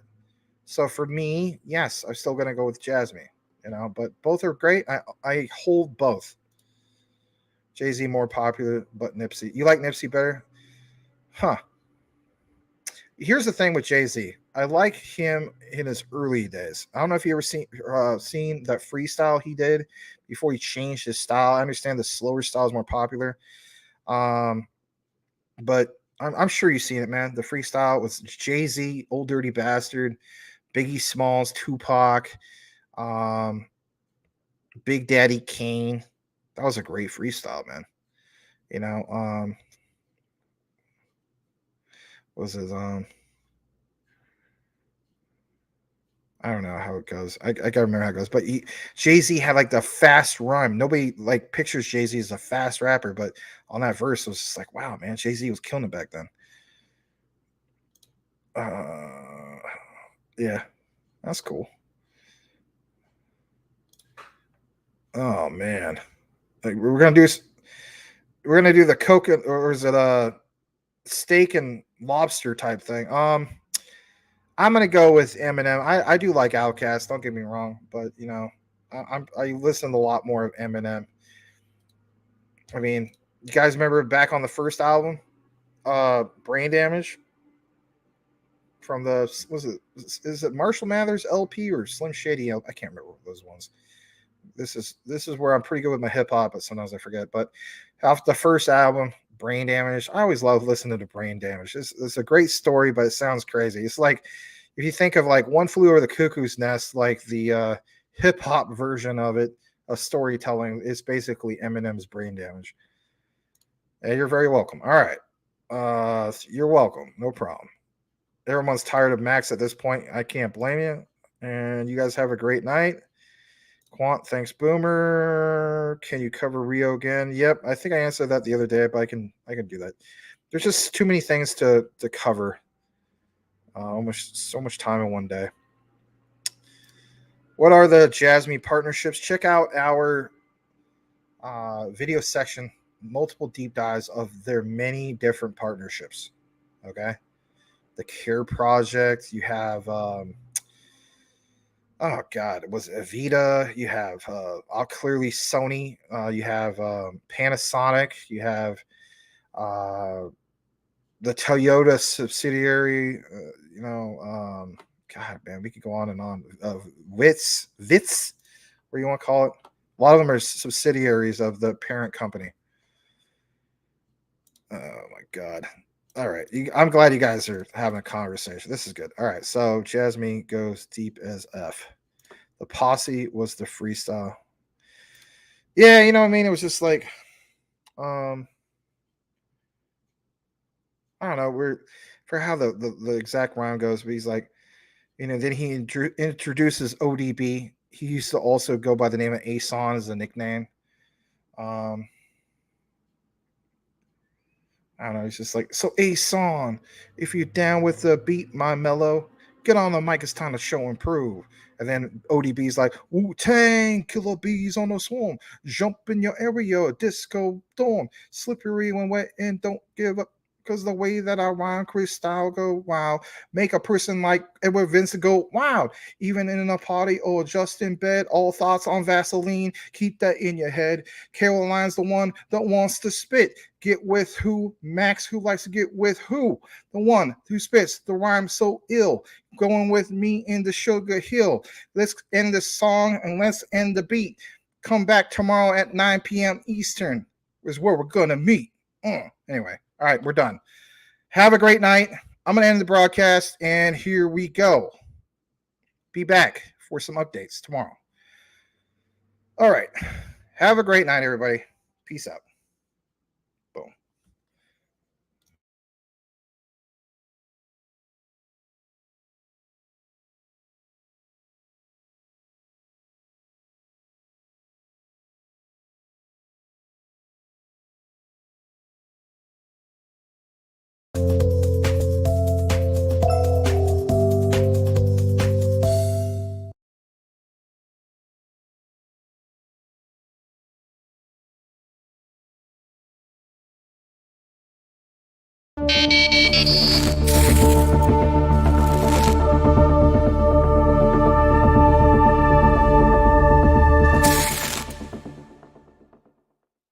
Singing this song, I see I was wrong. To tame you down, I was the clown.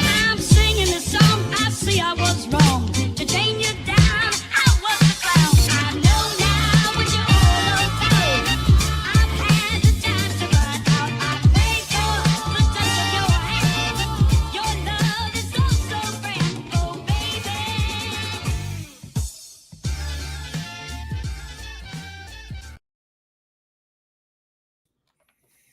Hello, ladies and gentlemen, and welcome back to the Crypto Talk Now Network station. This is Max doing another live video today on XRP. So what I see right here is that the Bank of International Settlements, I'm kidding, we're out of this mug. Have a great night. Bye. Have a good one.